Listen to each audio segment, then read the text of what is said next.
Martial Peak, Chapter 5983, 9th Level. Within Mu's spacetime river, Yang Kai was shrouded in his own spacetime river as he used it to greedily devour everything around him. The river was made out of Dao strengths. Every single undercurrent and wave surged with Dao strength, and as time passed, Yang Kai's spacetime river grew bigger while Mu's river shrank. It was entirely by chance, but it could not be denied that Yang Kai and Mu had walked the same path. This gave meaning to Mu's countless years of patience and perseverance. Due to trying to open the profound source gate in the past, Mu's spacetime river was no longer complete, which cut off her future path. She could not explore the deeper mysteries of the martial Dao. Therefore, she passed down her hopes to those who came after her.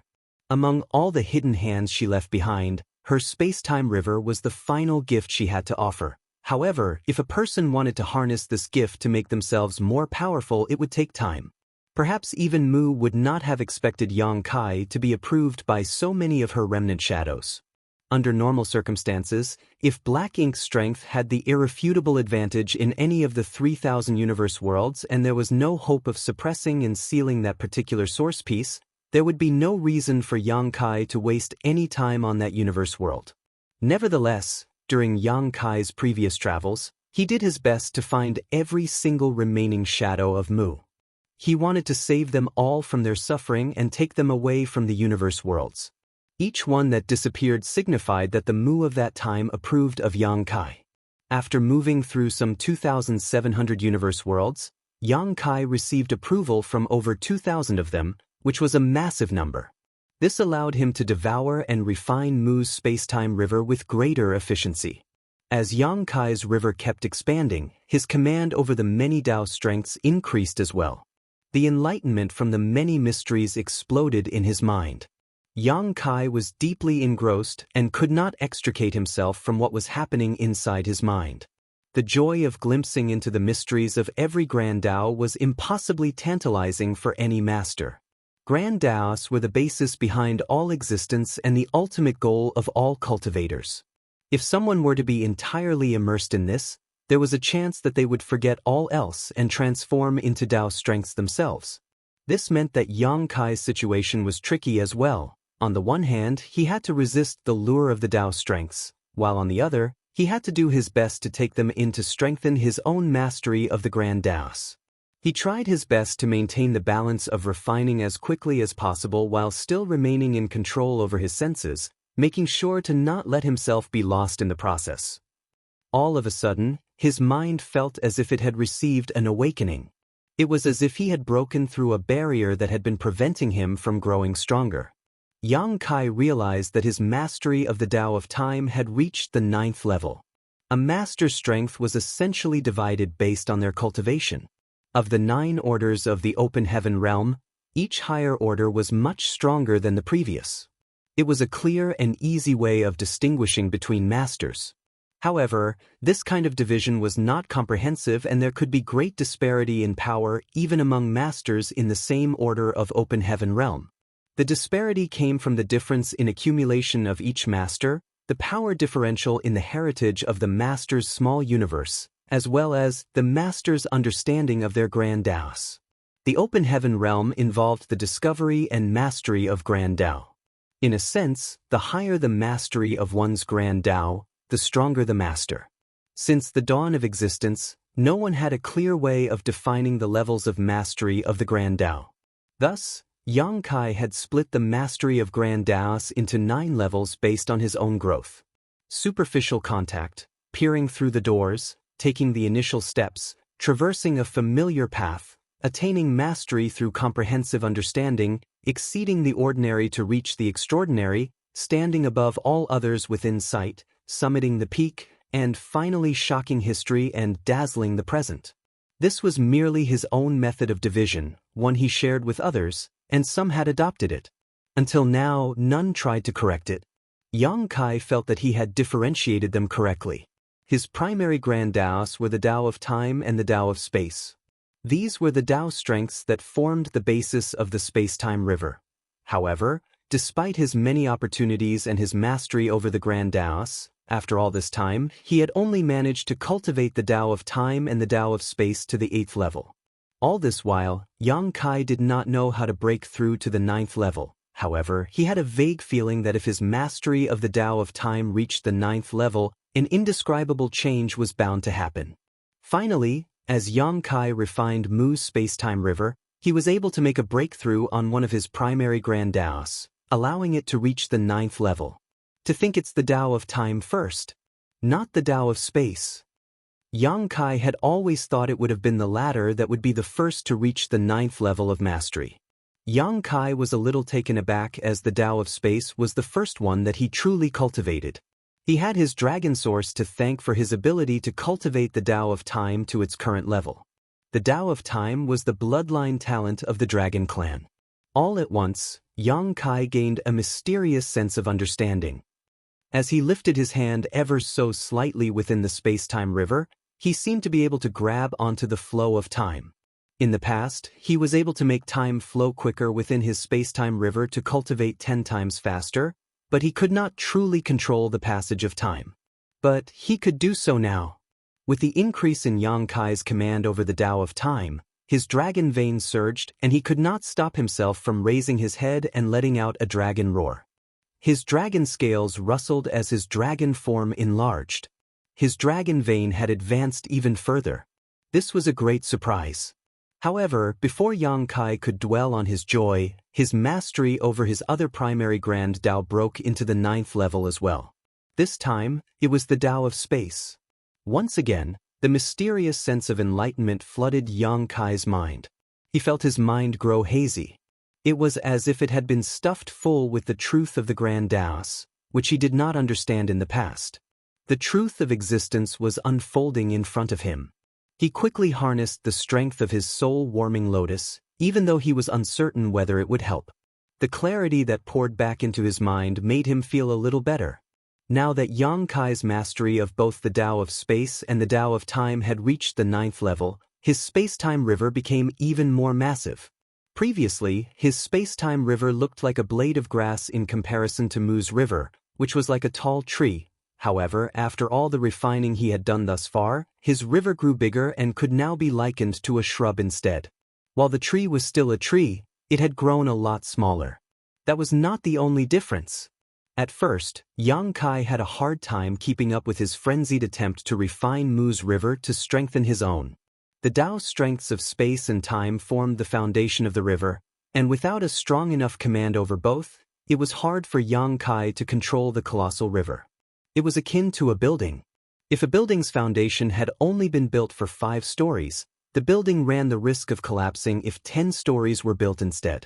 Yang Kai's command over the Taos of time and Tao of space was the foundation in this scenario, and by having a greater mastery over these 2 grand Taos, his foundation became stronger. This transformation was evident in the river's physical state. While it looked a little scattered earlier, it was now a lot more concentrated. Martial Peak, Chapter 5984, Standstill. With the grand Taos of space and time breaking through to the 9th level of mastery, Yang Kai's space-time river now had a stronger foundation. Thus, it began devouring and refining Mu's space-time river at a far quicker rate. As the frenzy of devouring and refining continued, Yang Kai's mastery over the grand Taos increased as well. Next was a breakthrough in the spear Tao. Then, a breakthrough in the sword Tao. Breakthroughs in the alchemic Tao, array Tao, and yin-yang Tao soon followed. Yang Kai's understanding of each grand Tao rose in rapid succession. The barriers were broken through and he achieved a new height of mastery. With each breakthrough, Yang Kai's mind was filled with strange and wondrous enlightenment, granting him further clarity in each grand Tao. Outside the space-time river, light and darkness continued to clash. Both the primordial light and primordial darkness did not possess their full power anymore, but as the darkness remained whole and continued to grow over the years, Mo had become a lot more powerful than Zhang Ruoxi. This held true even when Yang Kai had used the profound source gate to suppress and seal a third of his source. Mo would have regained all of his strength and be even more powerful right now if it had not been for the many hidden hands Mu left behind. Zhang Ruoxi could only just barely challenge Mo to a fight with the help of the 9 palaces formation she formed with her 8 small stone race personal guard. In just a few hours though, The 8 small stone race masters were littered with cracks. It looked as if they could crumble into a pile of rubble at any moment now. Zhang she tried her best to buy time, but she did not know how much longer she could continue to hold out. All she could do was fervently hope that Yang Kai could hurry up. Each time light and darkness collided, their respective powers wore down the other. Light dispelled darkness while darkness devoured light. Time and time again, Zhang Ruoxi and Mo continued to weaken each other. This was most evident in the way Ruoxi's white wings had dimmed and Mo seemed to have lost some of his prior madness. This is not a good sign. Zhang Ruoxi could tell that Mo, as the consciousness that sprung from primordial darkness, did not have full control over black ink strength. The years of growth and accumulation had made the power increase beyond Mo's ability to freely wield.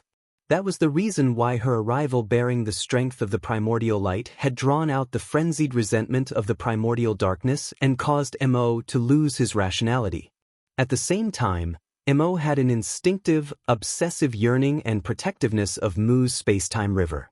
Even his subconscious would not allow anyone to touch what Mu had left behind. As black ink's strength clashed with Mo's consciousness, his actions began displaying contradicting desires. At times, he fiercely chased down Zhang Ruoxi, but at times, he turned back around to head for the space-time river. Zhang Ruoxi relied on this dichotomy to provoke Mo and keep him occupied. However, once Mo regained his senses, it would not be so easy for her to do so. Although Mo currently possessed strength that surpassed all others, he was currently behaving like a wild beast without a sense of rationality, so Zhang Ruoxi could still deal with him by employing the right strategy. Even though Mo regaining his rationality meant that his raw power would be weaker, Zhang Ruoxi was not confident that she could stop him then. What one feared the most was often the very thing to occur. As the clashes continued, Zhang Ruoxi could sense that Mo's gaze was getting clearer. To make things worse, her personal guard could barely hold out anymore. That was not the only bad news though. Even her strength, which relied on her Heaven's Order bloodline to harmonize the powers of Yin and Yang, was beginning to show signs of instability. Her Heaven's Order bloodline was indeed powerful. It was the only thing that could bridge the powers granted by the burning light and serene glimmer. Thanks to Zhang Ruoxi's many years of diligent cultivation, she was finally able to reconcile the two opposing powers and draw them into her. As a result, she possessed superior strength.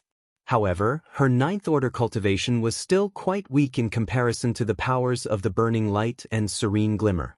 She could not withstand a prolonged fight that involved such overwhelming power. On the other hand, Zhang Ruoxi dared not hold back in a fight against Mo.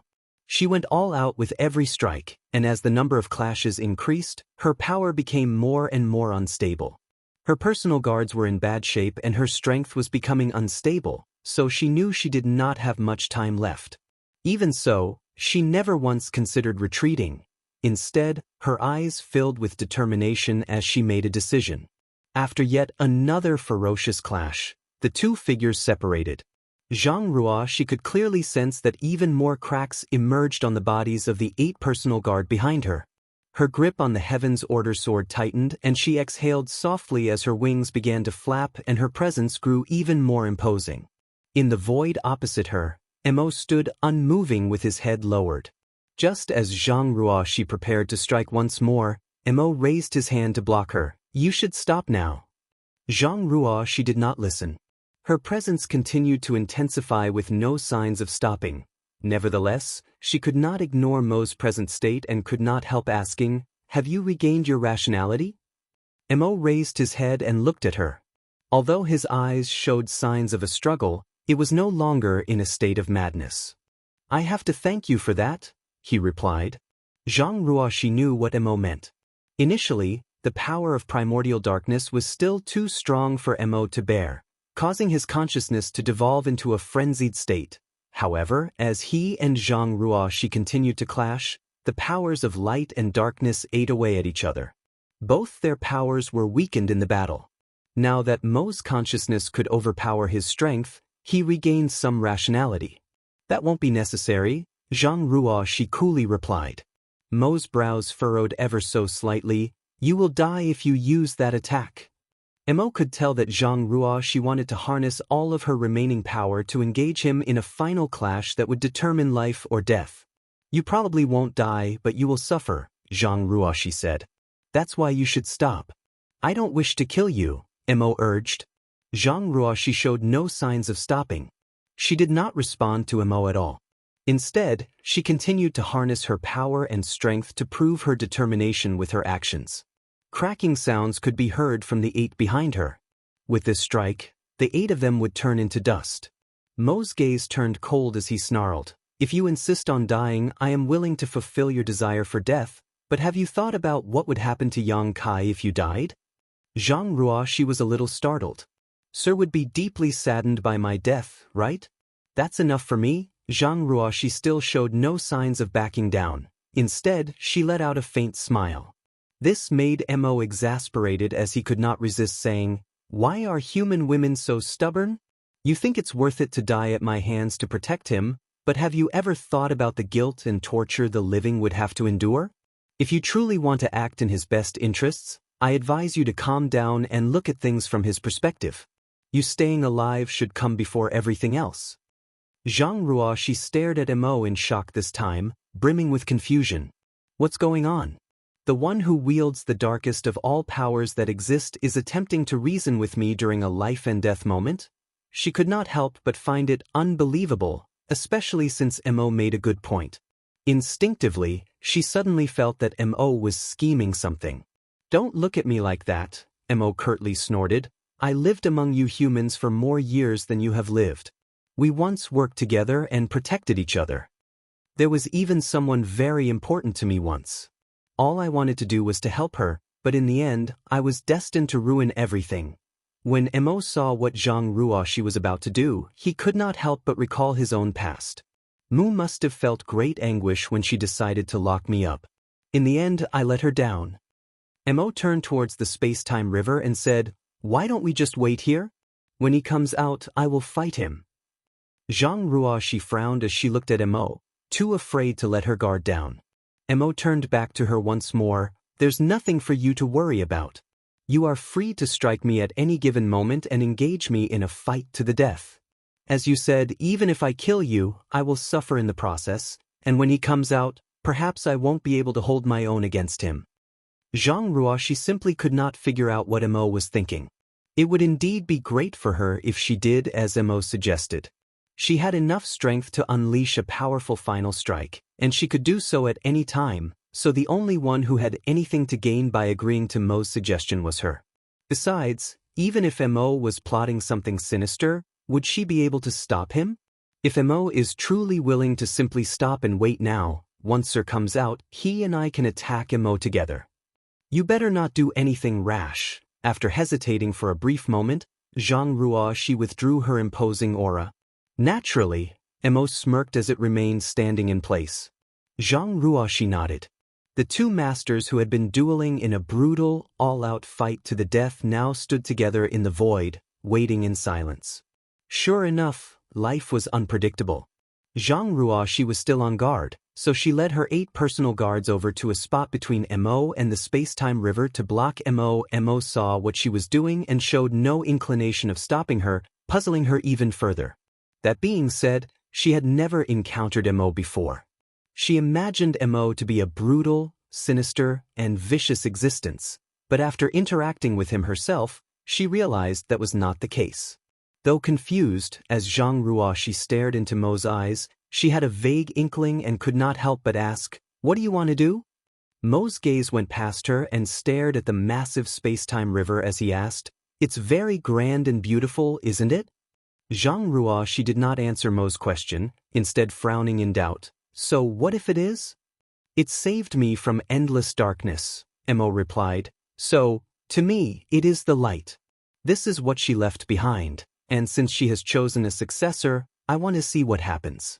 If her successor can kill me, it won't be a bad way for me to die." After a pause, Mo continued with a heavy heart, "When it comes down to it, I did something I shouldn't have. It only stands to reason that I pay the price for it. If you wish to die, I can fulfill your wish for you." Zhang Ruoxi shot back. Mo eyed her coolly. Only the person who gave me my new life can kill me. No one else has the right to do so. Martial Peak, Chapter 5985, Perseverance. Alas, the one who had the right to kill Mo was no longer around and nothing mattered to him anymore. Everything and everyone in existence was meaningless and he could kill them off as he desired without feeling any hesitance. Zhang Ruoxi and Mo stood opposite each other outside the space-time river. She remained vigilant at all times, but Mo did not do anything. He simply stared at the space-time river that cut through the void and watched as it churned. Meanwhile, the human race army was snaking its way through the large battlefield as it constantly attacked the Black Ink clan army's front lines to weaken them. The humans were actually able to make good progress. Furthermore, the small stone race army was fearlessly confronting the Black Ink clan. Many lives came to an end with every breath. A battle of this scale had never been seen before. The three parties out on the battlefield numbered into the billions when combined. The small stone race army consisted of hundreds of millions while the Black Ink clan army was twice as large. On the other hand, there were less than 20 million human race masters left, which was not even a tenth of either of the other two. Despite being much lower in numbers, the humans came out on top when it came to the average power. Only Fourth Order masters and above could directly join in the crusade, and after many millennia of cultivation, the human race now had a large number of Seventh Order and Eighth Order masters. In this respect, neither the small stone race nor the Black Ink clan could compare to the humans. Even though they had massive numbers, weak soldiers who could not contribute much made up most of their ranks. This was especially true of the Black Ink clan. Whenever the human race army crossed paths with large groups of the Black Ink clan's cannon fodder, all of the latter would be exterminated in great sweeping waves of death. Nevertheless, being so few was still an undeniable disadvantage. Although the human race army was able to attack the Black Ink clan and wipe them out in large groups, they could not persist for long. The humans started this battle, but it was the small stone race army that enabled them to keep going. If Zhang Ruoxi had not brought the small stone race reinforcements over, the humans would have been defeated the moment the primordial heaven's source grand restriction broke. These were sorrowful times. Many of the small stone race soldiers died and turned into rocks and pebbles that littered the battlefield. The divine spirits who had the great sun and great moon marks kept using the power of the marks to draw out the power of yin and yang inside the remains of the small stone race who had been sacrificed. These powers were then transformed into purifying light which not only killed many Black Ink clansmen, but also purified the environment of the battlefield. It was thanks to this that the humans and the small stone race could still put up a fight against the Black Ink clan. Initially, Ada and Aer, the two giant spirit gods, were able to move about with impunity. Without enough royal lords to keep them pinned down, they were completely invincible and seas of blood formed wherever they went. However, as more and more of the royal lords joined forces to besiege Ada and Aer, the latter pair slowly lost their ability to act freely. The fierce battle continued. Every few days, the human race army would retreat behind the small stone race's lines to rest and regroup before charging out again. Pure Yang Pass, which led the human race army into battle, was now a wreck. It did not look like it could hold out much longer, and the suppressing Black Ink fortress was in a similar state. The extreme intensity of the battle was a taxing trial for all the humans, with even the Ninth Order masters having a hard time, let alone those of lower orders. Nevertheless, the humans could not stop. This was the final confrontation, and if they backed down, total extermination was the only fate that awaited them. Therefore, all of them grit their teeth and persevered. A month after the start of the battle, the situation on the battlefield grew clearer. Mi Jinglun was fatigued and ashen-faced as he stood atop the worn Pure Yang Pass, his forehead covered in a layer of sweat. He had overexerted himself. As the supreme commander of the human race army, he faced the most pressure. Not only did he have to keep an eye on the situation on the battlefield to promptly make the right strategic decisions, but as a Ninth Order master, he was also in charge of controlling Pure Yang Pass to attack the enemy. At this point, he had expended so much energy that his foundation had suffered heavy damage. However, his sense of helplessness stemmed not from his exhaustion, but from the fact that the situation was not in the human race's favor. There were far too many of the Black Ink clansmen inside the Primordial Heaven Source Grand Restriction, twice as many as there were small stone ray soldiers, and after a month-long battle, the Black Ink clan was beginning to show signs of suppressing the former. If this continued, in less than 2 weeks, the small stone race army would be defeated. Once the small stone race army was vanquished, the humans would not be able to survive. They were bound to follow the small stone race army to their deaths. Mi Jingluan could not be resigned to this. The fight between the human race and the Black Ink clan began towards the end of the late ancient era and had carried on for millions of years since then. Was it going to end in tragedy for the human race? Still, there was not much he could do to change things now. In a massive battle like this, there was not a single strategy that could lead to a decisive outcome. Victory hinged on the strength of both parties. Mi Jingluan could not stop himself from casting a glance into the depths of the void. Over a month ago, Zhang had abruptly left the battlefield and the 8 Ninth Order's small stone race masters followed soon after. Nothing had been heard from them ever since. Initially, great aftershocks of an intense battle reverberated out from that part of the void, but soon, everything went silent. Even now, Mi Jingluan did not know what was happening over there. All he knew was that Zhang Ruoxi and her 8 personal guards were there. Yang Kai was there too, along with... If anything could turn the tides of this battle, it had to come from that part of the void. Stay strong. We must persist. As long as the worst did not happen, they still had a shred of hope of survival. The churning of the space-time river became even more ferocious. After a month of devouring and refining Mu's space-time river, Yang Kai's space-time river had grown unimaginably large, while Mu's river, which was outside his, was turning into an empty shell. Thanks to this final gift, Yang Kai's space-time river had enlarged to the point where it could rival that of Mu's. Outside the river, Zhang Ruoxi and her 8 personal guards were still in a battle formation. They were intrinsically connected and kept their guards up the whole time. Thankfully, throughout this whole time, Mo did not move, he merely stood quietly and waited. At last, a resounding splash sounded and the space-time river which had meandered across the void for countless eons was completely destroyed.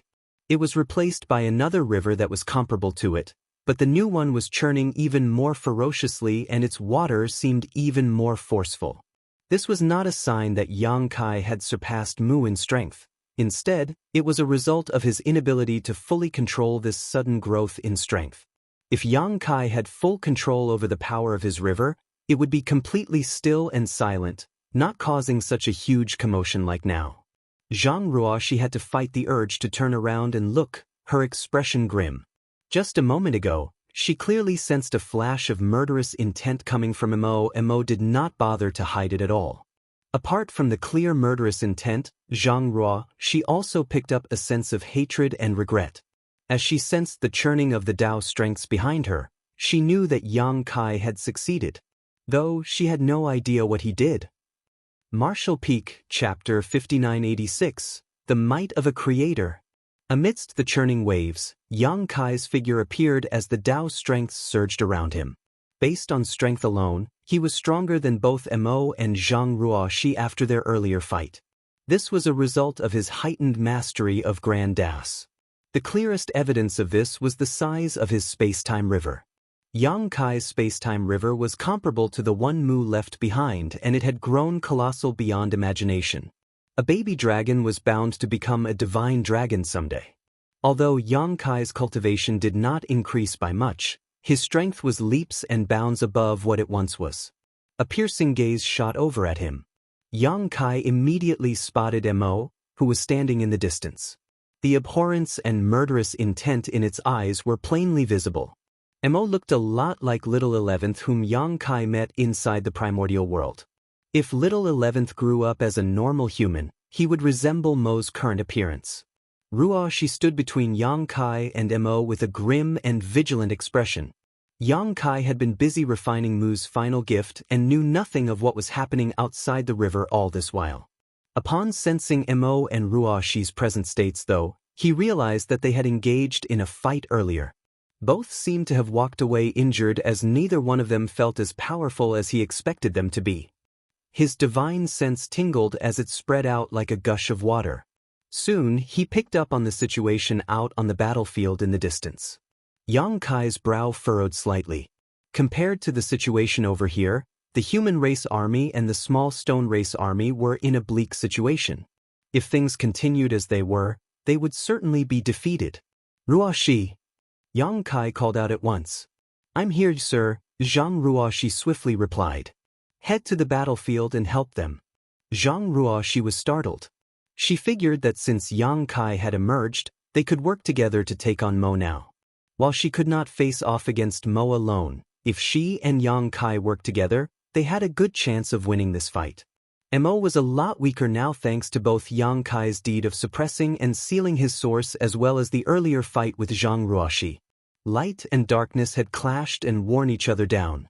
If they got rid of Mo, they would completely eradicate the threat against the 3,000 worlds.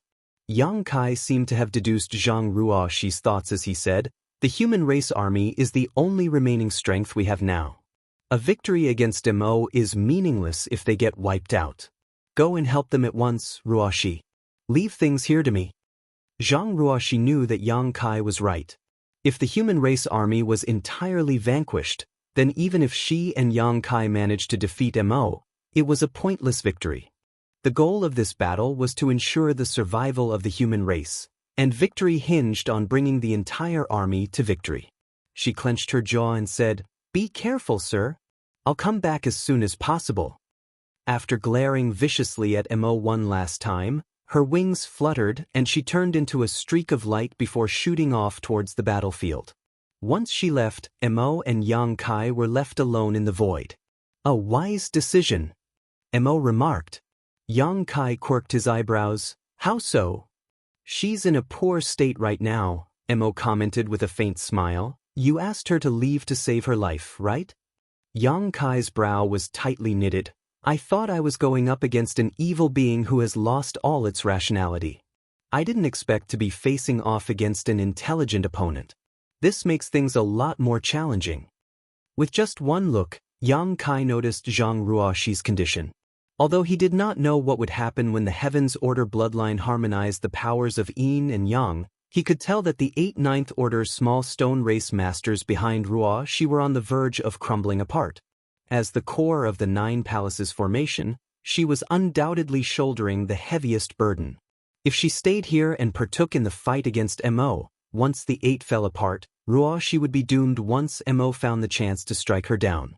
Naturally, protecting Ruoxi was not the only reason why Yang Kai told her to leave. The human race and the small stone race were in dire need of help too. They were bound to lose if they did not receive any outside intervention on the battlefield. Now that Zhang Ruoxi had gone back to the battlefield, it was unlikely for her to be involved in any fight as taxing as the one against Mo earlier. As long as she was careful and ensured that her 8 personal guards did not die, she would not be in any grave danger. That being said, Yang Kai was taken aback by the current Mo. As Yang Kai said, he thought he would be facing an evil being without any sense of rationality. However, Mo was evidently able to think and act calmly. Yang Kai would much rather go up against a senseless killing machine as it was easier to deal with an opponent like that. I'm surprised you didn't stop me from devouring and refining Mu's space-time river, Yang Kai spoke up. While refining the gift from Mu, he was vigilant against the possibility of Mo interfering, but the latter did not do anything else after his initial attempt was interrupted.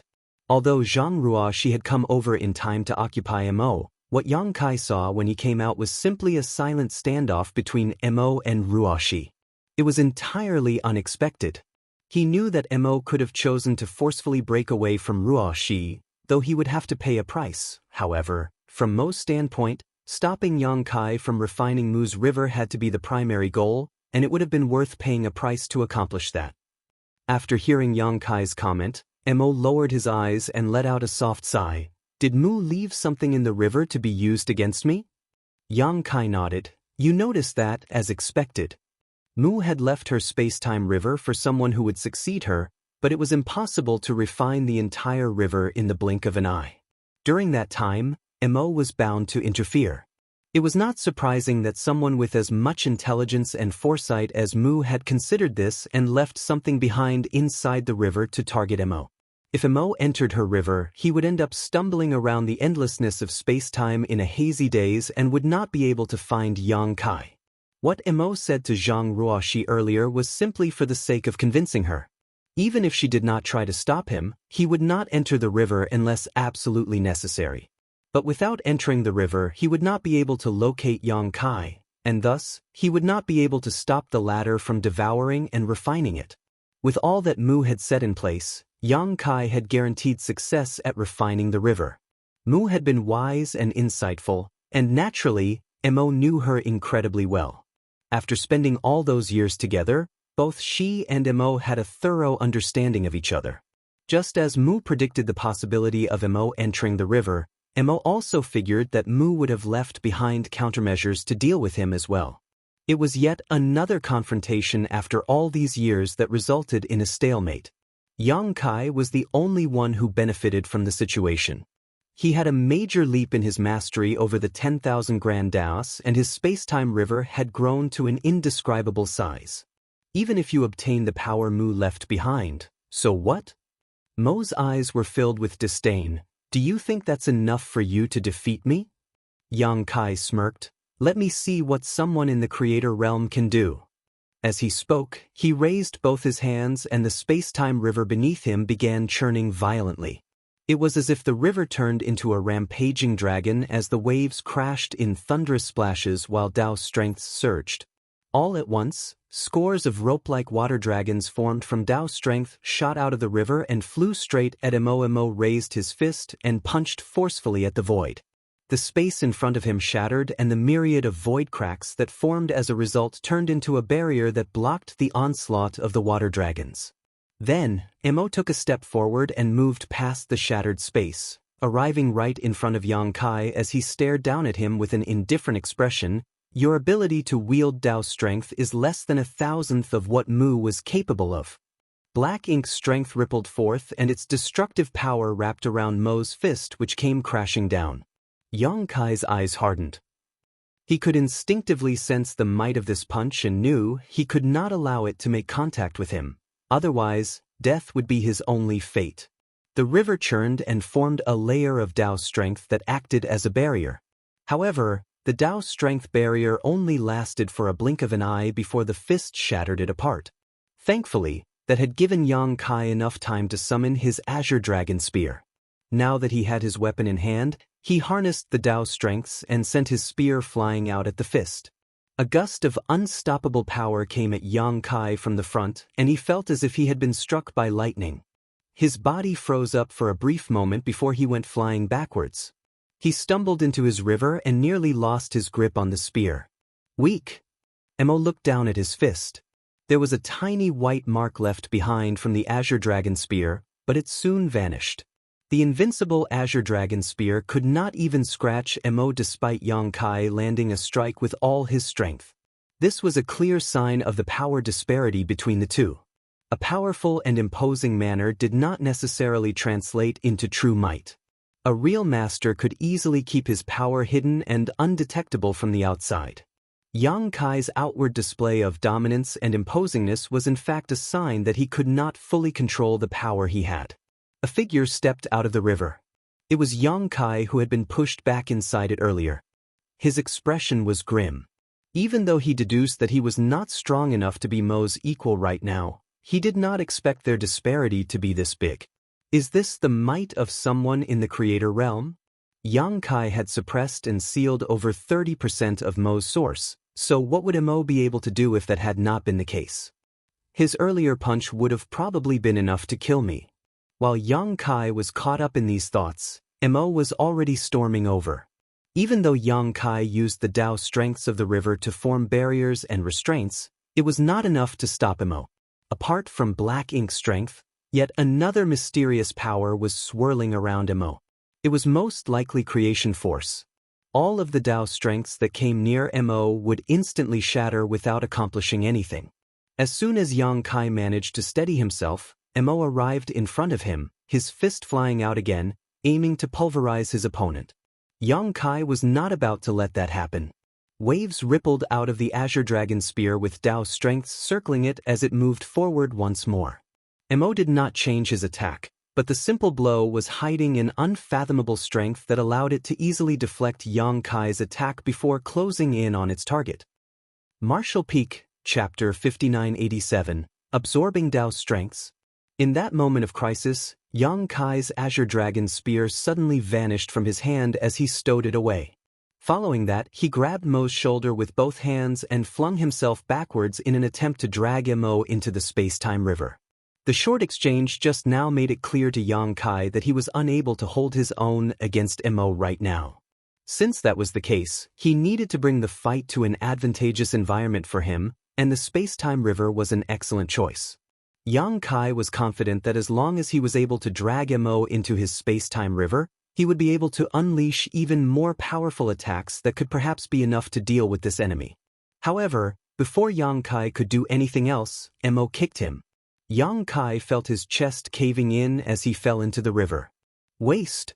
Mo stood above the river.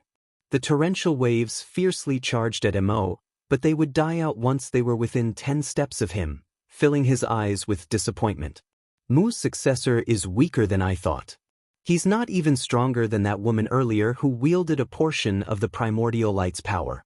At the very least, she'd been able to cause a bit of trouble for me, but Mu's successor is nothing more than a child. As Mo quietly eyed the space-time river beneath him, he lightly raised his hand. In that case, I shall destroy it all. A gust of pure and concentrated black ink strength unlike any that had been seen before poured out towards the space-time river as the might of a creator began to emerge. Any part of the river that was touched by black ink strength immediately showed signs of being corrupted by it. The river was made out of Dao strengths. Ordinarily, black ink strength from the Black Ink clan was only capable of corrupting living beings. However, as the source of black ink strength, Mo was even capable of corrupting Dao strengths. As Yang Kai's body sank downwards into the river, his heart sank along with it. With just 2 strikes, he had a clear understanding of just how powerful Mo was. I definitely won't be able to defeat him. Yang Kai coughed lightly and the stench of blood filled his mouth. He was now a divine dragon with thick skin and hard flesh, impervious to most ordinary strength, but a simple kick from Mo was enough to break a few of his ribs. It had been a long time since he last suffered such injuries.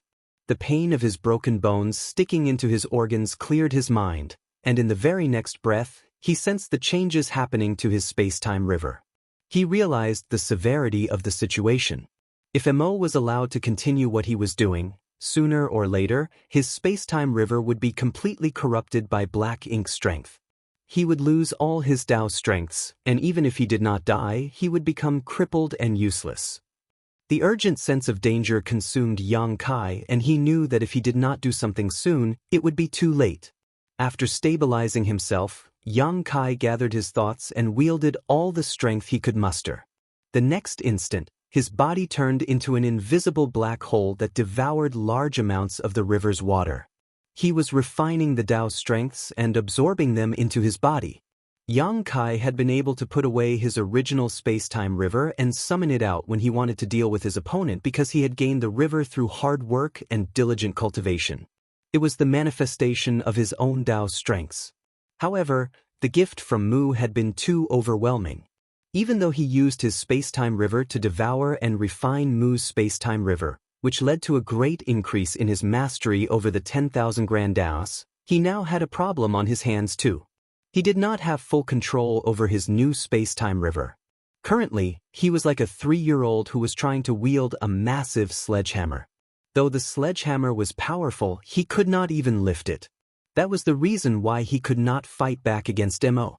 It was to the point where he seemed even weaker than Zhang Ruoxi. After all, Ruoxi had diligently cultivated for some 2,000 years in the chaotic dead territory.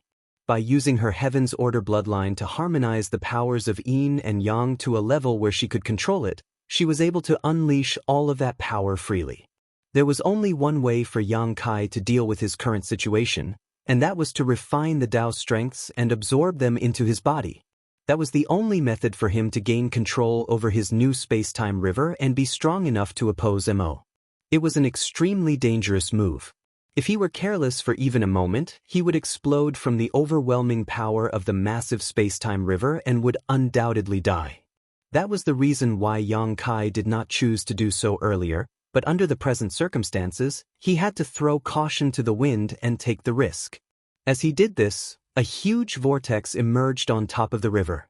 It looked like a large mouth that was swallowing the water. Meanwhile, Mo was still channeling his black ink strength and corrupting the river.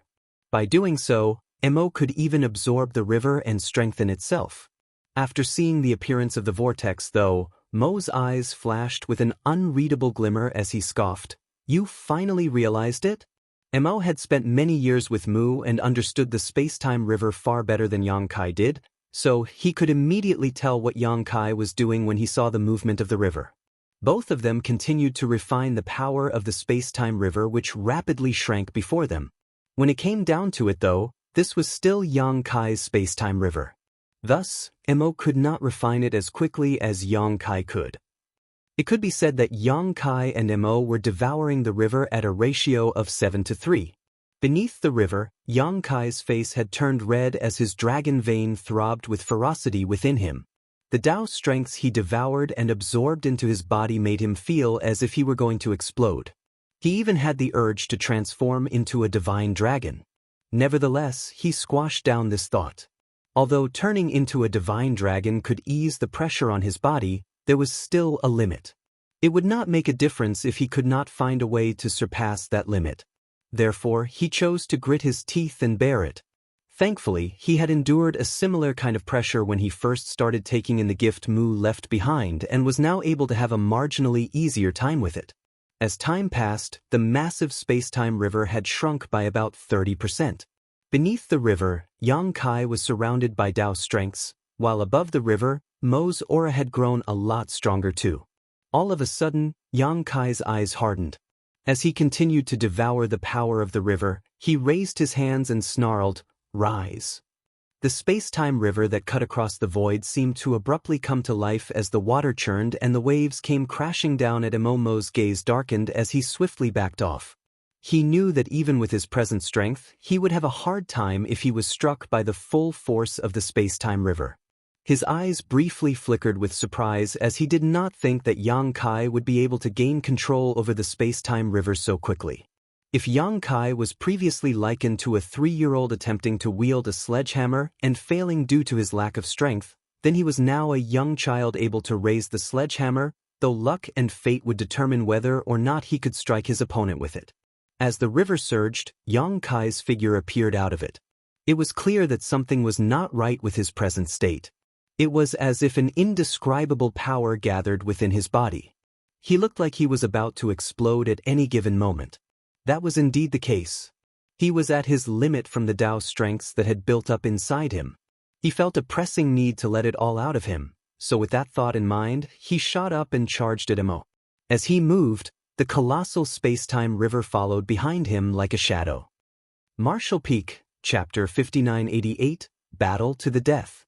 In a flash, the two silhouettes collided and a fight broke out.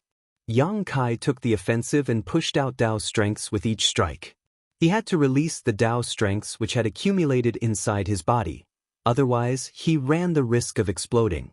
As a result of his ferocious attacks, Mo had to focus and fight back as well, using black ink strength to clash with and wipe out the rampaging Tao strengths. Even in the midst of the fight, Yang Kai did not stop devouring the space-time river. There was a large vortex behind him that was sucking the river water into his body. As Yang Kai continued absorbing Tao strength into his body, the power he could wield grew stronger and his attacks became more intense. After exchanging a dozen blows, Yang Kai suffered a hit from Mo and flew backwards into the river. However, he soon emerged and charged at Mo once again. Although he faced setbacks, Yang Kai showed no sign of despair. Instead, his thirst for battle grew even stronger. During the first clash between the two, Mo could send Yang Kai flying back into the river as soon as he emerged. Despite being a 9th-order master, Yang Kai could not fight back at all. Yet he could now hold out against Mo for a brief moment. This was the result of his absorbing the Tao strengths into his body. It was also the reason why he could control even more of the river's power. I can do better than this. Yang Kai firmly believed. As long as I can control the entire river, I'll be powerful enough to challenge Mo. Time and time again he shot out at Mo and was knocked back. The space-time river continued to shrink as Yang Kai's aura grew even more powerful. As time passed, Yang Kai was able to hold out against Mo for increasing amounts of time. From withstanding an exchange of 10 or so blows, he was able to slowly increase that number to 20, 30, eventually reaching 100 without showing any sign of falling behind. This seemed to set Mo off, and his attacks grew even more vicious as murderous intent surged. Yang Kai used the profound source gate to suppress and seal over 30% of Mo's source, which weakened the latter by a fair amount. Mo's power had also been further weakened after the fight with Zhang Ruoxi. That being said, he had corrupted a sizable chunk of the river's power with black ink strength, which allowed him to make up for what he lost in the fight with Zhang Ruoxi. Mo was even more powerful now than when he first woke up. In a short amount of time, Yang Kai was able to go from being completely powerless against Mo to just barely holding out against him, but that was already his limit. He couldn't defeat Mo in his current state. Not enough. Not nearly enough. Even if I gain control over the remaining river, it's unlikely that I'll be able to kill him. If Mo, the one behind everything, did not die, then the threat against all of existence would endure. Using the profound source gate to suppress and seal Mo's source had been the right thing to do. Yang Kai's previous journey had proved that the profound source gate could indeed accomplish that feat. However, when one went up against an entity this powerful, how was one supposed to suppress and seal them without defeating them first? The only way to end this once and for all was to break out of the shackles of the open heaven realm and ascend to a higher realm. However, this was something impossible for the current Yang Kai. It had not been long since he became a ninth order master, and although he used the 2 open heaven realm cradles and the power of his space-time river to speed up his cultivation dramatically, it was only effective for him to grow within the ninth order realm. It was not enough for him to reach the realm beyond. Throughout history, the best and most talented humans had been limited by the shackles of the open heaven realm method. They could not break through them at all. Only Mu had been able to vaguely peek into the mysteries of an even higher martial Dao. Nevertheless, her space-time river was incomplete and she could not step over the barriers to enter the mysterious realm she touched upon. Even though Yang Kai had received Mu's gift, it was unlikely that he could accomplish what Mu and all the human race ancestors could not in such a short time. He did not have the barest inkling of enlightenment regarding the next realm. If he wanted to break out of the shackles of the open heaven realm, at the very least, he had to familiarize himself with his present strength and continue to gain knowledge and understanding through many years of accumulation and cultivation. Since he could not overcome the shackles of the open heaven realm, he had to find another way. Yang Kai dared not allow himself to be distracted for even a moment in his battle against Mo. He was up against an opponent who could kill him off at any moment. Over and over again, Yang Kai was sent flying backwards into the river. Although he looked completely battered, his situation was slowly taking a turn for the better. Only about 30% of the space-time river behind him was left now.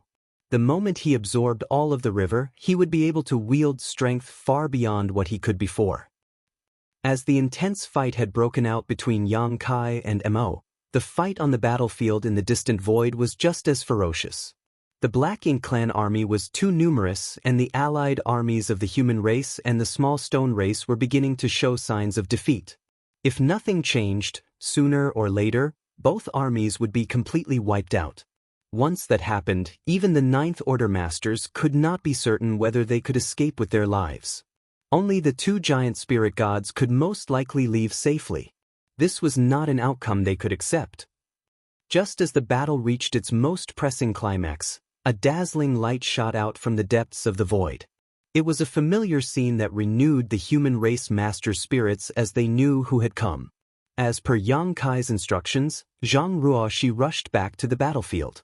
The moment she arrived, she turned into a bolt of light that weaved across the battlefield multiple times. The flowing light acted like a sharp blade that slaughtered countless Black Ink clan soldiers and wrecked the seemingly impenetrable formations they had set up. All at once, the humans and the small stone race were relieved of much of the pressure they had been under. Soon after that, Ruoxi headed over to Ada and Aer.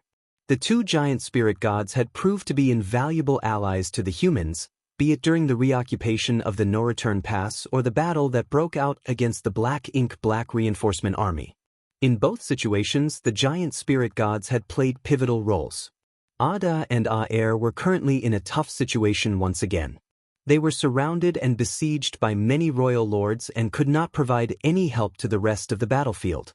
Therefore, after relieving the pressure against the allied armies of the human race and the small stone race, Zhang chose to aid the two giant spirit gods. As long as the two giant spirit gods were unencumbered, they would be able to draw the attention of a large number of masters from the Black Ink clan. The Black Ink clan would have to send even more royal lords over to keep these two occupied, thus relieving the pressure on the rest. Ruoxi alone was enough to rampage through enemy lines and leave the royal lords scared witless, let alone when she had formed a 9 palaces formation with her 8 personal guard.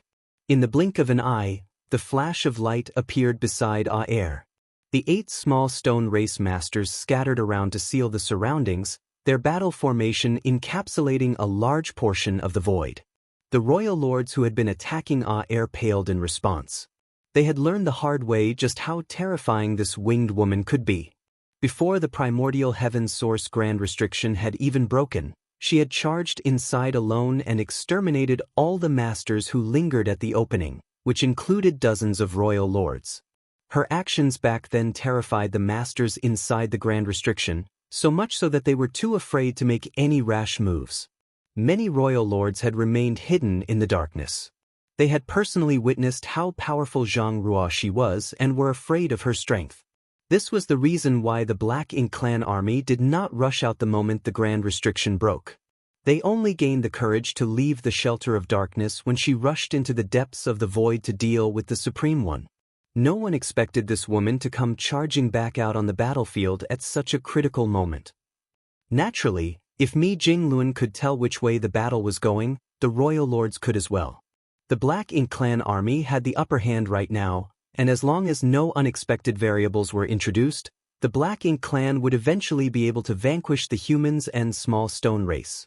When the time came, all of existence would belong to the Black Ink clan as the human race would be wiped out in totality. They were only a step away from their grand success, so how could the royal lords back down now? Thus, even though Zhang Ruoxi and her personal guard were wielding the might of their 9 palaces formation, a large number of masters from the Black Ink clan still fearlessly charged forward to stop them. Once again, the allied armies of the humans race and the small stone race were relieved of even more pressure. As the sword light of the Heaven's Order sword flashed, the part of the battlefield where Zhang Ruoxi was seemingly turned into an abyss of death. Be it territory lords or royal lords, none could escape from her or even put up a fight. Each time sword light flashed, numerous masters from the Black Ink clan perished. Their glory and dignity as masters was completely trampled on. Once someone reached a certain level of power, it became child's play for them to slaughter those in their path.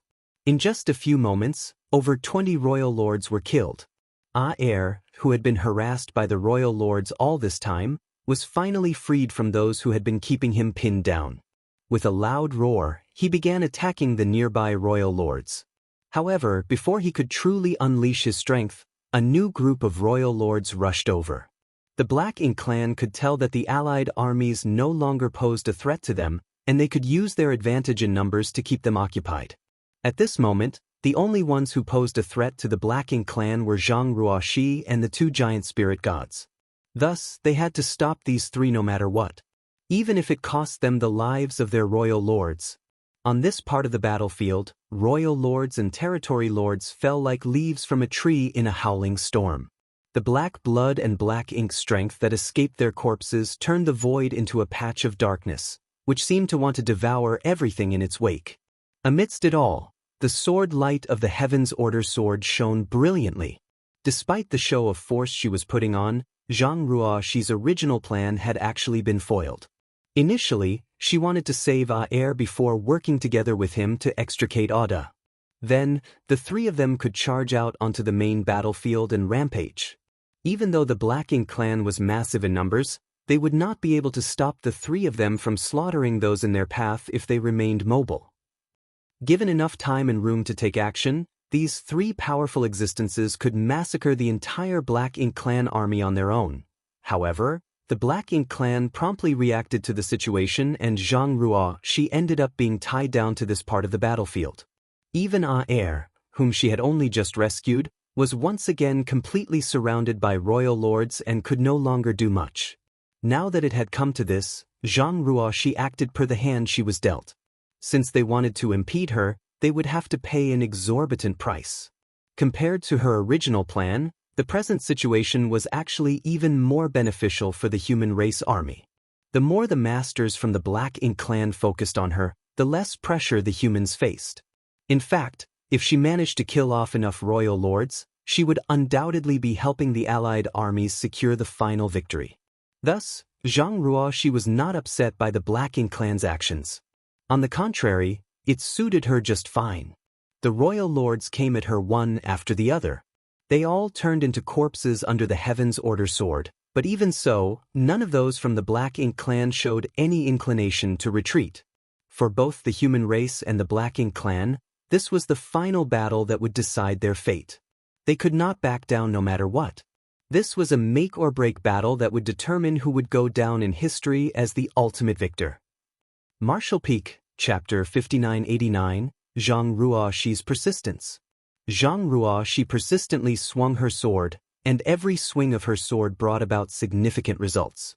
Ever since her return, no fewer than 300 royal lords had died at her hands in just 2 days. That was an extremely terrifying number. It had to be said that there were only a few dozen Ninth Order masters among the human race at present. The number of royal lords was many times more than the number of Ninth Order masters. Furthermore, the inheritance accumulated in the primordial heaven's source grand restriction over millions of years could not be underestimated. Even though Zhang Ruoxi had slaughtered so many royal lords, many more royal lords were surrounding Zhang Ruoxi and the two giant spirit gods still. Zhang Ruoxi relentlessly slaughtered her enemies, and the movement of drawing her sword had almost become an instinctive reaction by now. The Black Ink clan had shifted the focus of the battle around her, which certainly resolved the crisis that had been looming over the human race army. At this moment, the allied armies of the human race and the small stone race finally regained their ability to hold their own against the Black Ink clan, even though they continued to face some pressure on the main battlefield. The situation was no longer as hopeless as before, where their defeat had been imminent and there was no hope for victory. The Black Ink clouds condensed from the dissipated Black Ink strength had reached extreme concentration. Even the Ninth Order masters felt apprehensive when they saw the dense Black Ink clouds that encompassed the huge void. Aside from Zhang Ruoxi and the two giant spirit gods, nobody could easily venture into the depths of the Black Ink clouds to fight against the Black Ink clan. Meanwhile, the immaculate white wings behind Zhang Ruoxi's back began to glow with a faint yellow and blue hue. The subtle change resembled an omen of something to come. At a certain moment, one of the royal lords fearlessly charged towards a Ninth Order small stone race master. He gathered all his strength in his fist and punched the personal guard with all his might. The personal guard staggered from the blow, then it immediately followed up with a violent counterattack that immediately killed the royal lord. Although the small stone race personal guard was equivalent to Ninth Order masters, these were currently joined in a 9 palaces formation with Zhang Ruoxi as its core. Any one of them could borrow the power of the battle formation at any time, so their current strength could no longer be judged by their mere cultivation alone. It could be said that Zhang Ruoxi and her 8 personal guards were one. The attacks unleashed by any party in the battle formation carried the culmination of their combined powers. Even if the royal lords were strong, they could not withstand such attacks. Therefore, many royal lords had died at the hands of the personal guard over the last 2 days. The personal guard who slaughtered the royal lord earlier prepared to make its next move, but just as it raised its fist to attack, its hand shattered to dust. It was immediately followed by its arm, which then spread to its body. In the blink of an eye, the powerful personal guard was reduced to a pile of rubble. The surrounding royal lords and territory lords besieging it froze in surprise. When Zhang Ruoxi returned, her personal guard had all been covered in deep cracks. It was only natural for the surrounding royal lords and territory lords to notice such an obvious thing. They initially thought that the personal guards wouldn't last for long, which is why they targeted them while simultaneously attacking Zhang Ruoxi.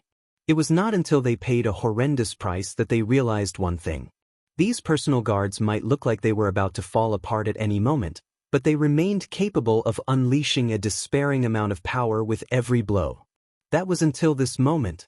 In the end, the personal guard could not withstand the pressure of the drawn-out battle and shattered to pieces. At the same time, the yellow and blue hue of the wings behind Zhang Ruoxi's back increased significantly when the personal guard crumbled to dust. Fortunately, Zhang Ruoxi seemed to have anticipated the situation and immediately switched the battle formation to the 8 trigrams formation. An increasingly violent barrage of attacks ensued. After the first personal guard shattered to pieces, the Black Ink clan suddenly saw hope in regard to their struggle to defeat Zhang Ruoxi. Their assault only became more and more aggressive as a result.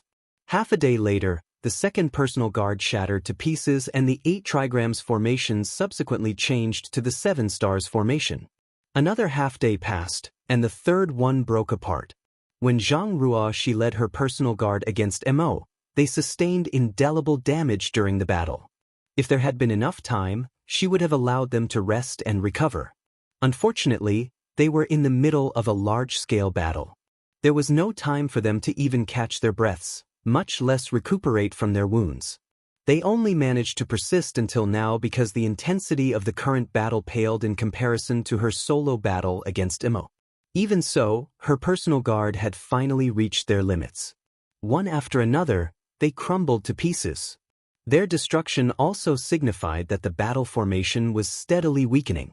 As the battle formation weakened, the power they could exert was also considerably reduced. At the same time, the yellow and blue hue of the wings behind her back became extremely obvious. When the 6th personal guard shattered, Zhang Ruoxi forcefully changed the battle formation to the most basic 3 fortunes formation. At that moment, the Black Ink clan finally saw the light at the end of the tunnel.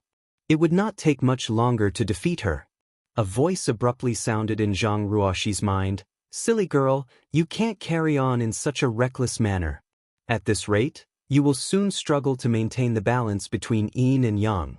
You will die if that happens." In the chaotic dead territory, Zhang Ruoxi spent 2,000 years harmonizing the power of yin and yang using her Heaven's Order bloodline. By doing so, her strength surged to unprecedented heights. She rapidly grew from an 8th Order master to a mighty existence who could fight against Mo alone. Nevertheless, she was still just a master at the peak of the 9th Order without the power she was granted by the burning light and serene glimmer. Previously, she had maintained a balance between the powers of yin and yang with her bloodline, and both Big Brother Huang and Big Sister Lan had remained sleeping deep within her body. However, they were beginning to regain consciousness as a result of her continuous fights and the deaths of her personal guard. That was not a good thing for her. The situation indicated that her bloodline was starting to have trouble maintaining a balance between the power of yin and yang. Just as Big Brother Huang said, if she were to lose control now, a master at the peak of the 9th Order like her would not be able to withstand the pressure of their rampaging power and would instantly perish. Zhang Ruoxi remained silent. Forming the 3 fortunes formation with her 2 remaining personal guards, she persisted in her slaughter. At this moment, the number of Black Ink clansmen gathered around her had reduced significantly. Their numbers were far less than their initial numbers due to her desperate slaughter of her enemies. No matter how many there was bound to be a time when they were completely obliterated. At this juncture, the masters from the Black Ink clan were no longer as desperate as they were before, though. Instead, they constantly wandered around her and forced her to expend her energy while keeping themselves safe from harm.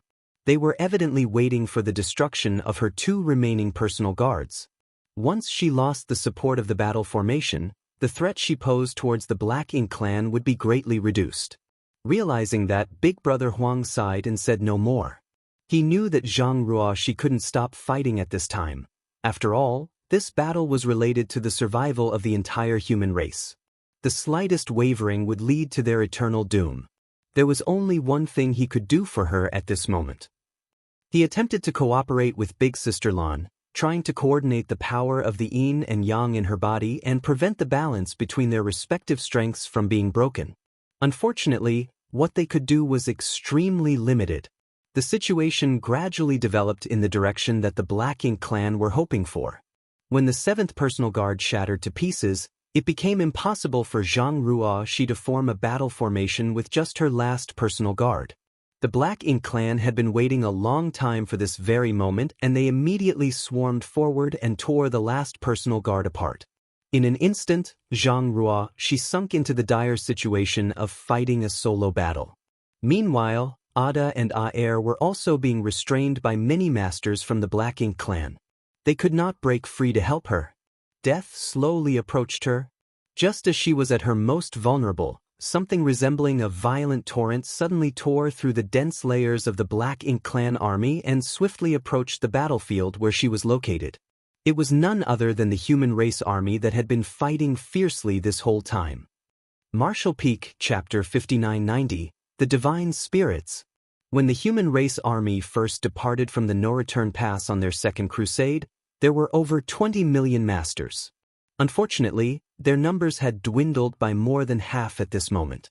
What's more, their current numbers were only possible because the small stone race army had withstood the brunt of the pressure from their enemies. If not for the small stone race army, the human race army would have been defeated in battle long ago. Countless heroes fell on this vast battlefield. The severed limbs and dismembered corpses of the Black Ink clan littering the void were basically a manifestation of their military merits. The period when Zhang Ruoxi had penetrated the depths of the void and fought with Mo had been the most difficult for the human race army. Countless Black Ink clansmen had besieged and intercepted the humans, leading to the deaths of many brave soldiers. Even the Ninth Order masters had suffered several casualties, with their deaths hitting morale particularly harshly.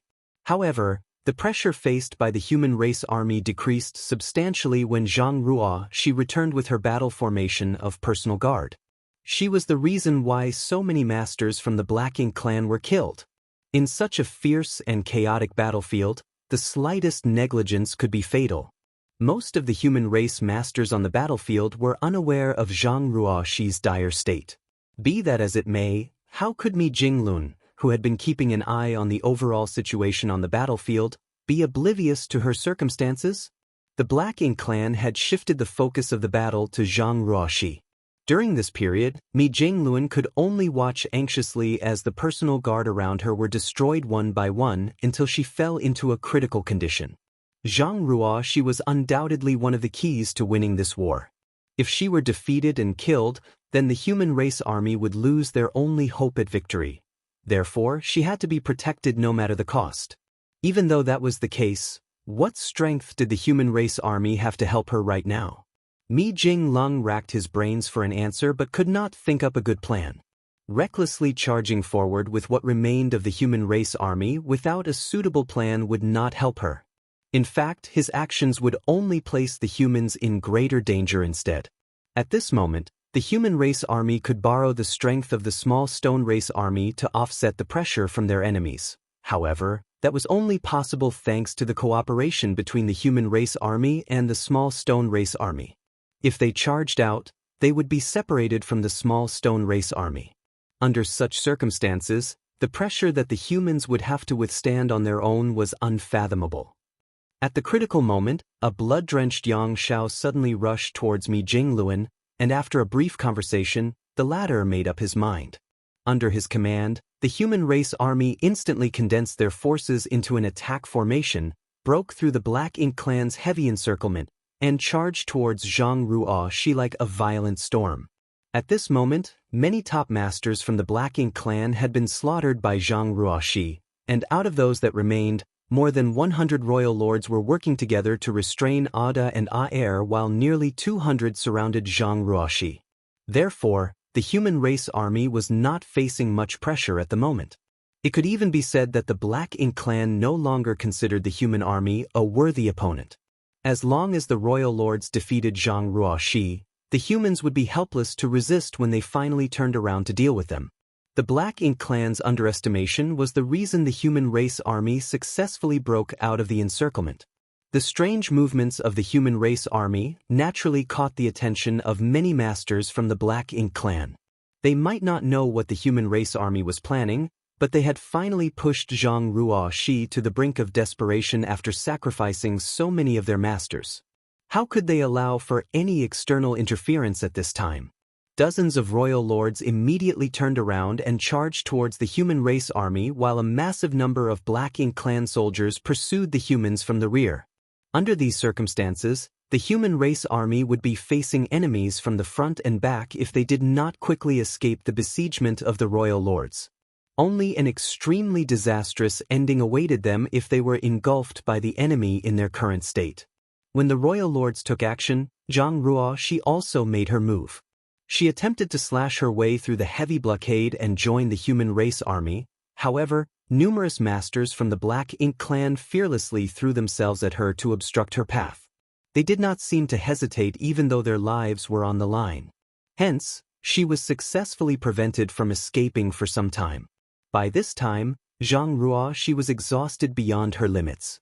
After she departed from the chaotic dead territory, she rushed to the battlefield without delay. Once she arrived, she not only fought countless royal lords, but she also expended her strength to open the void corridor that connected to the chaotic dead territory. Afterwards, she delved into the depths of the opening in the primordial heaven's source grand restriction and wreaked havoc there for some time before she engaged Mo in an intense battle. It could be said that she had not rested at all since she stepped foot on the battlefield. She had simply been moving from battle to battle without any breaks in between. Therefore, she could only bring out 70% of her full strength. The most obvious change was her combat effectiveness. She used to be able to kill a royal lord in one blow, but now it took her multiple strikes to kill one. It would not be easy for her to join up with the human race army when she was being besieged by so many masters from all directions. At this moment, a figure abruptly soared into the sky. Raising both hands high, he clenched his fists and roared furiously, "Burn!" The two marks on his clenched fists flashed with a blinding light. 7 figures rushed into the sky behind him. Every one of them also had mysterious marks shining brightly on the backs of their hands.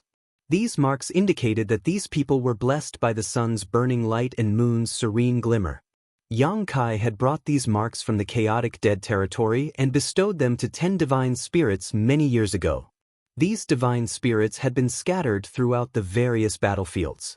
Thanks to the great sun and moon marks in their possession, they could mobilize and transform the power of the yellow and blue crystals into purifying light. Consequently, they were essential to the logistical support of the human race army. It was precisely thanks to this method that the threat of the Black Ink strength to the human race was greatly reduced. The purifying Black Ink pills alone would not have been enough otherwise.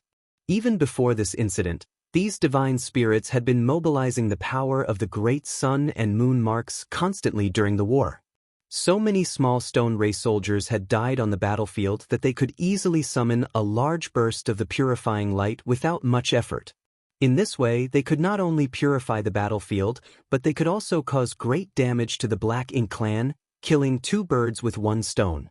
When the human race army charged in Zhang Ruoxi's direction, the divine spirits with the great sun and moon marks quickly activated the marks on the backs of their hands under Yang Zhao's leadership. Zhang Ruoxi, who was besieged by countless royal lords, saw the scene from a distance and immediately understood their plan. A smile appeared on her exhausted face. Feeling the strength of the people around her, she knew she was not fighting alone. It was just that she had never even contemplated what they were about to attempt, much less tested it. So she did not know if she would succeed. "Seniors, please assist me." Closing her eyes, she gripped the Heaven's Order sword tightly with both hands and pleaded. The sighs of Big Brother Huang and Big Sister Lan sounded in unison, but they did not refuse her. In the next moment, the wings behind Zhang Ruoxi's back glowed in 2-colored light. When she opened her eyes, the color of her eyes had also changed. One eye was yellow and the other eye was blue. It was a strange sight to behold. At the same time, with Yang Xiao in the lead, the two marks on the backs of the hands of the divine spirits abruptly burst forth and transformed into a two-colored light that enveloped their bodies as a powerful divine sense simultaneously penetrated their knowledge seas. It was the divine senses of the burning light and serene glimmer. Under normal circumstances, they would never allow any external divine sense to encroach on their minds. However, they abandoned all defenses at this moment and allowed the divine sense to link with their own. One by one, the eyes of the divine spirits went blank as though they had lost themselves. "Link!" Zhang Ruoxi cried out. With herself as the source point, various rays of aura instantly connected with each other across the distance and became closely intertwined. Her aura, which had initially begun to dwindle, suddenly surged and shook the surrounding void. The royal lords paled at the sight. Success! Relief washed over Mi Jingluan at the sight. This was Yang Zhao's suggestion. When the 8 personal guards shattered to pieces, it became impossible for Zhang Ruoxi to form a battle formation. She would never escape from the besiegement of so many masters from the Black Ink clan in her current condition, so it was only a matter of time before she suffered a tragic death. The Black Ink clan would be free to attack the human race army once Zhang Ruoxi died, which would undoubtedly result in the human race's defeat. Be that as it may, the human race army had no extra resources to spare in their current condition. The very idea of helping Zhang Ruoxi was nothing more than a fool's dream unless somebody could form a new 9 palaces formation with her. Although they had enough 9th Order masters to fulfill the requirements to form a 9 palaces formation, it was not easy for them to actually pull off such a feat. Even if 8 9th Order masters were sent to help Zhang Ruoxi, even if they trusted her wholeheartedly, it would be impossible for them to join forces and form a 9 palaces formation in such a short time. After all, this was not solely a matter of trust but also of compatibility. That was why Yang Xiao had suggested attempting to form the 9 palaces formation with the divine spirits who owned the great sun and moon marks instead. He believed that they might achieve a pleasantly surprising result. The great sun and moon marks were derived from the burning light and serene glimmer sources. Since Zhang Ruoxi had united the power of yin and yang with her bloodline, her body was brimming with the source strength of the burning light and serene glimmer. In other words, to her, Yang Xiao and the other divine spirits should not be that much different from her destroyed small stone race personal guard. At this point, their only option was to attempt this unprecedented feat. If they succeeded, then it would be a joyous success. If they failed, then there was nothing that could be done regardless. In any case, they would only know the result after they made the attempt. For that reason, Mi Jingluan ordered the entire human army to charge out and separate from the ranks of the small stone race army. It was their final desperate attempt to overturn their current predicament. If this plan failed, they would not only fail to rescue Zhang Ruoxi, but also face the imminent destruction of the human race army. Fortunately, the plan had worked. When the power of the 9 palaces formation enveloped the enormous void, Mi Jingluan smiled from the bottom of his heart. Dozens of royal lords were currently on the way to intercept the human race army and bombarded them with a storm of powerful secret techniques before they even arrived. The defenses of the human race army could be said to have fallen apart at this moment, with only the 9th Order masters being capable of blocking such an onslaught. Just as the 9th Order masters were confronting the royal lords though, the hollow-eyed divine spirits charged forward with Yang Xiao in the lead. Every one of these divine spirits was enveloped in a blue and yellow light, and the aura surrounding them was so strong that the void shuddered in their presence. Yang Xiao headed straight towards one of the royal lords, and under that royal lord's astonished gaze, Yang Xiao slammed his fist forward. Half of the royal lord's body instantly exploded into mist when the punch landed. Meanwhile, Yang Xiao did not stop his movements and charged towards the second royal lord with a blank expression on his face. Yang Xiao was an ancient dragon, equivalent to a peak 8th Order master. Naturally, killing a royal lord in one blow was the result of the battle formation and not his own strength. It was a pity that the attack cost him a heavy price. The arm he used to punch the royal lord became twisted and broke, with blood pouring out of it from multiple wounds. Most of the divine spirits displayed similar performances. With no leader coordinating their movements, the royal lords blocking the divine spirits were swiftly cut down without much resistance. The remaining royal lords were frightened and quickly moved aside to open up a path. Such a feat was only possible because Xianxia and the others were divine spirits. The physical body of each divine spirit was extremely powerful in comparison to any other existence. If they were ordinary 8th Order human masters who had supported Zhang Ruoxi in this battle formation instead, their bodies would not have been able to withstand the backlash from launching such powerful attacks. Martial Peak, Chapter 5991, Reappearance of the 9 Palaces Formation. The 8 divine spirits broke through the heavy blockade of the royal lords and headed straight towards Zhang Ruoxi, who did not remain idle either. At this moment, she released a powerful burst of energy and tore through the besiegement of the royal lords to join the divine spirits as soon as possible. With the power of the new 9 Palaces Formation, the original crisis that loomed over her was resolved in an instant.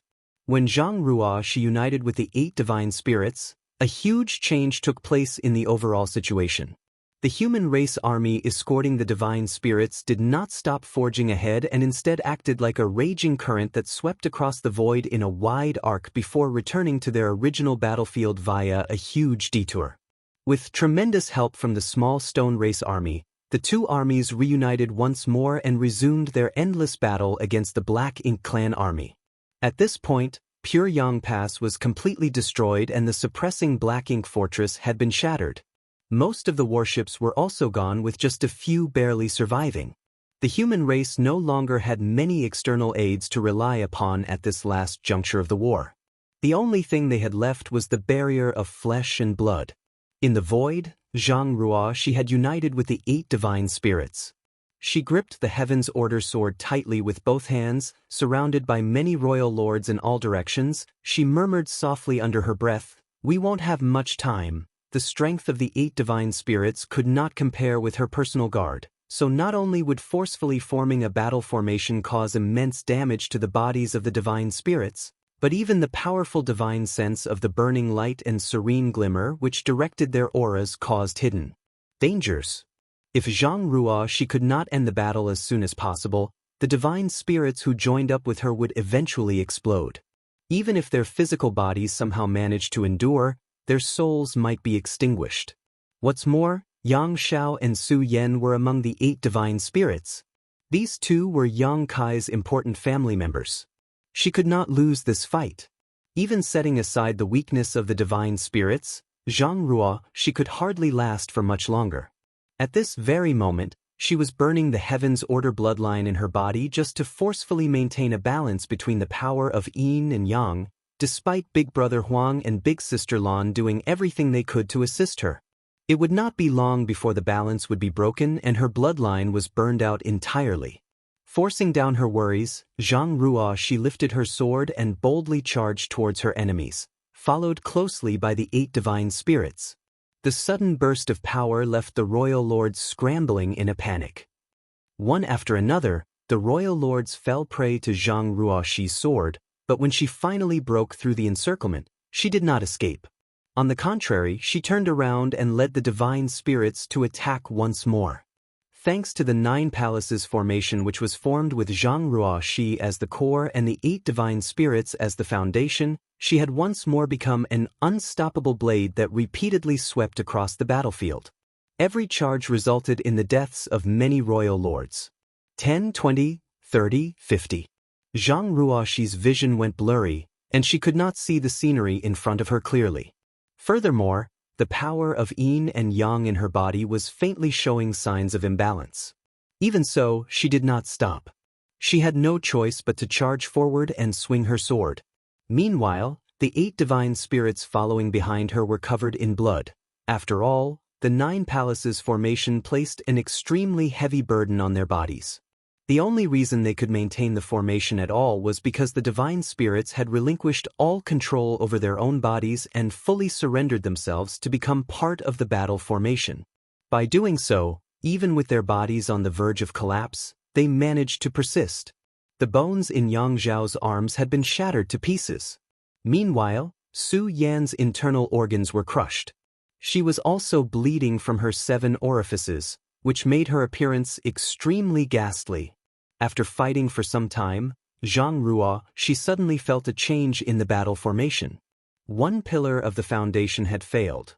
Thus, she hastily readjusted the battle formation. The 9 palaces formation became the 8 trigrams formation. Unable to withstand the pressure of the battle formation any longer, one of the divine spirits fighting behind her had exploded and died. The death distressed her greatly, causing a sharp stab of pain in her heart. Nevertheless, she did not dare to check the identity of the deceased divine spirit. She could only persist and swing her sword to cut down her enemies. At a certain point, Zhang, she could no longer detect any royal lords around her. She looked around with bleary eyes, but no matter where she looked, she could find none of the masters who had previously besieged her. She had cut down all 200 royal lords. When the realization struck her, she nearly burst into tears. Her entire body was covered in countless wounds, and the fresh blood that drenched her entire body had dyed what was left of her robe scarlet. She had not been too concerned when she teamed up with her personal guard to form the battle formation. After all, her personal guard each had the strength of a 9th Order master. Not to mention, their bodies were robust.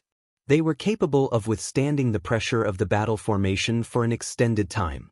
However, there were too many things to worry about when she entered a battle formation with the divine spirits. There were times when she could not dodge the attacks from the royal lords, so she was forced to bear the brunt of these attacks or the divine spirits would be killed instead. In this way, she had taken more damage in this shot battle than in all her previous fights. It was not until this moment that she had the time to check on the condition of the divine spirits. 8 divine spirits had forced their way through the enemy blockade to help her, but only 3 remained behind her. Even so, the aura of these 3 was weak and unstable, like they could be snuffed out at any moment. Although she was heartbroken by the losses, Zhang, she was relieved to see that Xianxia and Su Yan had survived. The Dragon Clan and Phoenix Clan were certainly worthy of being the strongest among the divine spirits. Besides, both Xianxia and Su Yan had been at the peak of their cultivation for a long time, which was another reason why they managed to persist until the end. Seniors, please release the battle formation. Zhang, she anxiously urged. Big brother Huang and big sister Lan immediately released control over their source strength at the same time. In the next moment, the 3 hollow-eyed divine spirits regained consciousness. 3 muffled groans of pain sounded in unison. They had not been aware of their states when their consciousness had been taken over, but a wave of boundless agony washed over them when their consciousness was restored. All the bones in Yang Zhao's body made cracking sounds as he revealed his true form without hesitation. Changing into his dragon form would give him greater endurance against his wounds. The injuries might be fatal to his human form, but the same degree of injuries would only be considered critical in his dragon form. Still, his 90,000-meter-long ancient dragon form was tattered and covered in terrible wounds. Moreover, the aura around him was weak and unstable. Similarly, the other divine spirit revealed his true form. He was a Pai Xiu who had survived for innumerable years and was thus an old veteran with an incredibly solid foundation. Neither of these 2 suffered from major problems. Although they were very heavily wounded, their lives were not in danger. Then Zhang, she turned to look at Su Yan, and her eyes immediately widened in horror at the sight. Su Yan's body was breaking apart and crumbling into dust. Like Yang Kai, she was originally part of the human race and only became part divine spirit after obtaining her phoenix source. She had repeatedly entered the phoenix nest to cultivate over the years, and in the end, she completely integrated the 3rd-generation Phoenix Empress source to become a pure-blood member of the Phoenix clan. Be that as it may, her foundation and physique were still inferior compared to someone born and raised in the Phoenix clan. Yang Xiao and Pai Xiu just barely survived the ordeal, but Su Yan failed to pull through until the end. Yang Xiao evidently noticed Su Yan's condition because he released a sorrowful wail at the sight. Su Yan, who was covered in various wounds, looked down at her hands which were beginning to disintegrate into ash. A look of remembrance flashed through her eyes at the sight. Raising her head once more, she looked at the weeping Zhang Ruoxi and smiled. Please don't blame yourself. The Phoenix clan has our Phoenix flame. There might be a chance for me to revive from death. But if I fail, please pass a message to him for me. Tell him that meeting him was the greatest blessing in my life. Zhang Ruoxi nodded desperately, her tears streaming down her face uncontrollably. The Phoenix clan's Phoenix Flame was also known as the Flame of Rebirth. It was only natural for Su Yan and Zhang Ruoxi to know about such things. Unfortunately, the Flame of Rebirth did not always succeed. It was simply a possibility of rebirth. After all, the Phoenix clan would be truly immortal if their rebirth succeeded in every attempt. If the Flame of Rebirth failed, their Phoenix source would return to the Phoenix nest and be reborn as a new member of the Phoenix clan. Martial Peak, Chapter 5992, The Hope of the Divine Spirits. After the battle, Zhang Ruoxi's crisis was resolved. Unfortunately, the price of her rescue was not small. 5 out of the 8 divine spirits who came to help her had lost their lives in battle. Only 3 of them had survived to the end. Be that as it may, Su Yan had already set 1 foot across the gates of death. After Su Yan finished speaking to Zhang Ruoxi, her entire body dissolved into tiny points of fluorescent light, which did not dissipate into the void but condensed into a dim blue flame instead. It was her Phoenix Flame, as well as her Phoenix source. It was the inheritance she received from the 3rd-generation Phoenix Empress, who lived back in the late ancient era. Zhang Ruoxi anxiously stared at the small ball of fire. The Phoenix Flame flickered, going from light to dark. In just a short moment, the dim blue Phoenix Flame became dim and dull, as though it would be extinguished in the next moment. Despite facing hundreds of royal lords without the slightest change in her expression, Zhang Ruoxi now was as pale as a sheet. Moreover, her body was enveloped in a layer of boundless chill. The extinguishment of the Phoenix Flame would mean that Su Yan was gone forever. Even if the Phoenix Flame returned to the Phoenix nest and produced another member of the Phoenix clan, that person would no longer be Su Yan. Why? Big Brother Huang's voice abruptly sounded in Zhang Ruoxi's mind, causing her to snap back to her senses. Grab that ball of fire. Big Brother Huang urgently urged. Although Zhang Ruoxi did not know what Big Brother Huang was planning, she quickly did as she was told. She stepped forward and wrapped her hands around the weakened flame. In the next moment, she clearly sensed Big Brother Huang and Big Sister Lan pouring power from their sources into the Phoenix Flame. She immediately understood their plan and hurriedly activated her Heaven's Order bloodline to help balance the flow and harmonize their power. The flame that was on the verge of being snuffed out slowly stabilized. In addition, faint hues of yellow and blue gradually seeped into the flame. The hues of yellow and blue were none other than the source strength of the burning light and serene glimmer. Shortly after the primordial light left its birthplace, the power of yin and yang were split from it. The primordial light later collided with the divine spirit ancestral land, and the dissipated energy transformed into the various divine spirits. In the end, its remaining essence turned into a woman bearing the Heaven's Order bloodline. Strictly speaking, the burning light and the serene glimmer originated from the same source as all divine spirits. Although they could be classified as divine spirits, they were different from ordinary divine spirits. That was because they were the first to split from the primordial light. Be it in terms of the purity or strength of their source, ordinary divine spirits were simply incomparable to the burning light and serene glimmer. Even the dragons and phoenixes were no exception in this regard. Therefore, the pure source strength of the burning light and serene glimmer was a great supplement to the divine spirits. Their source strength could help in the refinement of a divine spirit source and enhance the bloodline of these divine spirits. Yang Kai was the best example of this. When Yang Kai first met Big Brother Huang and Big Sister Lan, he had only just become a 10,000-meter-long grand dragon, but after receiving a gift of source strength from the two of them, his dragon vein improved at an astonishing pace, allowing him to grow to 20,000 meters in just half a month. What's more, the gift of source strength from Big Brother Huang and Big Sister Lan was nowhere near exhausted and had helped Yang Kai several more times over the years, eventually allowing him to become an ancient dragon less than 1,000 years later. This rate of growth for a member of the dragon clan was unheard of in history. At this moment, the same effect took place when they injected their source strength into the Phoenix Flame. The phoenix flame reacted as though it suddenly received significant nourishment and began burning brighter and stronger until the small ball of flame gradually resembled a blue-colored great Sunday. Zhang, she watched the flame intently. Then, she vaguely noticed the figure of a Phoenix clan member flying about within the flames. When the burning brightness of the phoenix flame reached a certain point, the blue-colored great sun abruptly expanded and exploded. The sudden turn of events left her dumbfounded.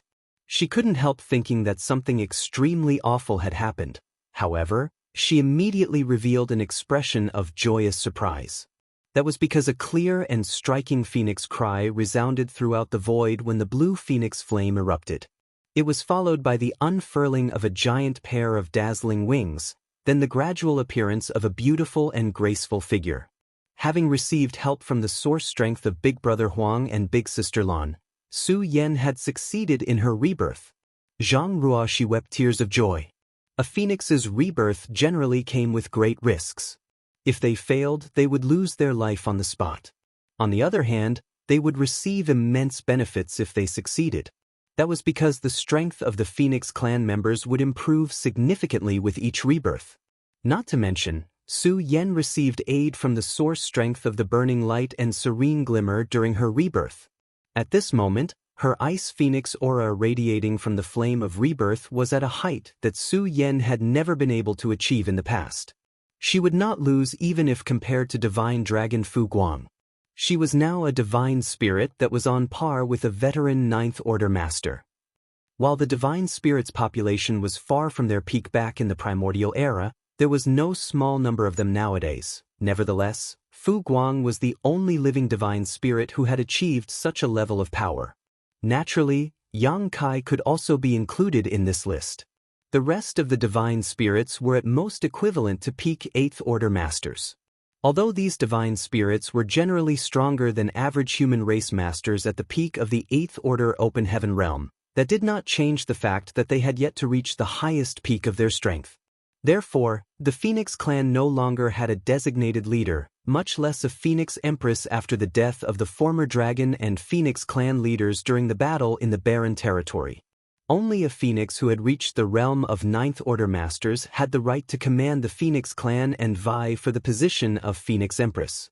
Su Yan had reached the peak of the 8th Order Open Heaven realm. In addition, her Phoenix clan source had reached a realm equivalent to the 8th Order.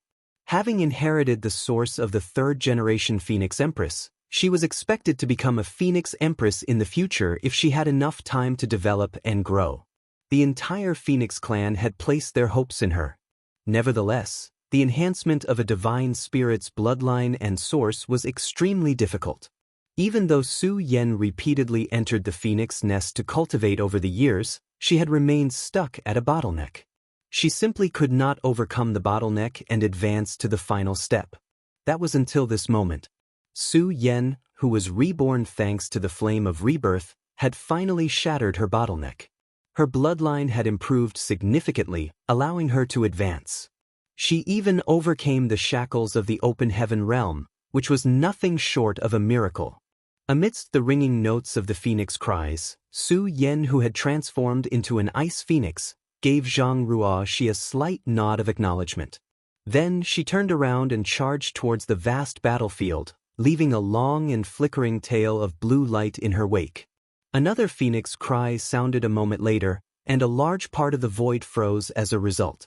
Countless black ink clansmen were turned into ice sculptures that maintained their final appearance before their deaths, drifting aimlessly in the void.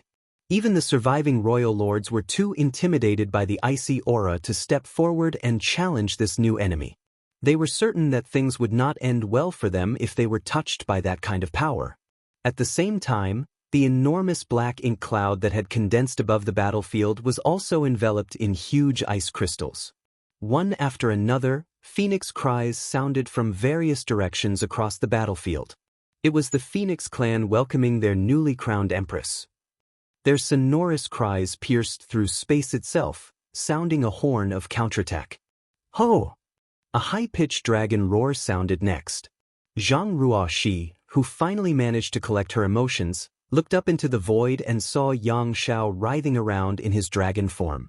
The power of the dragon vein in his body fluctuated wildly, showing faint signs that he was about to break through. Moreover, he was not the only one. Pai Xiao, the final survivor, was also exhibiting similar signs. The previous battle was an arduous struggle that they had never experienced before. Although their consciousnesses had been dormant at the time, their bodies did not forget the details of the battle. The enormous pressure had brought them closer to the limits of their bloodline. Nonetheless, what truly allowed them to break through their limits was the pure source strength of the burning light and serene glimmer which had poured into them. Both Xianxia and Pai Xiao were bearers of the great sun and moon marks, which were the manifestation of a piece of the burning light and serene glimmer source. In order to successfully form the 9 palaces formation with Zhang Ruoxi, Big Brother Huang and Big Sister Lan had integrated their marks into the divine spirits and assumed control over their bodies. Hence, all 8 of the divine spirits received the blessing of the burning light and the serene glimmer's source strength, which stimulated the growth of their bloodline greatly. The benefits that they obtained after surviving their near-death experience were unimaginable. The power of Yang Zhao's dragon vein boiled. He roared endlessly, filled with the faint realization that he had touched up the barrier that hindered his growth. As long as he could break through this barrier, he would be able to successfully become a divine dragon. He had been under tremendous mental pressure ever since he returned from the universe furnace. Although Yang Shui had advanced to the 9th order, he remained stuck as an ancient dragon. Consequently, there were many occasions in which they could no longer fight side by side with each other. The main reason was the difference in their strengths, which caused him to become a burden for Yang Shui. For this reason, Yang Xiao had been desperately trying to improve his bloodline. He had asked Fu Guang for advice on countless occasions, but the path to becoming a divine dragon was not easy. Even with Fu Guang's careful guidance, he simply could not find a way to overcome his bottleneck. The number of people in each generation of the Dragon Clan who could successfully advance to become divine dragons could always be counted on one hand. Most of the time, the Dragon Clan had only one divine dragon, and even at the peak of the Dragon Clan, there had only been a total of 3 divine dragons. At this moment, Yang Xiao could almost see his breakthrough on the horizon. He knew that this might be his opportunity to overcome his bottleneck, therefore he could not afford to miss it. In order to break through the shackles of his bloodline, he was willing to sacrifice everything. The same was true for Pai Xiao. While the Dragon and Phoenix clans generally had the protection of a Dragon Emperor or a Phoenix Empress in each generation, no equivalent divine spirit had appeared among the rest of the divine spirits since the end of the Primordial Era. The Primordial Era had been the turning point for the divine spirits, who lost the blessings of the heavens and earned the malice of the universe instead. During the Primordial Era, the divine spirits had been the favored of the heavens. They were unrestrained in their actions, doing whatever they wanted without any fear or scruples. Their reign came to an end after countless years of warring against each other for dominance, and they were eventually supplanted by the monster race. By that point, countless divine spirits had perished. Afterwards, the blessing and favor of the heavens gradually shifted to the monster race. Innumerable divine spirits were again wiped out during the early ancient era when the monster race ruled, and the number of divine spirits who survived was less than 1% of their numbers at their peak. If the monster race had continued to reign over the universe, the divine spirits would have gone extinct completely. Even the Dragon and Phoenix clans would not be an exception. What happened next was amusing indeed. The monster race ultimately walked down the same path as the divine spirits after they overthrew the reign of the divine spirits. Once again, the blessing and favor of the heavens shifted, now falling upon the human race. It was for that reason that the divine spirits cooperated with the human race. By taking shelter under the wings of the human race, they managed to preserve the lives of the surviving divine spirits until today. In short, the divine spirits lost the favor of the heavens after the primordial era and could no longer reproduce the glory of their ancestors. The greatest sign of their decline was the huge reduction in the number of divine spirits that could touch what was equivalent to the ninth order open heaven realm. Only those born in the Dragon Clan and Phoenix Clan had produced such masters after the primordial era. It had to be said that every single Divine Spirit clan had the protection of their respective Ninth-Order Divine Spirits during the Primordial Era. In fact, their numbers could range from a few to several dozen in each Divine Spirit clan back then. Countless eons had passed since then, and at this moment, there was a Pai Xiu who finally experienced the opportunity to overcome the shackles of his bloodline on this vast battlefield. He was ecstatic beyond imagination. Forcefully enduring the damage caused by his injuries, he pushed his bloodline power with reckless abandon. The vitality surrounding his body became more and more intense as time passed. All over the battlefield, the divine spirits revealed their true bodies and roared in excitement. If Su Yan's transformation was a joyous event for the Phoenix clan, then Pai Xiu's current state was a joyous event for all the divine spirits. Regardless of whether he succeeded in overcoming his bottleneck or not, he had already given the other divine spirits a glimpse of hope. Martial Peak, Chapter 5993, The Mighty Current of the Dragon Pool. On the main battlefield, the difficult situation faced by the allied army had been greatly eased, all thanks to Zhang Ruoxi. The Black Ink clan had paid an exorbitant price to take down Zhang Ruoxi, resulting in the loss of hundreds of royal lords and yielding less than desirable results. If the human race army had not desperately escorted the 8 divine spirits to aid her at the last moment, the Black Ink clan's plans to kill Zhang Ruoxi would most likely have succeeded, and once she was dead, there would no longer be anybody on the battlefield with sufficient strength to pose a threat to the Black Ink clan. At that moment, the 2 giant spirit gods were trapped by over 100 royal lords. They were too busy fending for themselves to spare any energy to rescue the human race army. Fortunately, Zhang Ruoxi eventually won the battle. The price of her victory was the lives of 5 divine spirits, but all the royal lords surrounding and besieging her had been eliminated in exchange. Furthermore, Su Yan had successfully been crowned as the Phoenix Empress. The enormous figure of the Ice Phoenix radiated with a bone-chilling cold that froze everything in its wake. Even space itself was no exception. Be that as it may, the situation remained bleak. The Black Ink clan had twice as many troops as the allied army, which gave them a numerical advantage that was difficult to overcome. Furthermore, not all of the royal lords had been eliminated in the skirmish with Zhang Ruoxi. The enemy had preserved enough royal lords to maintain the situation on the main battlefield despite their attempt to kill Zhang Ruoxi. At this moment, the difference in strength between the 2 sides had not shrunk, but instead increased significantly. The main cause for this was that the small stone race died at a much faster rate than the Black Ink clan. Su Yan's rebirth had only managed to help stabilize the situation by a small margin. The human race army would need an even greater injection of strength to prevent things from deteriorating, much less win the battle. A continuous wave of dragon roars reverberated throughout the void. When the power of Yang Zhao's dragon vein reached a certain limit, the aura of the divine dragon erupted. Then, the body of a 100,000-meter-long white dragon emerged, its enormous dragon head rising high above, overlooking all living creatures from a lofty height. Yang Zhao had succeeded in ascending to the realm of divine dragon. At the same time, the aura of a 9th-order divine spirit radiated from Pai Xiu.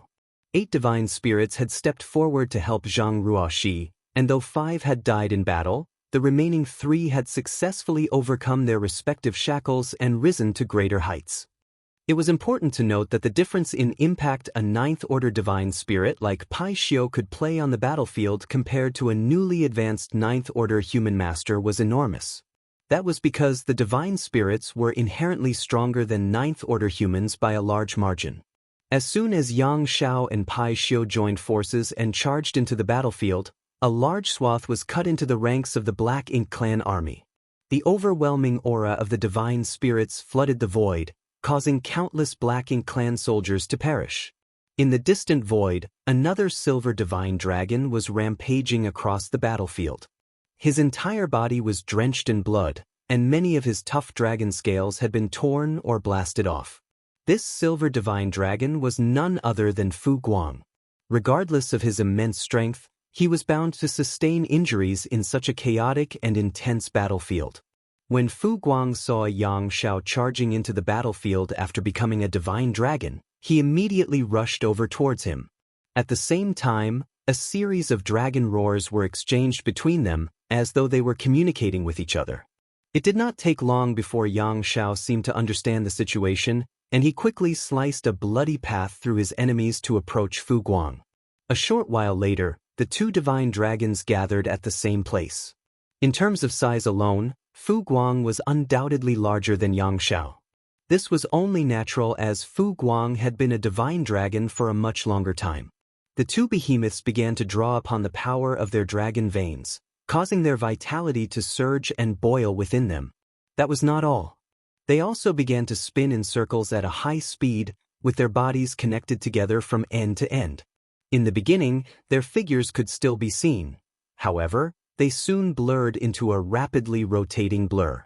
Something could vaguely be seen amidst the rapidly spinning circle of light, as though being summoned into existence. Many of the royal lords in the Black Ink clan army couldn't help feeling uncomfortable at the sight. Although they did not know what the two divine dragons were attempting, they knew that their actions would undoubtedly be detrimental to the Black Ink clan. They had to stop the divine dragons at all costs. Hence, more than a dozen royal lords immediately rushed towards the two divine dragons from various directions. Despite their efforts though, another shocking scene entered their eyes before they could approach the divine dragons. Under the joint efforts of the two divine dragons, a large amount of turbid liquid suddenly gushed out from the dazzling circle of light. The unknown liquid splattered across the void like a spray of mist from a mountain spring, covering everything around them. Then, a torrent of water emerged and swept out in all directions. Many of the divine spirits who knew what was happening couldn't help feeling moved by the scene before them. They knew that the Dragon Clan had brought out their strongest trump card in order to obtain victory in this war. The torrent gushing into the void without restraint was clearly the waters from the Dragon Pool. The Phoenix Clan had the Phoenix Nest, while the Dragon Clan had the Dragon Pool. These were the foundations of their respective clans. When the Phoenix Clan mobilized the power of the Phoenix Nest against their enemies, the Dragon Clan had not unleashed the power of the Dragon Pool. It was not that the Dragon Clan did not want to bring out their trump card, but rather that they lacked the ability to perform such a feat under normal circumstances. The act of summoning the Dragon Pool would have required various complicated rituals in addition to the concerted efforts of many Dragon Clan members. Unfortunately, the Dragon Clan simply could not afford the time and energy to perform such intricate rites on such a crisis-ridden battlefield. That was the case until Xianxia became a divine dragon. With Fu Guang's cooperation, the two divine dragons joined hands and forcibly summoned the Dragon Pool to the battlefield. The Dragon Pool was the foundation of the Dragon Clan. After all, the existence of the Dragon Pool was the prerequisite for the Dragon Clan to produce endless descendants. Not to mention, the power of the Dragon Pool was diligently accumulated over countless generations of the Dragon Clan. Regardless of whether the war would end in victory or defeat today, the Dragon Clan would inevitably suffer unimaginable losses by summoning the Dragon Pool on such a chaotic battlefield. It would be impossible to restore the lost energy without several hundreds of thousands of years of recuperation. Nevertheless, there was no denying that the effects of summoning the Dragon Pool were remarkable. The waters of the Dragon Pool turned into a raging torrent that swept out in all directions, and the Black Ink clan soldiers caught within this flood instantly perished. The power of the Dragon Pool was an unstoppable force. If a dragon bearing the Dragon Clan bloodline came into contact with the Dragon Pool's waters, they would be able to enhance their bloodline and increase their strength. On the contrary, the waters of the Dragon Pool were a lethal poison to living creatures without the power of a dragon vein in their bodies. Everywhere the mighty current flowed, death followed. Even one of the royal lords rushing towards the two divine dragons who accidentally got caught in the current only managed to struggle for a few breaths before he dissolved into the rampaging waters. It was a grand display of the terrifying power within the mighty current of the Dragon Pool. Needless to say, the current did not pose any threat to beings like the royal lords and the territory lords as long as they remained on guard. The power emanating from the Dragon Pool might be impressive, but powerful masters only needed to avoid the waters by a certain margin to remain unaffected. However, it was never Fu Guang's intention to target the enemy masters when he joined forces with Xianxia to summon the Dragon Pool. His goal had always been the Black Ink clan army. The royal lords and the territory lords could easily dodge the raging currents, but the Black Ink clan soldiers weaker than the territory lords were not so capable. Therefore, the troops of the Black Ink clan army were now perishing in droves. Some small stone race members fighting the Black Ink clan army were also caught in the raging torrent, but this couldn't be helped. Although Fu Guang had done his best to summon the dragon pool in an area where only the Black Ink clan was heavily concentrated, he could not exert fine control over the direction in which the mighty current of the dragon pool would flow. Hence, accidental injuries among friendly troops was inevitable. What shocked him, though, was that the small stone race members caught in the raging torrent of the dragon pool did not lose their lives. On the contrary, they simply struggled in the current for some time before they quickly rushed out and resumed fighting. After pondering on it for a moment, though, Fu Guang realized what had happened. These small stone race soldiers might be simple-minded, but their bodies contained a significant amount of power from the burning light and serene glimmer. Even if the power of the dragon pool was both ancient and pure, it was still incomparable to the original powers of Yin and Yang born alongside the universe. The realization completely relieved Fu Guang of his worries. With hindsight, he had to admit that summoning the dragon pool at such a perilous juncture had been a stroke of genius. Following the raging torrent that swept out in all directions, the Black Ink clan army suffered enormous losses, completely eliminating the numerical advantage they originally held. On the other hand, the human race army was small in number and extremely agile in their movements. Hence, it was not difficult for them to avoid the mighty current under Mi Jingluan's command. As for the small stone race, only their formations were scattered by the impact while they did not suffer any actual casualties. After a while, the dragon pool vanished without a trace.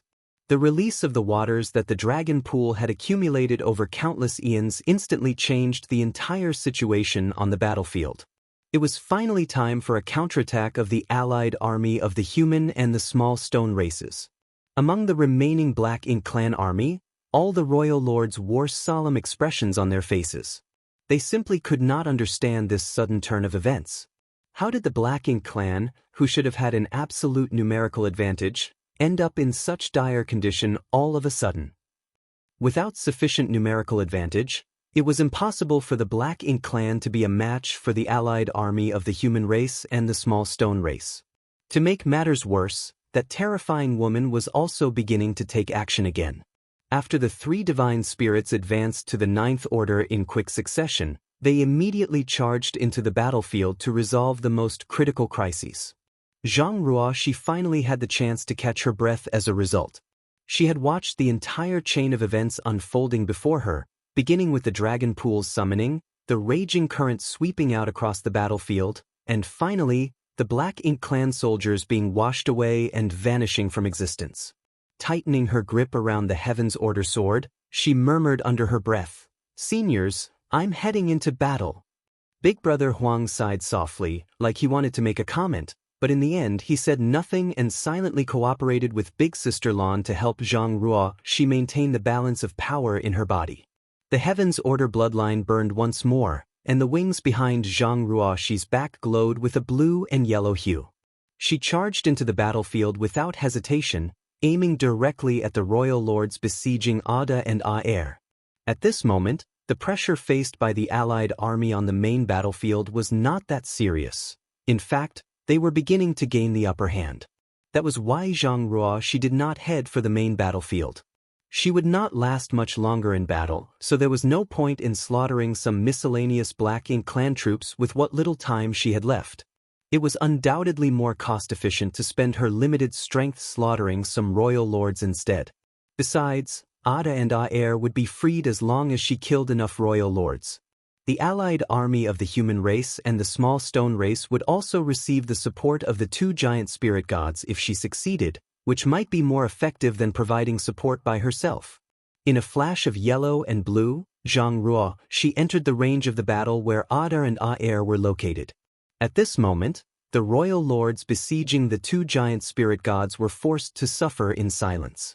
The royal lords besieging Zhang Ruoxi had been completely eradicated, and the numerical advantage of the Black Ink clan army on the main battlefield was quickly being overturned. At this point, The human race army had gained the upper hand in this battle.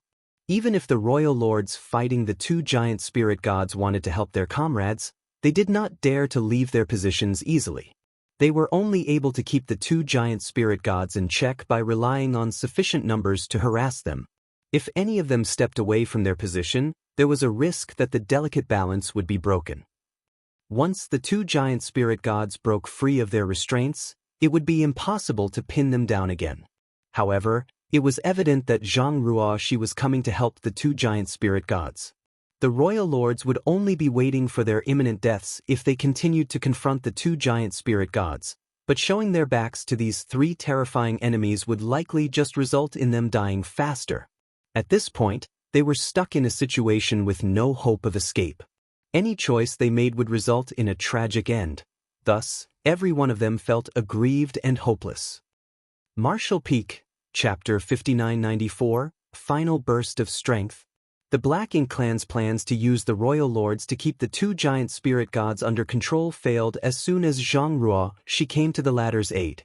With a flash of her sword, several royal lords perished on the spot. Upon receiving Zhang assistance, immediately struck out at the same time. He reached out his hand and smacked at a royal lord who was hovering around him. Thanks to heaven-destroying, earth-shattering strength, the royal lord struck by his blow was instantly smashed to pieces. However, paid a heavy price for his actions. The other royal lords immediately took the opportunity to leave numerous wounds on his body, causing blood and flesh to splatter everywhere. Nevertheless, did not back down. Abandoning all defenses, he switched to a violent offensive instead. As time passed, the royal lords steadily perished. When the number of royal lords besieging dropped to half their original number, the restraints and shackles holding him down could no longer be sustained. Was freed. Afterwards, his offensive became increasingly violent and vicious. He worked together with Zhang to quickly slaughter a few more royal lords around him, and as a result, the remaining royal lords could no longer withstand the pressure of the assault and scattered in various directions. Zhang and did not give chase but instead took the opportunity to rush towards Ada. A feeling of doom washed over the royal lords at this sight. Zhang had resolved Aer's predicament by killing off many of the royal lords in the encirclement with her strength alone. And now, she was joining forces with Aer to attack the remaining royal lords. How were they supposed to survive this onslaught?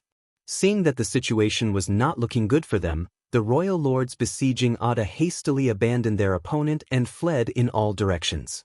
Ada naturally flew into a rage and chased after the fleeing royal lords, but his movements were slow and clumsy due to his enormous size, so how could he catch up to them? In the end, he was stopped by Aer. At this point, Ada had practically lost his ability to think rationally and was acting purely on his instincts. Thus, he immediately turned around and punched out. The punch caused Aer to stagger and lose his balance. Fortunately, Ada realized that he had attacked the wrong person after the first strike and his anger immediately vanished. He then stood there awkwardly scratching his head. Among the two giant spirit gods, Ada had always been the most simple-minded. In comparison, there was no doubt that Aer was the smarter one. That was also why Zhang had decided to rescue Aer first when she had the opportunity to help them. "Come with me, we'll beat them up together," Aer told Ada. Then he turned around and charged towards the main battlefield. Ada obediently followed after his brother, quickly forgetting about how he was bullied by the royal lords earlier. On the main battlefield, the appearance of the 3 Ninth Order divine spirits and the mighty current of the dragon pool had long since leveled the gap in military strength between the two sides. These changes allowed the allied army to gain the upper hand in the battle over time. Moreover, their advantage swiftly widened when the two giant spirit gods came forward to provide support. Everything had gotten better, and the situation was bound to improve even more. On the other side, Zhang was relentlessly chasing down the fleeing royal lords. Her speed was extraordinary. With the slightest flap of her wings, she could ignore the barriers of space and appear before any one of the royal lords in an instant. None survived the slash of the Heaven's Order sword. The royal lords who scattered and fled in all directions had no hope of surviving. On the contrary, their actions simply accelerated the arrival of their demise. When the royal lords finally realized their mistake, they hastily gathered together once more. Unfortunately, there were only some 40 royal lords remaining at this point. These royal lords were originally responsible for surrounding and besieging the giant spirit gods. There had been more than 100 of them in the beginning, but more than half had perished in such a short span of time. Having seen the situation on the main battlefield, they knew that the Black Ink clan had already lost the battle, but so what? As long as they had the Supreme One, they would never be defeated. What they needed to do now was preserve their strength as much as possible. When the Supreme One finished dealing with whatever matters it had to, they would rule the universe under the command of the Supreme One. With these considerations in mind, the royal lords gathered together but did not attack Zhang Ruoxi. They simply waited quietly and assumed a defensive posture. Holding the Heaven's Order sword in both hands, Zhang Ruoxi smiled slightly even though her complexion was as pale as a sheet. Their response perfectly aligned with her desires. If they had scattered and fled in different directions, then she would not have been able to eliminate them all. On the contrary, the fact that they gathered together in one place had certainly saved her the trouble of hunting them down. Needless to say, the situation was also a risk to her. If she failed to handle the situation properly, she would most likely suffer catastrophic consequences. Come! Zhang Ruoxi exhaled lightly and stabilized the power in her body. When she looked up, the vitality surrounding her began to boil and burn, and she transformed into a stream of light that charged towards the royal lords. This was her last burst of strength, so she had to act swiftly. She had to finish dealing with these royal lords before the situation fell out of control. When the stream of light crashed into the royal lords, various howls of fury resounded. Blood splattered everywhere and dismembered limbs scattered across the void. Under the rain of sword slashes that ruthlessly came pouring down, the royal lords perished one after another. The entire incident seemed to last for only a brief moment, but at the same time, there was also a feeling that hundreds of thousands of years had passed in that brief moment. When Zhang Ruoxi finally stopped swinging her sword, the void was littered with the dismembered remains of the royal lords. The few survivors opposite her looked petrified. Those short few moments had deeply instilled the true meaning of despair in their hearts. In the face of absolute might, even royal lords like themselves were as weak as ants. Nevertheless, something unexpected occurred. Under the horrified gazes of the royal lords, Zhang Ruoxi's hands suddenly fell limply to the sides. The vitality that enveloped her body also became extremely weak at this moment.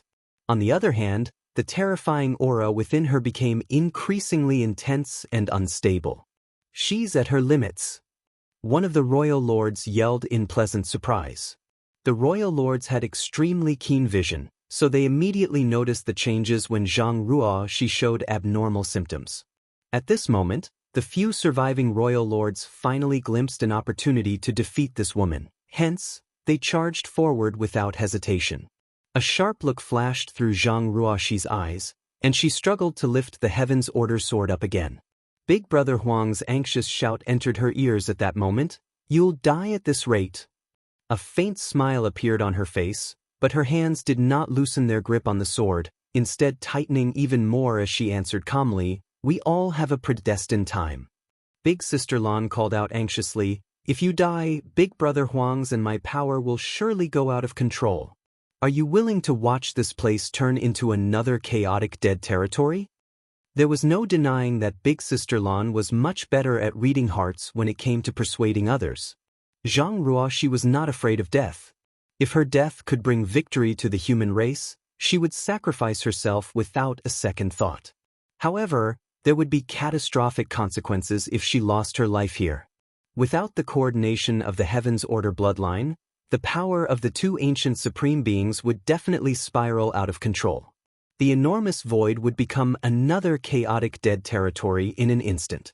If that were to happen, the Black Ink clan army would surely be eradicated, but unfortunately, the human race army scattered across the battlefield would also be dragged down with them. The human race had been fighting for millions of years just to obtain peace. At this point, They were only one step away from the dream of so many generations. How could Zhang Ruoxi destroy everything at such a critical moment? Martial Peak, Chapter 5995. It's not enough. After a brief hesitation, Zhang Ruoxi abruptly retreated. She no longer dared to carelessly activate the power within her. Therefore, she could only avoid the attacks of the royal lords who were charging forward desperately. Seeing that, the royal lords pursued Zhang Ruoxi even more fiercely than before. Ripples suddenly spread out across the void, and in the next moment, a dark blue ice phoenix wrapped in a bone-chilling cold stepped out from the ripples and shot a blast of icy aura at the royal lords who were pursuing Zhang Ruoxi. The royal lords were startled by the unexpected arrival and quickly dodged. When they raised their heads once more, their hearts ran cold with fear. Following the appearance of the ice phoenix, several other figures stepped out from the ripples. They were none other than the Ninth Order human masters. The Allied army had completely seized the initiative on the main battlefield. They marched forward in high spirits, with their overwhelming advantage in battle steadily growing larger. Under such circumstances, the outcome of the battle was no longer in question. Their victory was only a matter of time at this point. It was for that reason that Mi Jingluan immediately sent reinforcements when he noticed Zhang Ruoxi's predicament. For the sake of ensuring Zhang Ruoxi's safety, he did not even hesitate to mobilize Su Yan, who had only just become a Ninth Order divine spirit. After repelling the royal lords who were pursuing Zhang Ruoxi, a flash of light appeared around the ice phoenix. The figure shrank rapidly to reveal Su Yan's appearance. She took a step forward and came to Zhang Ruoxi's side. Grabbing Zhang Ruoxi by the arm, she quickly made a few maneuvers and withdrew from the battlefield. Her next task was to protect Zhang Ruoxi until the battle ended. Once Su Yan retreated from the battlefield with Zhang Ruoxi, the Ninth Order masters promptly found an opponent for themselves and clashed with the surviving royal lords. As time passed, powerful auras were eliminated one after another. The masters from the Black Ink clan suffered heavy casualties, and the Black Ink clan army was steadily being eradicated. The small stone race army also suffered terrible casualties, but even their deaths played a huge role in the battle. From time to time, flashes of dazzling light would burst out across the battlefield. Those flashes were none other than purifying light. Everywhere the light illuminated, Black Ink strength dissipated and Black Ink clansmen howled in agony. The royal lords and territory lords were perishing all over, and this only accelerated with the destruction of the Black Ink clan army. At a certain moment, the last stubborn royal lord was finally eliminated. The remaining human race army looked around and realized that there were no other enemies around. The battle that lasted for several months with almost no time for respite finally ended with the victory of the Allied army. The small stone race army had suffered a heavy price for the victory. At this moment, less than 30% of their original numbers remained. As for the human race army, about 10 million troops remained when the entire human race army assembled together in one place. Even the number of Ninth Order masters had reduced by more than half. Among the Ninth Order masters who lost their lives in battle, most of them were those who advanced recently.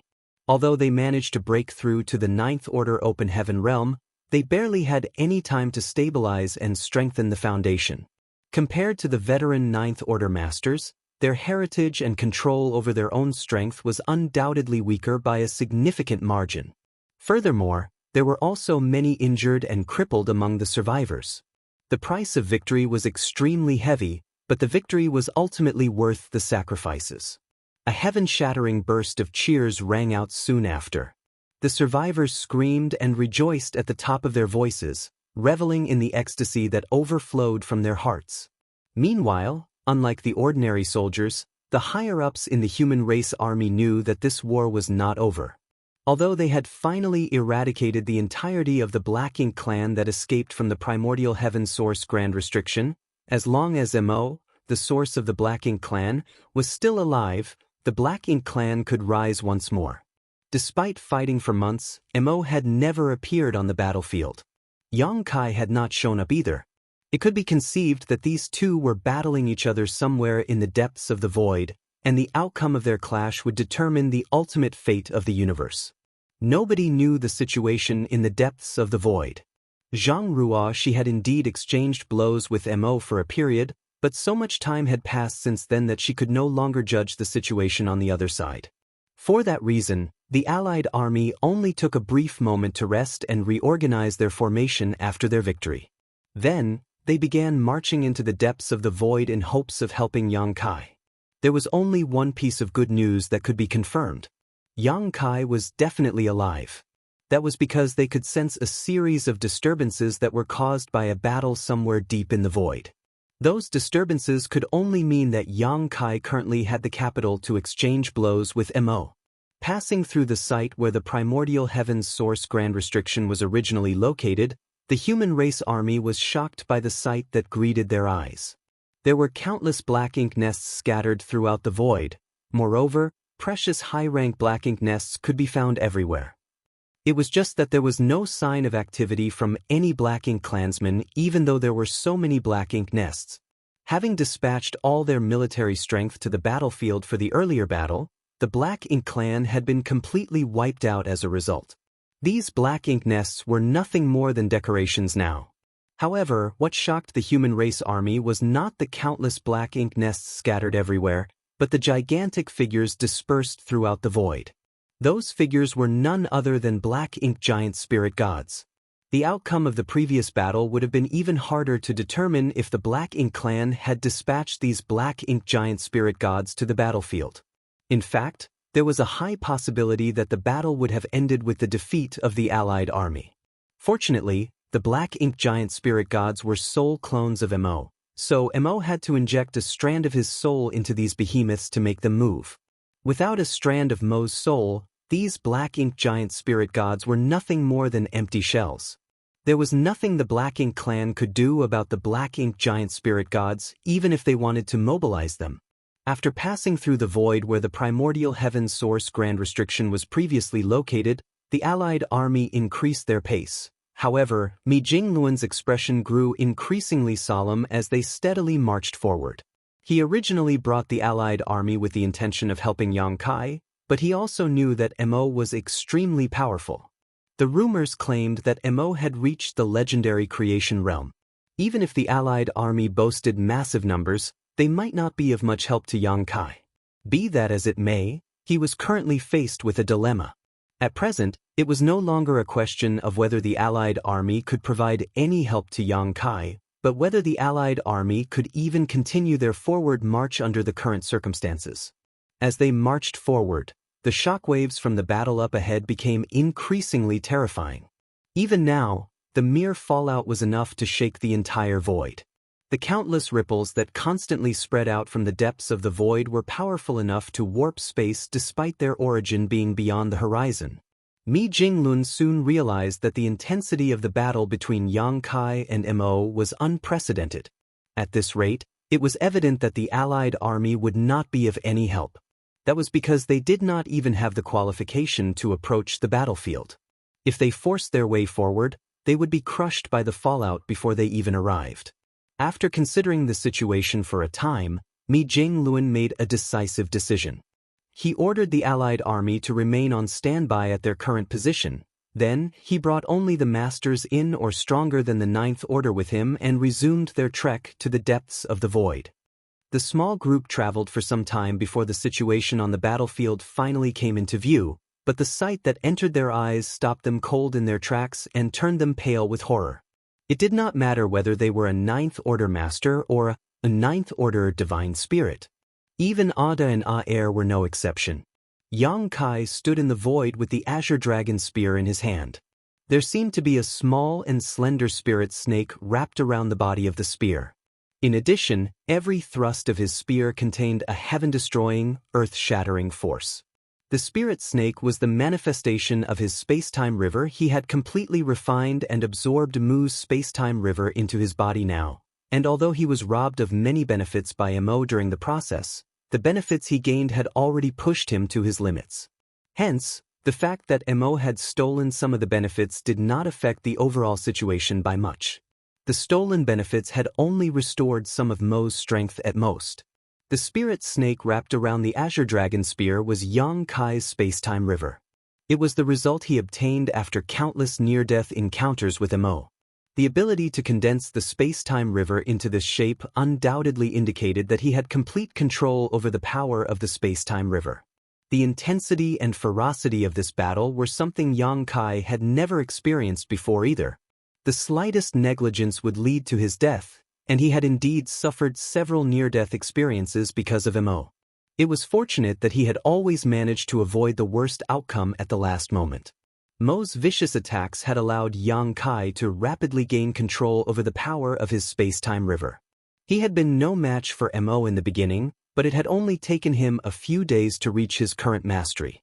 Originally, Yang Kai could only absorb the Tao's strengths into his body by force.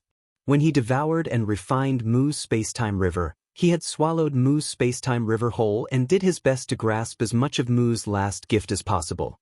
If the Yang Kai from then was compared to a piece of raw ore, then his battles with Mo had been various forms of tempering and refinement. Every application of Tao strengths and every encounter with Mo had gradually increased his control over the power of the space-time river. The rough and ugly ore had been forged into a fine piece of metal now. At this moment, Yang Kai's understanding of the 10,000 Tao strengths had truly reached the peak of enlightenment. The strength he could now exert was no weaker than what Zhang Ruoxi had previously displayed at her peak. Unfortunately, it was still not enough. If he wanted to slaughter Mo, then he had to overcome his limits in the Ninth Order Open Heaven realm and advance into a higher realm. Only then would he have hope of victory. However, his heritage was insufficient. How could Yang Kai easily overcome his limitations under these circumstances? Not even Mu could achieve such a feat. The more perfectly he could control his powers, the more aware Yang Kai became of his shortcomings. He couldn't reach a higher level of the martial Tao in such a short span of time. He would need to spend long years of precipitation and accumulation before he could ascend. Therefore, he sank into a vicious loop. As long as he failed to overcome his limitations, he would not be able to slaughter Mo. If he wanted to break through to a higher realm of the martial Tao, he would require more time. But how could Mo allow him to have enough time to grow and develop? Ever since Yang Kai condensed his space-time river in the universe furnace, he had found his path to the future. It was just that he failed to realize his discovery until Mu pointed it out to him. Although he could now oppose Mo to a certain extent, he knew in his heart that this situation would not last for long. There were times when one simply lacked the necessary strength, and he was bound to become exhausted at some point. Unfortunately, the same could not be said of Mo. Mo was a strange existence that was born when heaven and earth split apart. As long as his source remained intact, his strength would never be depleted. Furthermore, he was supposedly in the creation realm already. Even if more than 30% of his source had been suppressed and sealed, he was still a mighty being in a realm above the open heaven realm. Yang Kai had finally seen the bizarre means of a being in that realm. Black ink strength that permeated the void could be transformed into a royal lord with a single touch from Mo. The ability to create something out of thin air was simply unimaginable. It was truly fortunate that Yang Kai's current strength was extraordinary, so even a royal lord would only pose a minimal threat to him. That was why Mo stopped using such ineffective tactics after a few attempts and decided to fight Yang Kai with his own strength instead. With each vicious exchange of blows, the violent aftermath that spread out in all directions caused the void to shudder and crack. During one of their confrontations, Yang Kai suddenly heard a slight sound coming from deep within his heart. At the same time, a strange sensation was also transmitted from his arm. Looking down at his arm, he couldn't help being shocked by the sight. A crack had appeared on the till now indestructible Azure Dragon Spear. Martial Peak, Chapter 5996, Defeat. The Azure Dragon Spear was given to Yang Kai by Ada when he was still living in the Star Boundary. In other words, the spear had accompanied him for thousands of years, during which they experienced numerous battles and slaughtered countless enemies together.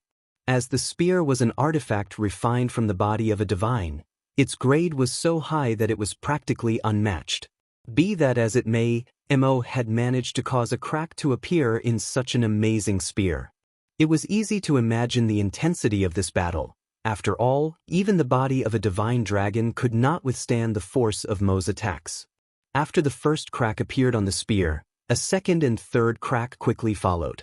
It did not take long before the entire body of the spear was covered in fine cracks. The spear was on the verge of shattering to pieces. When Mo noticed the cracks on the spear, a hint of mockery appeared in his eyes and his attacks became fiercer and fiercer. Yang Kai suppressed the reluctance in his heart and summoned his Tao strengths with all his might. Then he thrust out with his spear. As soon as the violent forces collided with each other, the impact caused his body to freeze for a moment. The spear that had accompanied him for thousands of years simultaneously shattered into 1,000,000 pieces in his hand. Mo had been waiting for this very opportunity. When the Azure Dragon spear shattered to pieces, he jumped forward and punched Yang Kai. This punch was meant to become the deciding factor of this battle. He strongly believed that Yang Kai would be forced to avoid his blows after losing his weapon.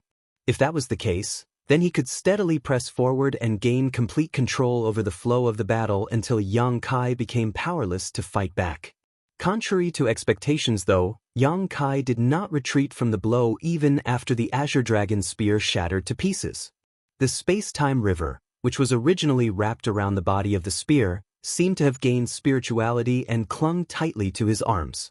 Facing Mo's attack directly, Yang Kai threw a punch in Mo's direction. The Tao's strengths fluctuated violently. At the moment when both forces collided with each other, a powerful impact manifested as a visible halo of light centered around the two opponents flashed. The halo of light swiftly spread out in all directions. Everywhere the light passed, space shattered and collapsed. It was quickly followed by the appearance of numerous enormous void cracks. The Ninth Order masters who had arrived at the periphery of the battlefield turned pale with fright. Faced with the approaching fallout of the battle, they quickly summoned their strength to defend themselves against the impact. Nevertheless, they were still sent flying. They, who were no longer at their peak strength, were instantly thrown into disarray by the impact. Luckily, the two giant spirit gods stood in front of them and bore the brunt of the shockwave. It was only thanks to the protection of Ada and Aer that there were no casualties. Once the effects of the aftermath passed, they couldn't help looking slightly flustered and bitter. They originally came here intending to help Yang Kai. Halfway into the journey, the Allied army was forced to stop at a distance and discontinue their forward march because the troops could not withstand the overwhelming pressure of the battle. At this moment, they were horrified to discover that even Ninth Order masters like themselves could not approach the battlefield. They would be torn apart by the aftermath of such powerful attacks. As things stood, the only ones who could be depended upon were the two giant spirit gods, Ada and Aer. Mi Jinglun looked up at the two behemoths and instantly realized that the two giant spirit gods could not be counted on either. The survivors were exhausted after the arduous battle. Even Ada and Aer were no exception. While the two giant spirit gods managed to resist the shockwave just now, they were still pushed back significantly by the impact. Under these circumstances, it was impossible for any of them to intervene in the battle. They would only be a burden for Yang Kai if they recklessly charged forward. Mi Jinglun was abruptly struck by a saddening realization. The only thing they could do after coming here was to witness the unique battle with their own eyes. That was an unimaginably heartbreaking truth. When the aftermath fully dissipated, everyone looked towards the battlefield from behind Ada and Aer. The scene that greeted them made their hearts tighten with fear. Yang Kai was steadily being pushed back, seemingly at a complete disadvantage. Compared to an ancient entity like Mo, Yang Kai's heritage was simply too shallow. The slightest negligence or careless mistake could become fatal. Waste. During the battle, Mo suddenly yelled in frustration. Yang Kai flew backwards like an arrow released from the bowstring following a vicious strike. The space-time river wrapped around his arms suddenly emerged behind him and he fell into the river, diffusing some of the impacts from the blow. It did not take long before he stepped out of the river once more. His complexion was pale, and a trickle of blood dripped from the corners of his mouth. Mo did not pursue Yang Kai. He simply stared coldly and calmly stated, "My offer from before still stands. Give up your feudal resistance and hand over Mu's inheritance. I guarantee that the human race will have a place to live in the future." Yang Kai turned his head to the side and spat out a mouthful of blood. Then he grinned wickedly. "Kill me, then you can deal with the human race as you please." Mo closed his eyes gently. When he opened them once more, his murderous intent overflowed. He did not bother to speak again, and his figure abruptly vanished from where he was standing. By the time he reappeared again, he was already standing in front of Yang Kai. The sudden disappearance and reappearance were not a trick of space principles. Rather, his speed had simply reached such an extreme. Yang Kai did not seem surprised by these movements. With a backward grab, the space-time river that was originally flowing behind him transformed into a whip and appeared in his hand. The long whip then lashed out towards Mo. Mo frowned slightly but did not dodge aside. He simply threw a punch instead. The punch struck Yang Kai squarely in the head. The blow made his head arch backwards, and his skull seemed to crack from the impact. He was immediately drenched in blood. Nevertheless, the long whip wrapped around Mo. Standing so close to each other, the blood-drenched Yang Kai grinned at Mo. "I finally caught you." He seemed to have been waiting for this moment. After he finished speaking, he gave the long whip in his hand a sharp flick. The space-time river manifested once more, and the raging currents instantly engulfed the two figures. Before their figures vanished from view, the masters standing in the distance vaguely heard Mo's mocking voice sounding in their ears. "Since you're so eager to die, I will fulfill your wishes." Afterwards, the space-time river that stretched out into the void suddenly boiled and bubbled violently. Meanwhile, the Grand Tao strengths trembled agitatedly. These were the results of the battle between Yang Kai and Mo in the space-time river. The Ninth Order Open Heaven Realm Masters couldn't help being extremely nervous at the sight. The space-time river was the condensed crystallization of Yang Kai's 10,000 Grand Taos. Even if fighting in the space-time river would give him a considerable advantage over his opponent, that was not enough to overcome the fact that Mo's cultivation was in a higher realm than his. Besides, the Ninth Order Open Heaven Realm Masters had seen the previous battle with their own eyes. Under Mo's powerful offensive, Yang Kai could only parry and defend at most. He had no strength to fight back whatsoever. That was the result of the undeniable gap in their strengths.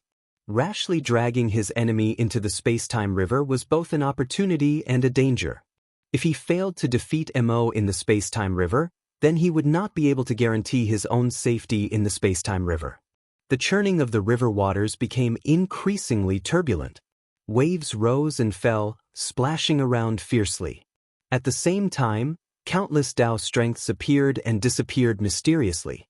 Although the Ninth Order Masters could not see the ongoing battle, they could deduce that Yang Kai was at a disadvantage just by looking at the changes in the space-time river.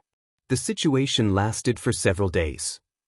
The Ninth Order Masters were about to rush forward to help when the churning river suddenly turned calm. With their hearts in their throats, they watched the space-time river intently. They knew that the outcome of the battle had been decided. Mi Jingluan immediately sent a transmission to his companions, ordering them to be ready for action at any time. A figure suddenly stepped out of the river. To their horror, the figure that stepped out turned out to be not one but two figures. Mo held Yang Kai by the head, dragging him with one hand. Yang Kai hung limply from Mo's grasp as though every bone in his body had been broken. Martial Peak, Chapter 5997, Space-Time Shadow. Standing above the space-time river, Mo held Yang Kai's head as though holding a chicken in his grasp and snorted, "Useless waste. You don't have the right to continue living." Then, he abruptly exerted great strength in his hand. How could Yang Kai, who had lost his ability to fight, withstand such an attack? His head instantly exploded from the impact. However, Mo did not stop there. It punched out and smashed the crippled body to pieces. The scene was imprinted in the eyes of the Ninth Order Masters who were watching the battle from afar. They stood frozen in shock and stared in disbelief. Yang Kai died? The man who was the best at creating miracles and turning the tides of war countless times? The man who had saved the human race from various catastrophes? Did he die just like that? They instinctively refused to believe the scene before them and subconsciously wondered whether they were looking at an illusion. However, the dissipation of his aura that followed the destruction of his body could not be faked. Everything indicated that he was really dead. Yang Kai had died at the hands of Mo. Only a short moment had passed from the time Yang Kai was dragged out of the space-time river by Mo. Moreover, Mo had not hesitated in the slightest when he killed Yang Kai. Everything happened so quickly that the Ninth Order Masters had no time to even think about rescuing Yang Kai. A shrill but mournful phoenix cry rang out, accompanied by a furious dragon roar. Su Yen and Yang Xiao transformed into their divine spirit forms and charged towards Mo. The rest of the Ninth Order Masters also followed suit and sprang into action. Despite knowing that they were no match for Mo, nobody hesitated in the slightest. Now that Yang Kai was dead, there was nobody in this world who could compete with Mo. Black Ink's strength would soon gain complete control over the universe. When that happened, the human race would no longer have a place to live. This was the final struggle. Su Yen was the fastest. After all, the Tao of Space was the bloodline talent of the Phoenix clan. She had lost her mind after being consumed by her feelings of rage and sorrow. At this moment, there was only one thought left in her heart. She wanted revenge, and if she could not have it, she would accompany Yang Kai to the afterlife.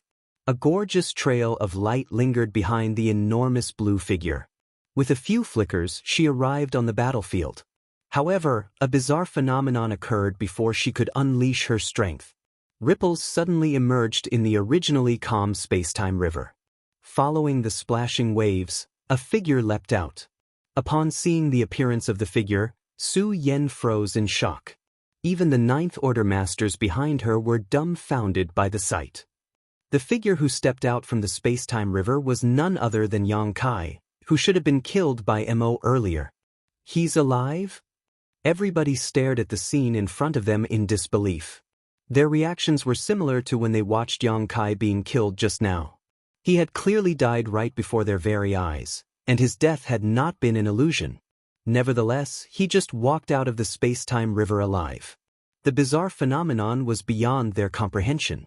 This kind of resurrection after death was simply impossible.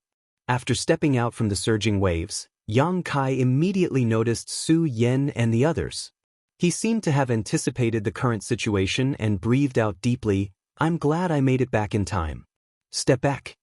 Su Yen, who had transformed into an ice phoenix, only hesitated for a brief moment before she turned around and retreated backwards. She also manipulated space principles and quickly transported the people behind her away from the battlefield. The Ninth Order Masters were forcefully returned to their previous positions. This location could barely be considered safe from the aftermath of the battle. Xianxia frowned deeply. What just happened? Yang Kai had clearly been killed, so how did he come back alive from the space-time river? Although Xianxia had lived for many years, he had never encountered such a bizarre sight before. A light flashed through Mi Jingluan's eyes. Creation realm. Could it be the mysteries of the creation realm? What do you mean? Yang Lai raised an eyebrow at those words. Are you saying that Yang Kai has stepped into the creation realm? Mi Jingluan shook his head. It doesn't seem like it. The Yang Kai who stepped out of the space-time river only had the aura of a Ninth Order Master. It did not seem as though he had ascended to a new realm. Be that as it may, Mi Jingluan had no other explanation for the bizarre phenomenon that they just witnessed. What's more, could reaching the creation realm really allow one to revive from the dead? It was simply outrageous and inconceivable. On the battlefield, Missouri watched Yang Kai reappear from the space-time river and turned to look at the scattered pieces of the dismembered body. After confirming that he had indeed slaughtered Yang Kai earlier, he immediately understood the situation. A shadow. Yang Kai smiled at Mo. I can't fool your eyes after all. Mu and Mo had lived together for such a long time. It was only natural for Mo to know about Mu's methods. Besides, two identical individuals could not exist together unless they originated from different spacetimes. Mu's shadow technique had transcended the limits of the mundane. In order to suppress and seal Mo's source, she had divided her entire life into 3,000 shadows to protect the 3,000 universe worlds inside her space-time river. Each shadow represented a part of her past, an illusion of sorts that was also real and tangible. Yang Kai had obtained Mu's final gift. Devouring and refining her space-time river had allowed him to massively increase the volume of his own space-time river. At the same time, he also enhanced and improved his attainments and comprehension of the 10,000 Grand Daos. The benefits he received were enormous. Nevertheless, those were not his greatest gains.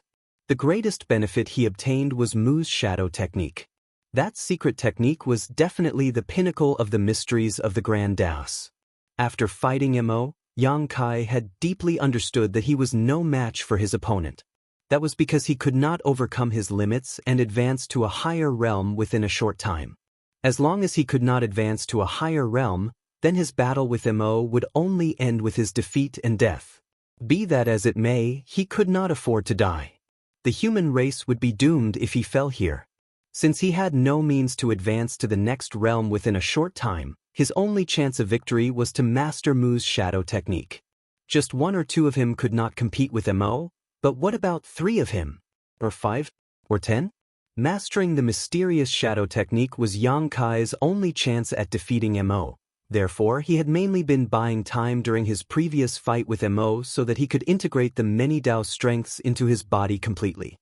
Mu had not been able to teach Yang Kai about the mystery behind the shadow technique. It was not that she had no intention to teach him the secret technique. On the contrary, it was a secret technique that resulted from reaching the pinnacle of the Grand Daos, so it was not something he could learn even if she tried to teach him. The secret technique was something he had to comprehend with his own abilities. Fortunately, Yang Kai had embarked on the same path as Mu. It was for that reason she believed that he would eventually comprehend the mysterious secret technique and understand her intentions for giving him her space-time river. Having come into contact with more than 2,000 of Mu's shadows, Yang Kai already had some vague ideas about the shadow technique before he devoured and refined Mu's space-time river. Furthermore, Mu's final gift had laid down a solid foundation for him. It was thanks to the foundation that he finally understood the secrets of the shadow technique and was able to perform it through his space-time river. There was no denying that Mo had killed him, but the one who died was a copy of himself who had existed at a certain time in the past. Nonetheless, the demise of a shadow was not without cost. Although it was Yang Kai's first time performing the shadow technique, he quickly noticed that something was wrong. He raised a hand to his head in confusion. "It feels like I've forgotten something." He had completely lost his memories of the time during which the deceased shadow of him had existed. Never mind. It probably wasn't anything important. He gave a carefree laugh and looked up at him. "Shall we go for round 2? Mo's lips curled upwards. His expression had been sullen throughout the battle with Yang Kai, as though he owed him a massive debt. He also repeatedly made rude and disparaging remarks, but he broke into a smile at this moment. "Interesting. The interesting part has yet to come." As soon as the words left Yang Kai's mouth, the Dao strengths lingering around his body began to fluctuate. He arrived in front of Mo in the blink of an eye. The space-time river surged behind him. Raising his arm, Yang Kai summoned the Azure Dragon Spear and thrust it at Mo. The Azure Dragon Spear should have been destroyed, but the Azure Dragon Spear in the space-time that Yang Kai's shadow originated in remained intact. That was why the shattered spear could display its great strength once more. As before, the violent fallout produced by their exchange of blows continuously spread to the surroundings. The spectating Ninth Order Masters couldn't help widening their eyes at the sight. They secretly rejoiced that Yang Kai had resurrected in time. With their strength, Mo would have effortlessly killed them if they had rushed forward at the time.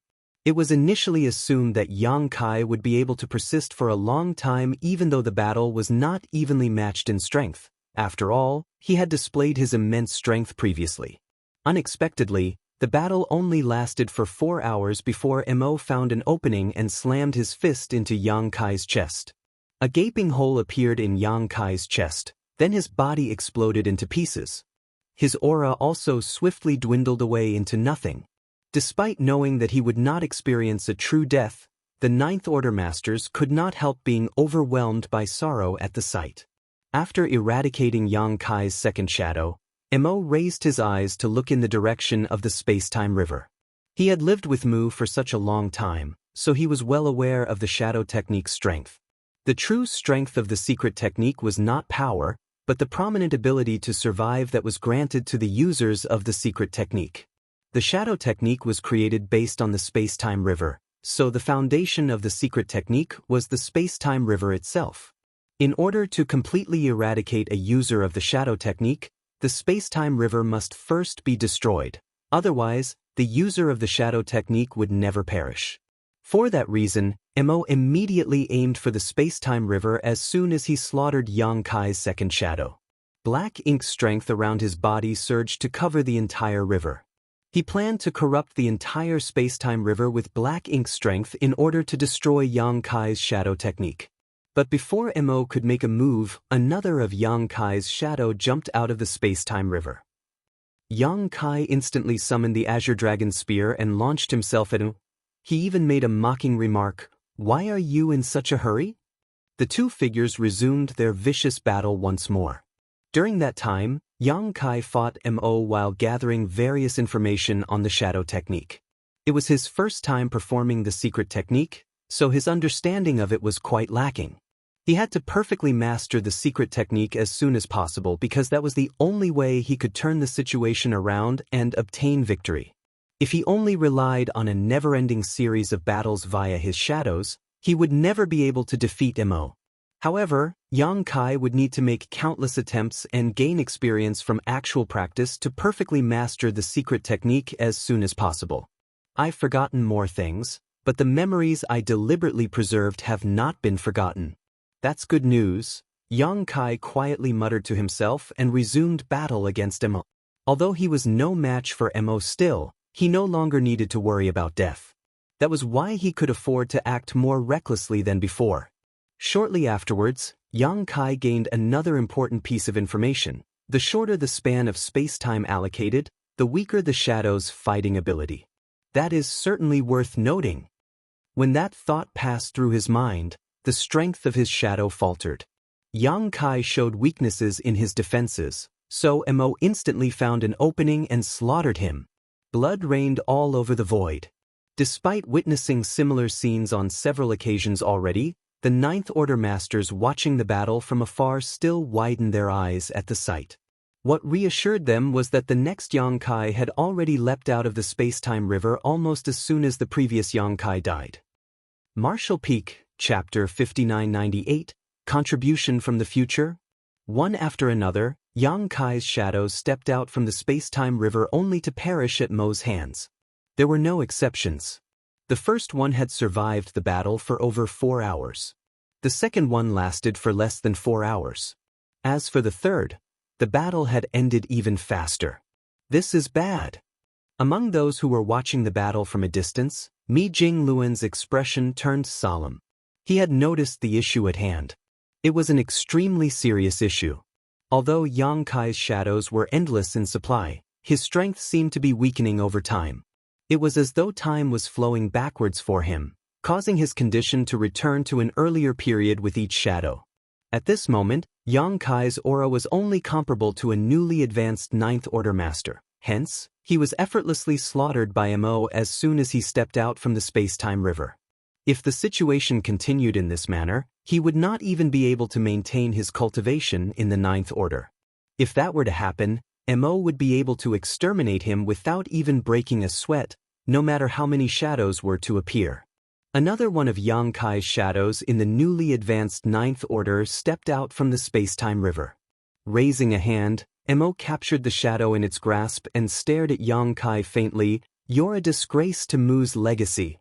Yang Kai did not panic even though he was captured by Mo. After the repeated deaths of his shadows, he was now very familiar with the feeling of death. Raising an eyebrow at those words, he denied the statement. That might not be true. Mo looked surprised. "Do you have another trick up your sleeve?"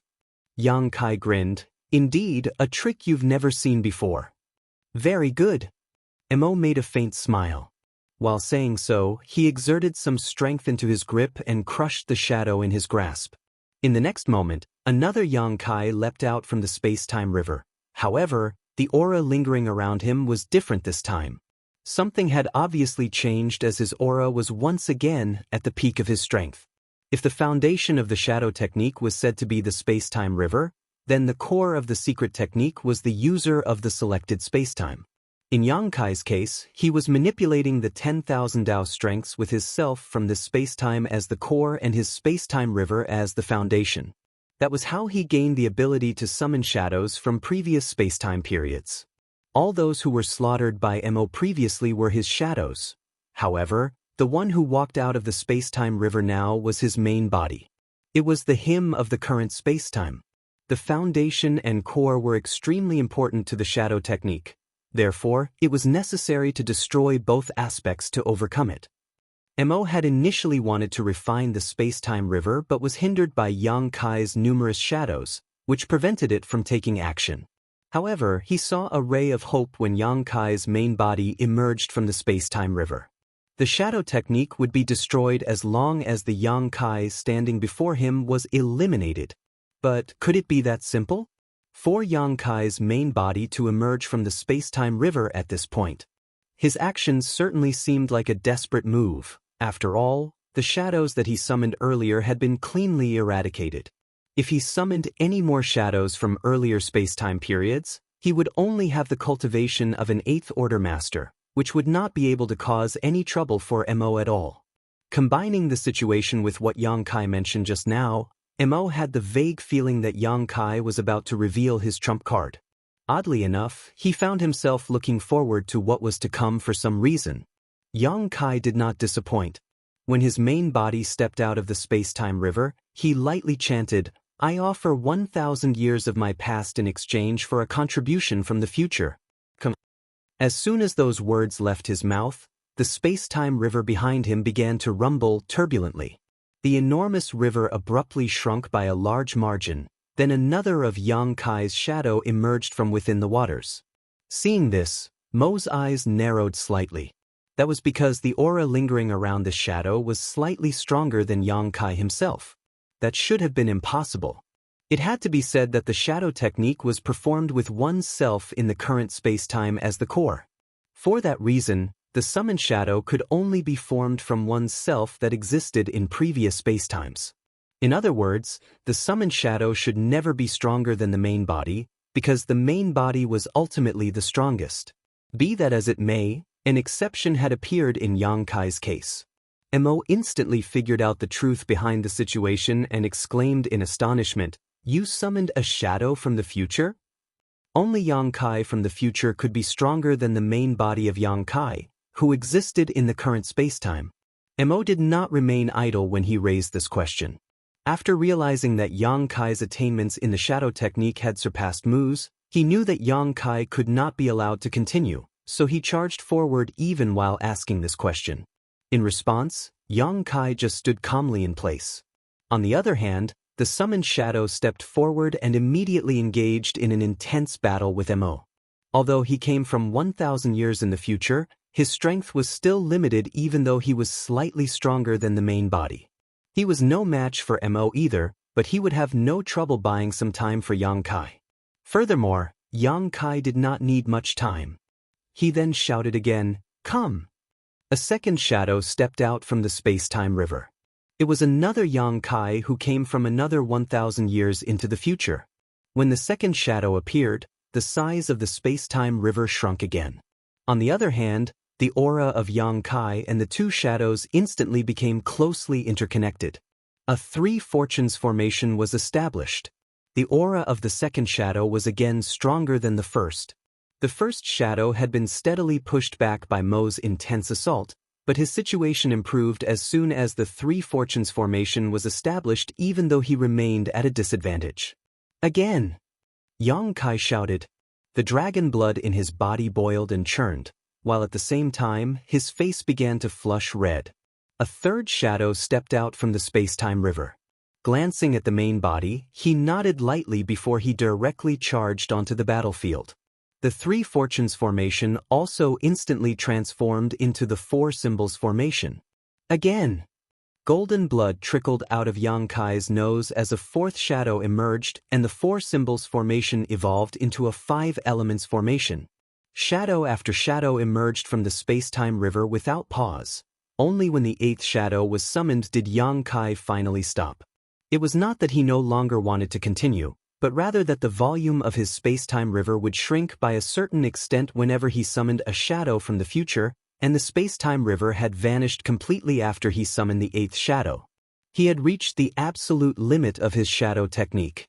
At this moment, Yang Kai's main body was bleeding from all 7 of his orifices. It was evident that he had endured tremendous pressure in order to pull this feat off. The shadows that appeared towards the end possessed increasingly powerful auras.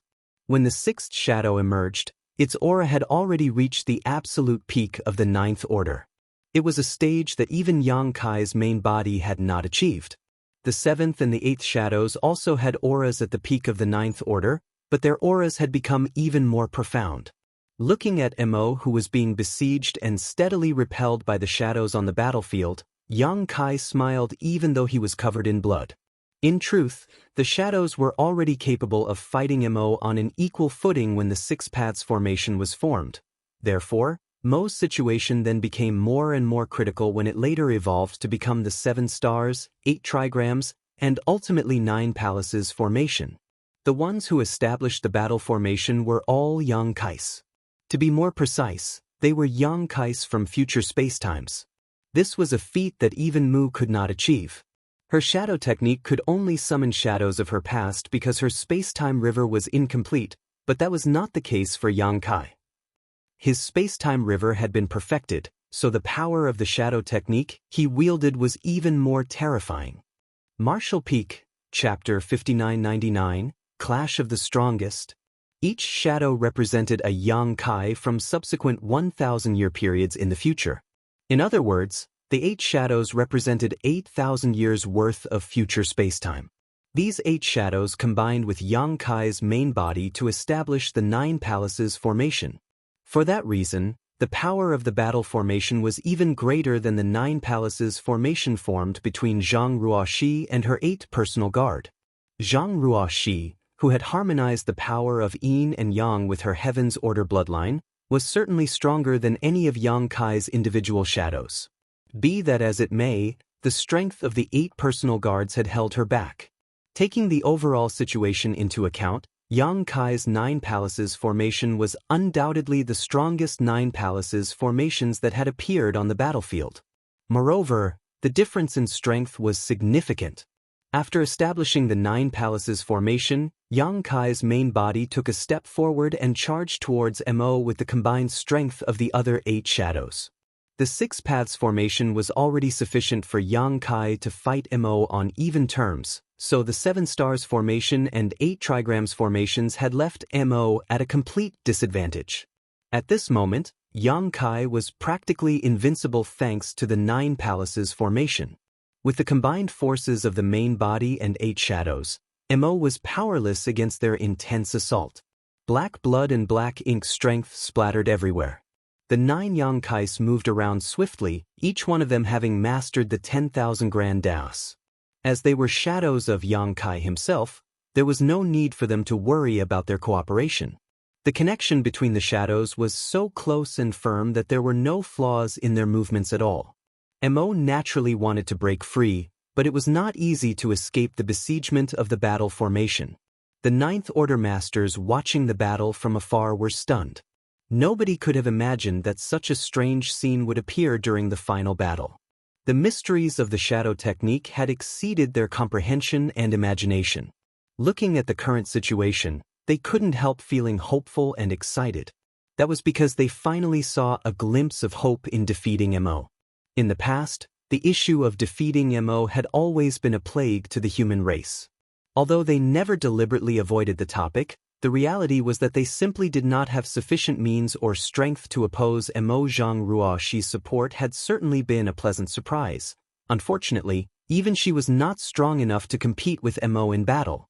The battle on the main battlefield was over, and the entire Black Ink clan had been obliterated. If Yang Kai could defeat Mo, then the Black Ink crisis that had been plaguing the human race since the late ancient era would be resolved in one fell swoop. A bright future was awaiting the human race.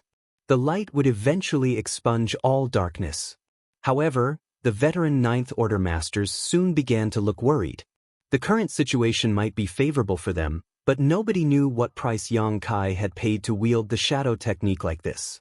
Seeing as the secret technique far exceeded his own abilities, the price he paid would correspond to the strength he obtained.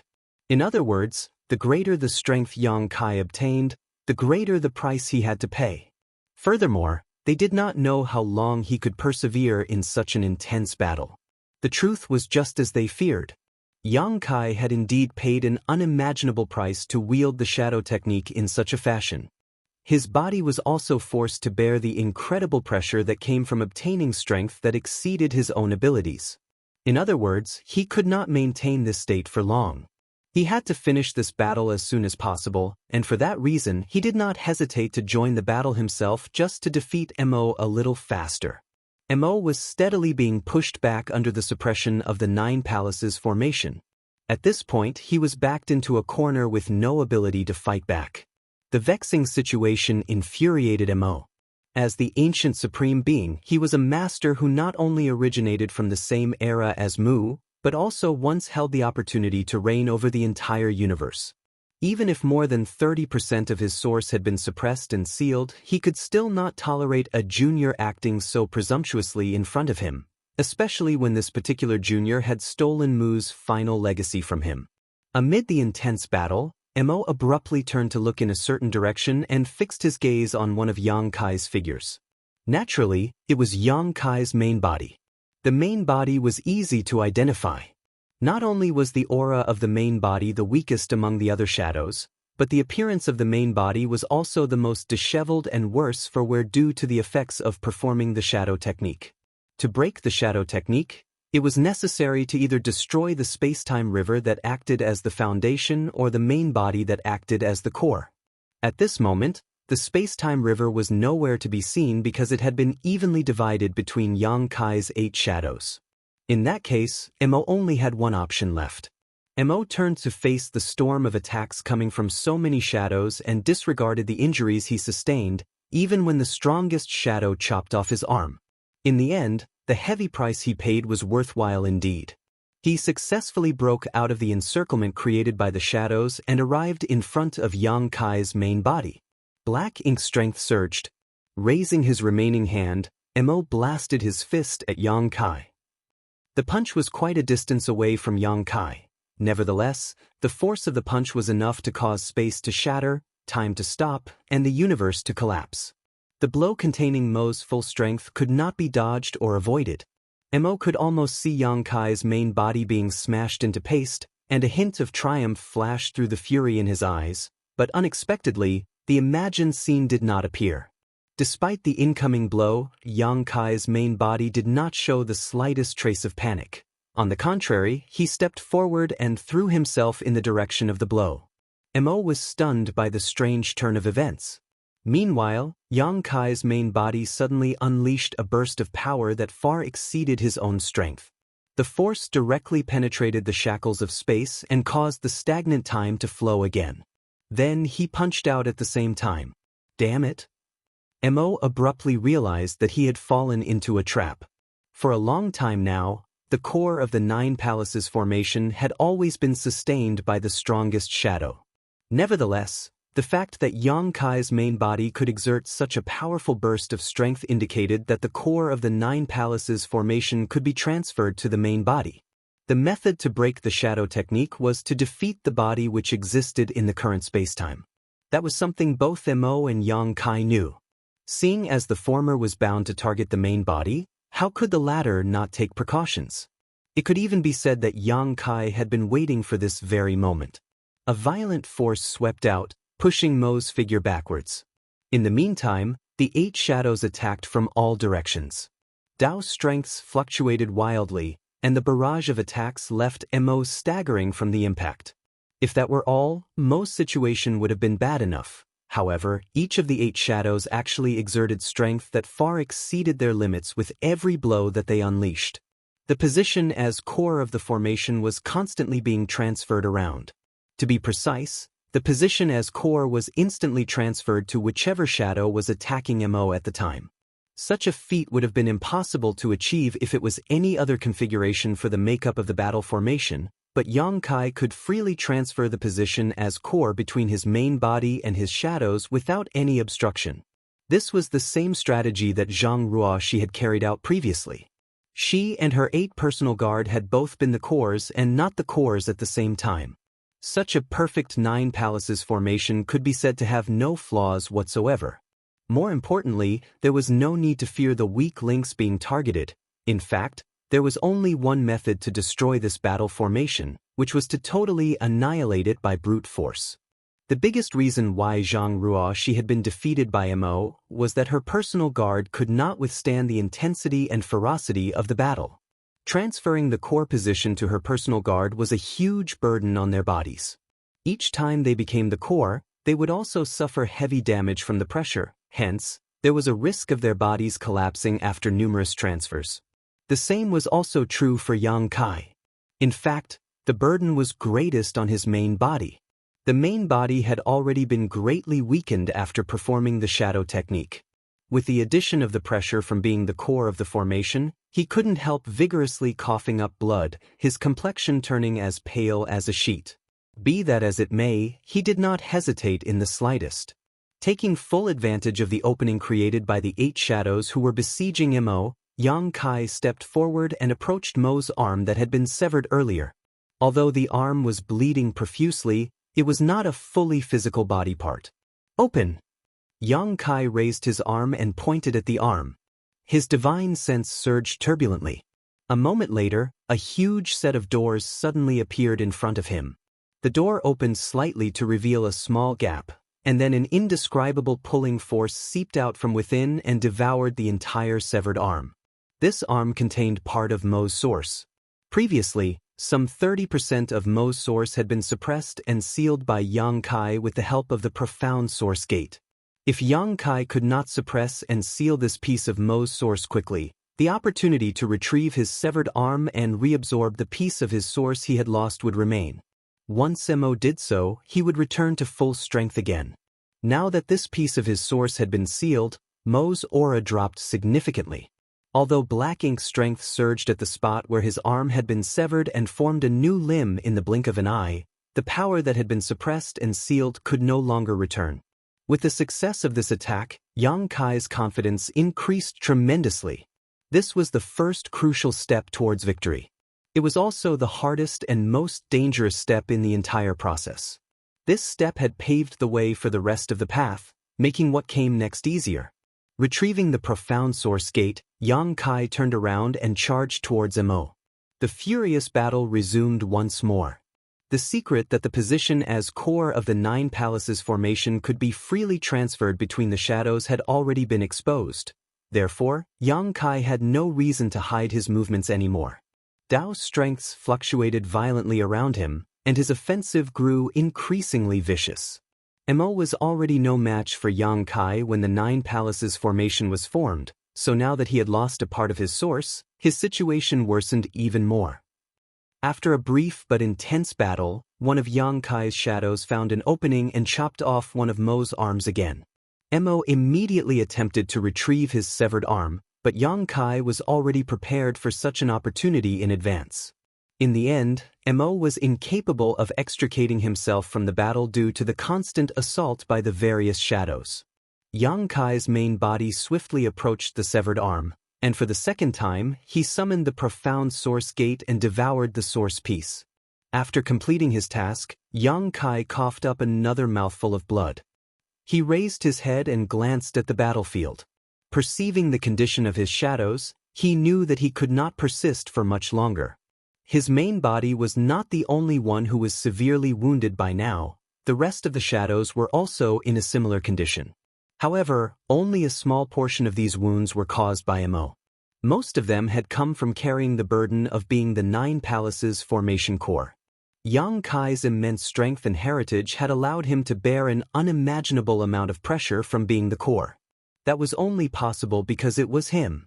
If it were any other 9th Order master instead, they would not have been able to withstand the pressure after being a core 3 times in such a situation, regardless of their strength. I have to end this as quickly as possible. Yang Kai muttered under his breath. Then he stepped forward and joined the battlefield. In the next moment, his strongest shadow took on the boundless pressure from being the core and unleashed a continuous storm of attacks without care whether his body could withstand the burden or not. Mo clearly faltered under the violent bombardment of the strongest shadow. While Mo was busy stewing in rage, the strongest shadow threw himself forward and disregarded Mo's counterattack to restrain Mo firmly. At such a close distance, he grinned at Mo and revealed a sinister row of fangs. Mo immediately understood Yang Kai's intentions. Roaring furiously, he desperately struggled to escape. However, the attacks that came blasting from all directions rained down on Mo and the shadow the next moment. Even the strongest shadow could not withstand this barrage of attacks. Thus, he exploded and disintegrated completely. Likewise, Mo's body was battered from the attack. The left part of his body was gone, revealing the internal organs within his abdomen cavity. Mo staggered backwards weakly, a strange light flashing through his eyes for a moment. Before he could do anything though, another shadow charged towards him. Martial Peak, Chapter 6000. Many thanks. The strongest shadow had already been shattered, and with that, the 9 palaces formation had also been reduced to the 8 trigrams formation, which significantly reduced its might. At the same time, Mo's aura was not as strong as before. After 2 pieces of his source were sealed by Yang Kai, his aura had been notably weakened. As the remaining 7 shadows attacked Mo, Yang Kai's main body summoned the profound source gate for a 3rd time, suppressing and sealing another piece of Mo's shattered body. Mo's aura weakened once again. The 8 trigrams formation was now sufficient to deal with the current Mo. A series of fearsome attacks struck back the battle formation, destroying another of Yang Kai's shadows. In exchange, Mo once again suffered heavy injuries. The 8 trigrams formation had been reduced to the 7 stars formation. Previously, Yang Kai's shadows had emerged from the space-time river one after another, joining the battle formation and making it stronger, but the situation had reversed now. As more of these shadows perished, the might of the battle formation also began to weaken. The only benefit was that Mo also weakened. Each time a shadow perished, Mo's body would shatter and Yang Kai's main body would seize the opportunity to suppress and seal another piece of the former source. In the end, all of the shadows disappeared, leaving Yang Kai bleeding all over, staring right across at a miserable and weakened Mo. The current Mo had a large amount of his source suppressed and sealed, which significantly decreased his strength. He was no longer as mighty as before, and even the rich and dense black ink strength lingering around him was now extremely faint, almost invisible. The current Mo had lost more than 90% of his source. In other words, he only had 10% of his peak strength, which was far from prime condition. Right then, several figures flew over and formed a circle, surrounding the battlefield. They were the human race masters who had been watching from afar, as well as the giant spiritual gods Ada and Aer. Previously, it was impossible for them to intervene in the battle. Even the 2 giant spiritual gods were unable to approach, let alone the 9th Order Masters. However, as Mo's strength suffered with the destruction of Yang Kai's shadows again and again, the spectating masters finally had a chance to be useful. Though they had lost. It was simply impossible for him to deal with so many masters with his current strength.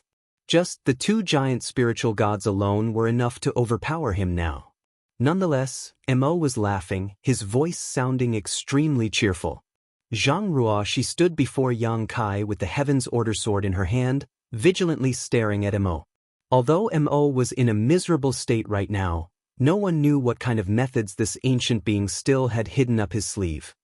As such, they still had to take necessary precautions. Yang Kai. Mo's smile faded as it shouted at Yang Kai, "Let's settle this."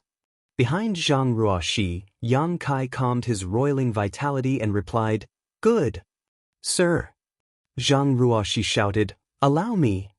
She still had the strength to launch one last attack and was confident that she could take down Mo with it, so she naturally wouldn't let Yang Kai take the risk. "No. There's no need." Yang Kai stepped forward and walked past Zhang Ruoxi, staring at the nearby Mo.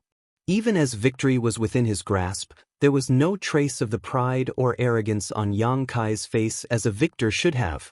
Rather, there was only a complicated expression. None of you is to interfere. Yang Kai gently ordered. The gathered masters furrowed their brows ever so slightly. In the current situation, the best course of action was undoubtedly to attack together and take down Mo in an instant, ending this disaster that had lasted for millions of years once and for all. However, Yang Kai actually told them not to interfere. No one knew what Yang Kai was thinking or up to. However, out of their trust in Yang Kai, everyone still acquiesced to his demand. Be that as it may, they still maintained their encirclement and focused their auras. If anything happened to Yang Kai, Mo would immediately be attacked from all directions.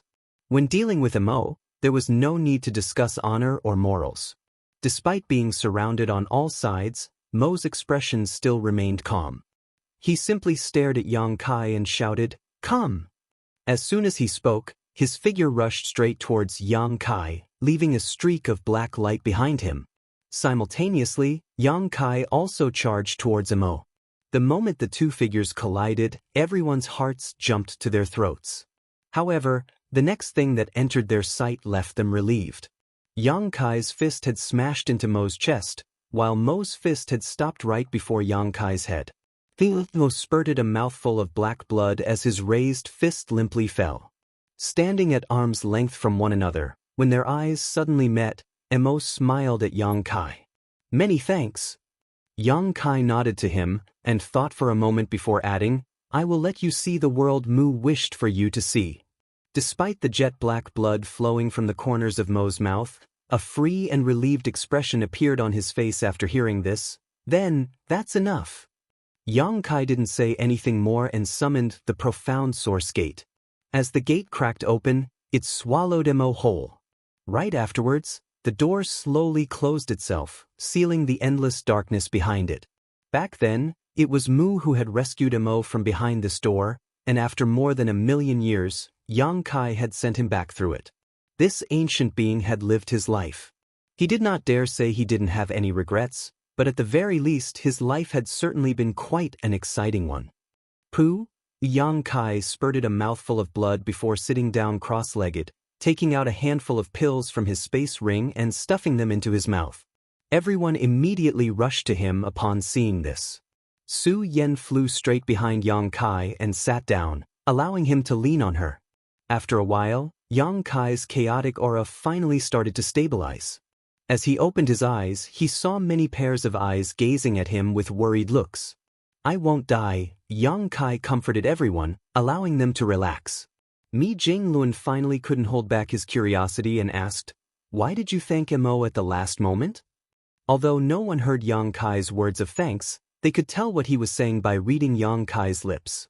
Yang Kai heaved a sigh, explaining, "From beginning to end, Mo never went all out." "What?" Ouyang Lai was shocked. "He didn't go all out? How is that possible?" The others also had a look of incredulity on their faces. To their surprise, their battle almost ended in mutual destruction even when Yang Kai had given it everything he had. Did that mean Mo would have obtained the final victory if he had not held back? Yang Kai continued, "It's not that Mo didn't use his full strength, but rather that he didn't resort to any of his other tricks." Yang Kai had always been on guard against certain methods. The Royal Lords had their Royal Lord secret technique, which could instantly corrupt Eighth Order masters. As the Black Ink clan's creator, how could Mo not have similar methods? What's more, such a method when used by Mo would surely be far more profound than what a Royal Lord could produce. Of course, Yang Kai had the soul-warming lotus protecting his soul and the World Tree clone protecting his small universe, but even so, he could not say with absolute certainty that they would be able to defend against such a move. Zhang once mentioned that a mere clone could not completely negate Mo's Black Ink strength. Only the World Tree itself would be capable of that. So, when Yang Kai fought with Mo, he had always been on guard. But from beginning to end, Mo had not used that mysterious method. Was it that Mo couldn't? Impossible. He just didn't want to. Even after Yang Kai summoned his 8 shadows, Mo still held a trump card that could have instantly turned the tables. Furthermore, he never needed to fight Yang Kai head-on. He could have just stalled for time, and the 8 shadows from the future spacetimes would slowly have dissipated. Not to mention, There was even a decent chance Mo could have broken away from the Nine Palaces formation's blockade and escaped. At the very least, it was clear Mo had no such intention. From beginning to end, he had fought with Yang Kai head-on. At first glance, it seemed like Mo wanted to kill Yang Kai, no matter the cost, but was that really the case? Therefore, although Mo had been fighting with all his strength against Yang Kai, he had not truly gone all out. Martial Peak, Chapter 6001, Price. This was the reason why Yang Kai thanked Mo in the end. I'm afraid this is the end he wanted. Mu had protected the human race and the universe for countless years, and even after her death, she had left behind many contingencies and hidden hands. Although the world was in ruins and the human race were like ants to Mo, it was still what Mu wanted to protect. Under the premise that the world had someone else strong enough to protect it, Mo was willing to go along with Mu's will. Of course, if Yang Kai didn't have the necessary strength, Mo wouldn't mind killing him. In that case, Mo would have still set aside a great territory for the human race to live and multiply after he dominated the entire universe. This way, the human race wouldn't be wiped out and he would have a reasonable explanation for Mu. At the end of the day, Mo was not inherently evil. In the late ancient era, he had even protected the human race and took it upon himself to help them gain their freedom. If it weren't for him and the 10 martial ancestors working together, the human race of that era would not have been able to defeat the early ancient era's great monsters. It was just that he was unable to control his gradually growing power and eventually lost his way, especially after Mu's demise. When she died, no one was able to restrain him anymore. Today's ending was something Mo himself probably sought from the start. Everyone sunk into silence after listening to Yang Kai's explanation of what truly happened, as what Mu would want others to know. Their current feelings were tough to describe. Mo's life might have been filled with misery, but he was still the one who had brought about the pain and suffering of the human race for millions of years. Had there been no Mo, the human race would have ruled the world unchallenged after defeating the early ancient era's great monsters. There would not have been a war that lasted for so many eons. The Black Ink disaster had caused unimaginable losses to the human race, with countless elites having sacrificed their lives to bring it to an end. As far as the human race was concerned, no matter how miserable Mo's life had been, it was an irrefutable fact that he was the human race's greatest enemy. As the adage goes, the winner is the king, and the loser is the villain. Kacha. Suddenly, it sounded as if something had cracked. Everyone promptly turned to look at the source, and was immediately shocked. Big brother! Yang Shui called out, staring at Yang Kai's face in horror. Everyone also looked serious as a crack appeared on Yang Kai's face. It was not a normal wound, and neither was Yang Kai bleeding from it. After the first crack, another one appeared soon after, and then another, and another. They were not just on Yang Kai's face, but on his hands as well. The current Yang Kai looked like a piece of porcelain that was on the verge of shattering, and everyone could feel fearsome Dao strengths seeping from these cracks. Yang Kai looked down at his hands and muttered to himself, "It came faster than I expected." He seemed to have anticipated his current situation. "What's happening?" Su Yen asked from behind him, her tender body uncontrollably trembling. After so many years of struggle, Mo was finally defeated and the Black Ink disaster was resolved. The future belonged to the human race, and it was foreseeable that the world would become a far better place. Yang Kai was the biggest contributor in the final battle, but at this moment his entire body was shrouded in an inexplicable crisis. Everyone could not help but be nervous. What was even more disturbing was that no one had ever seen such injuries before. Yang Kai gently patted the back of Su Yan's hand, comforting her, "I won't die, but I don't have much time left." "What does that mean?" Xiao Xiao asked. "How should I put it?" Everyone around him was worried to death, but Yang Kai, the main person involved, remained completely calm and composed. The shadow technique was created by Mu with the space-time river as its foundation. I inherited her legacy and walked the same path as her, so naturally I can also use this secret technique. However, Mu's space-time river was incomplete, so her shadow technique was actually incomplete. She could only summon shadows from the past, and once those shadows dispersed, the memories of that period would also disappear. On the other hand, I have perfected this secret technique and can summon shadows from the future.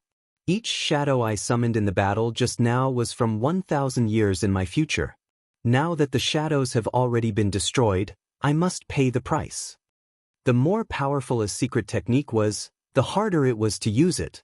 The shadow technique was undoubtedly the most powerful secret technique that had ever appeared in this world, especially since Yang Kai had surpassed his predecessor and used it to defeat Mo.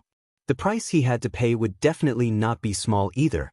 Once the shadows of the past are destroyed, the memories of the corresponding past will also disappear. So, what kind of price do you have to pay when your future shadow is destroyed? Mi Jingluan asked solemnly. I won't exist in those periods in the future. You won't exist? What do you mean? Although I can't explain it clearly, you can think of it as a literal statement. Mi Jinglun was silent for a moment, digesting this unbelievable news. You summoned 8 shadows, so does that mean 8,000 years of your future just disappeared? Indeed. What happens after 8,000 years? Yang Kai shook his head. I have no idea. After all, this was the first time he had used the shadow technique, so although he knew that he would cease to exist for the next 8,000 years, all traces of his existence would be erased by the space-time Tao strength of the universe, he couldn't say for certain what would happen after that. How could this be? Yang Shui's eyes turned red. It's not a big problem, I should be able to return after 8,000 years, Yang Kai comforted. Despite his assurance, everyone could hear the uncertainty in his voice. His back suddenly became lighter as Su Yan suddenly left. She returned soon after, but this time she brought Yu Ru Meng and the others with her. The eyes of all the women turned red as they tried to hold back their grief, preventing their tears from rolling down. Su Yan had already briefed everyone of the situation, so they knew the crisis Yang Kai was about to encounter. In the short time Su Yan was not there though, further cracks had appeared on Yang Kai and the leakage of Dao strengths had become more and more obvious. Yang Kai really didn't have much time left, and the backlash from the shadow technique was even stronger than he had imagined. Mi Jingluan shot a glance at the crowd, whereupon everyone apart from Yang Kai's close relatives retreated to the side. The women who had been brought here by Su Yan finally couldn't hold it in any further and burst into tears. In the end, it was Yu Ru Meng who acted like the big sister of the family and managed to compose herself first. Before she could say anything more though, the skin on Yang Kai's face began to peel off and disappear. Even though they were all 8th and 9th order masters now, there was nothing they could do. Everyone held back their grief as they helplessly watched Yang Kai's figure gradually vanish.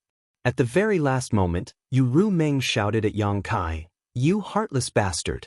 Mark my words, if you don't come back after 8,000 years, I'll take my sisters and marry someone else." Yang Kai gave her a smile. This sounds so familiar. Yu Ru Meng's will finally shattered, and she broke into tears. She tightly grabbed Yang Kai's hand and begged, "You must come back. You must."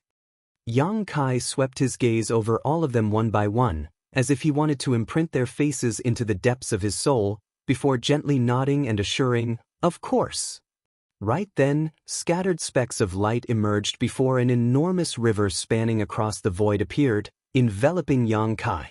Soon after, an enormous wave came crashing down on him, swallowing him into the river. The river slowly disappeared, and so did Yang Kai along with it, leaving behind a group of women standing there in a daze, their endless sorrow flowing like a river. "Something's not right," Mi Jingluan, who was watching from afar, suddenly whispered before turning to Xianxia. "Do you feel it?" Xianxia nodded his agreement. "There's something wrong." The other 9th Order masters more or less felt the same way. Although they couldn't figure out what exactly was wrong, 9th Order masters were extremely perceptive. Their senses were so sharp that even just a slight disparity around them would arouse their suspicion. Everyone made their respective probes, but none of them were able to find anything amiss. Unable to find anything wrong, they had no choice but to put this matter aside, but they still maintained a certain degree of vigilance. The curtain of the final battle had already fallen. The Allied army had finished off the Black Ink Clan army, while Mo had been completely sealed by Yang Kai. Although the greatest contributor had suffered severe backlash from his secret technique and had his existence wiped out by space and time for the next 8,000 years, when all was said and done, the victory needed to be publicized. When Mi Jingluan and the others returned and spread the news that MO had been ended, the human race army of millions that had been waiting here all cheered and danced in joy. The war that had been going on for millions of years had finally come to an end. Now, all under the heavens belonged to the human race. After the battle, the casualties were counted and the aftermath was dealt with in an orderly manner. The small stone race army had already withdrawn and returned to the chaotic dead territory through the void corridor. The human race also began their withdrawal half a month later. The void corridor created by Zhang, she saved the human race a lot of time. Not everyone left, however. Headed by Su Yan and Yu Rumeng, Yang Kai's wives, his disciples, Yang Shui, Yang Xiao, and several others all stayed behind.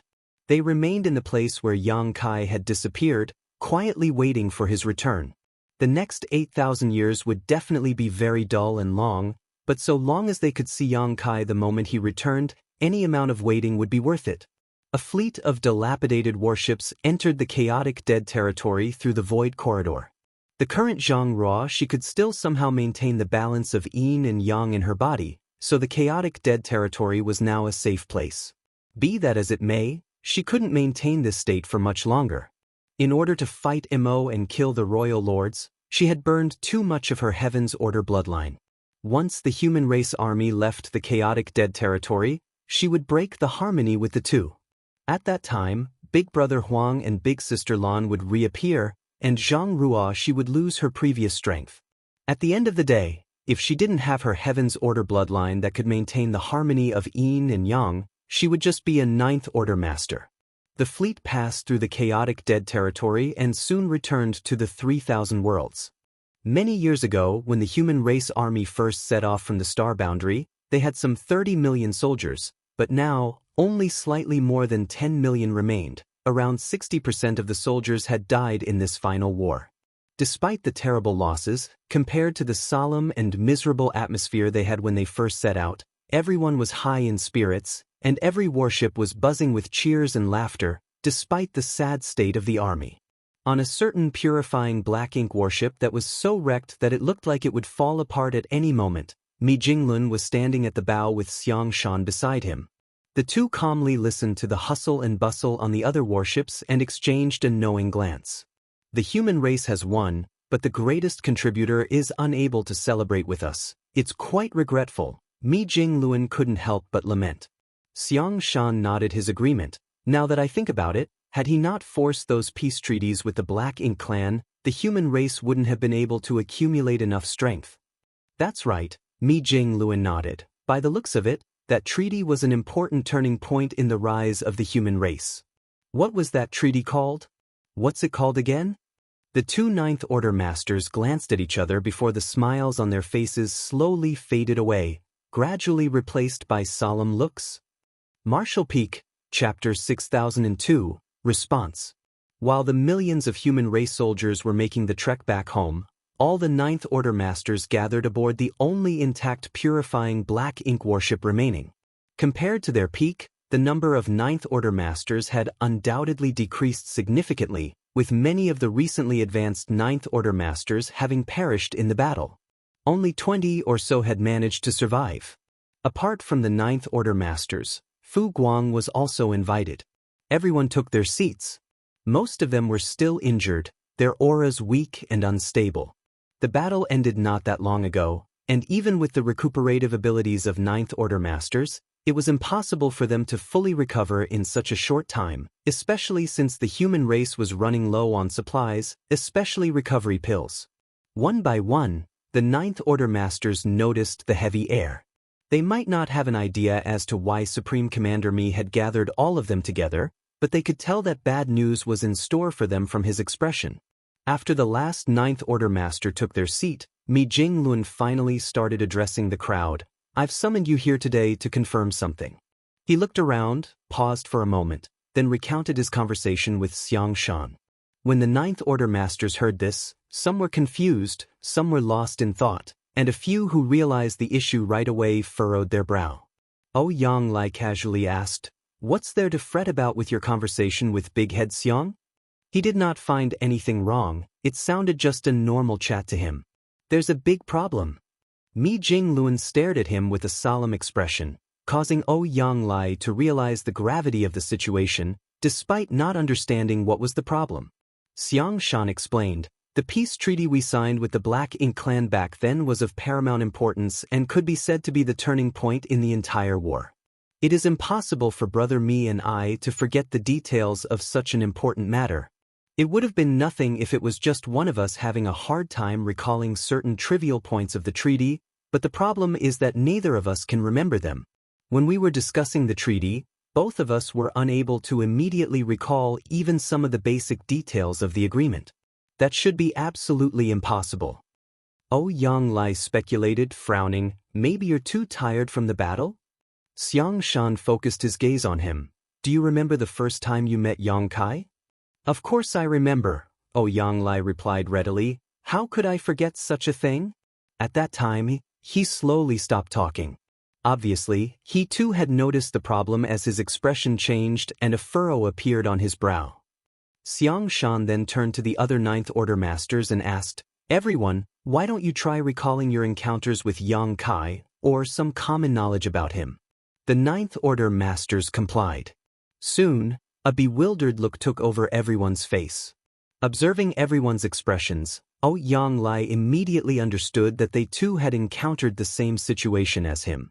He could not help but mumble, "How is this possible?" When Xianxia asked him to, Yang Lai attempted to recall the first time he met Yang Kai, but he actually couldn't immediately remember it. It was as if his memory was blocked by an invisible barrier. It was right on the tip of his tongue, but he couldn't enunciate it for some reason. After struggling for a few breaths, he finally remembered that the first time he met Yang Kai was outside Great Evolution Pass. At that time, Yang Lai was on a scouting mission with his disciples, and Yang Kai arrived to meet him under Xianxia's orders. At that time, Yang Kai was only a 7th Order Master. Mi Jingluan's voice sounded in everyone's ears, "It's not just you. After Brother Xiang and I discovered this problem, we ordered our men to ask the soldiers the same questions, and they too encountered the same situation. Regardless of whether they personally met with Yang Kai or simply heard stories about him, they were unable to immediately recall the details." "What caused this phenomenon?" Wu Qing asked in a low voice. He had just tried to recall things about Yang Kai, and it was indeed as Mi Jingluan had described. "I don't know the exact reason, but I'm certain it has something to do with his shadow technique," Mi Jingluan continued. "Everyone should remember that Yang Kai said that the 8 shadows were summoned from the next 8,000 years. He also said that because those 8 shadows were destroyed, it meant that he would not exist for the next 8,000 years. Everyone nodded in acknowledgement as all of them were present when Mi Jingluan and Yang Kai were discussing this. Yang Kai said that it was the price he paid to use the shadow technique, but now it seems that Yang Kai himself had underestimated the severity of this price. He thought that the price he had to pay would be to disappear for the next 8,000 years, but in reality, some kind of invisible force is slowly erasing all traces of his existence from this world. So, anything related to him would slowly become blurred in the memories of others. Is such a thing really possible? Yang Lai found it hard to believe the most direct way one would think that removing the traces of a person's existence in this world meant was to kill that person, but the elimination that everyone encountered now was no longer as simple as just killing Yang Kai. Even their memories of him were being lost. Mi Jingluan added, "Before Yang Kai used the shadow technique, even I hadn't expected for such a bizarre secret technique to exist." Yang Lai immediately fell silent. The mysteries of the shadow technique were beyond their comprehension, so the price for using it was also unfathomable. As such, no matter how unbelievable Mi Jingluan's speculations were, there was indeed a possibility they were true. This is just the beginning. What I'm worried about is we might even forget everything about Yang Kai with time. All of the Ninth Order Masters were shocked. As the greatest hero who led the human race to victory and defeated Yang Kai should be remembered for all generations, but if the human race were to completely forget about him, that would truly be a tragic misfortune. What will happen if we completely forget about Yang Kai? Mi Jingluan asked. No one could answer. He didn't ask any more, and instead postulated. Before disappearing, Yang Kai said that he would return after 8,000 years, but even he did not sound certain of that. So, he might be able to return, or he might completely disappear. Right now, the traces of his existence are slowly being erased, which is akin to him disappearing. If one day everyone completely forgets about him, perhaps he might never appear again. Fu Guang, who had been silent all this time, finally spoke. Supreme Commander Mi, do you mean to say that if many people in this world remember him and his fame remains widespread, perhaps it can help him return? Mi Jinglun shook his head. I'm not sure, but it is possible. Then it's worth a shot. Fu Guang nodded. However, the most important thing right now is to investigate the speed at which his traces are being erased. Only by confirming this matter can we make appropriate arrangements. Agreed. Agreed. We'll do as Supreme Commander Mi says. After many days of investigation by Ninth Order Masters and questioning thousands of randomly selected soldiers, everyone reached an unfortunate conclusion. The speed at which Yang Kai's traces were being erased was increasing. More and more things related to Yang Kai were being forgotten. At this rate, everything related to Yang Kai would be completely gone in short order. By then, no one in this world would remember that there was once a hero who had saved the entire human race. Mi Jinglun couldn't help but feel a sense of urgency. He immediately sent people back to the original location of the Primordial Heaven's Source Grand Restriction to inform Su Yen and the others who were staying there.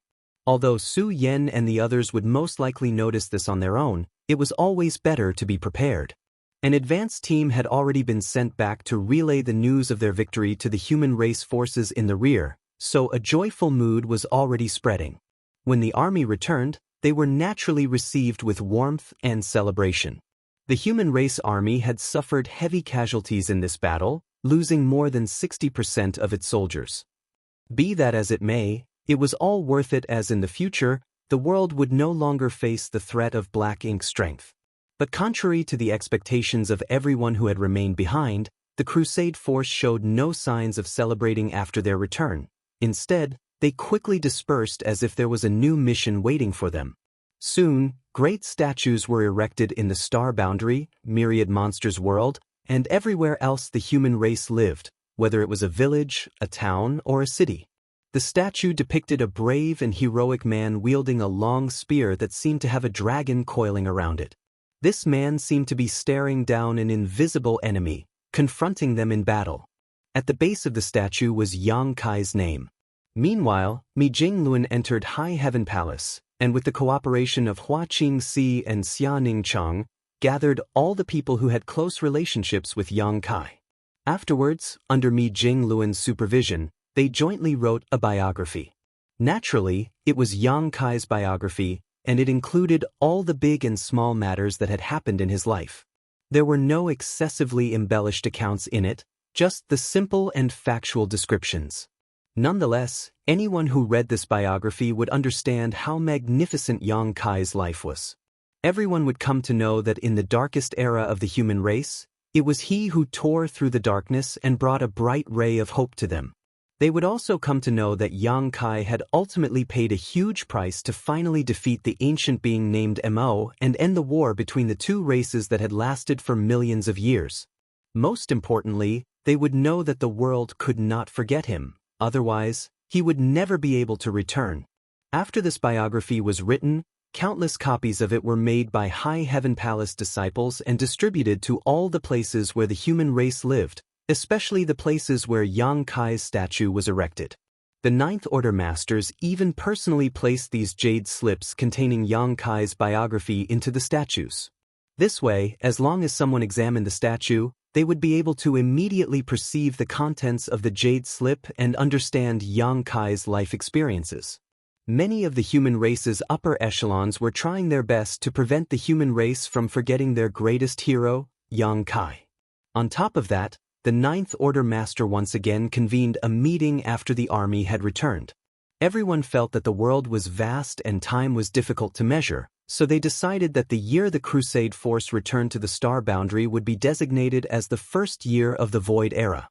Void was a title, the title of one of the greatest heroes that was slowly being forgotten. As time passed away, new generations of humans were born, matured, and aged.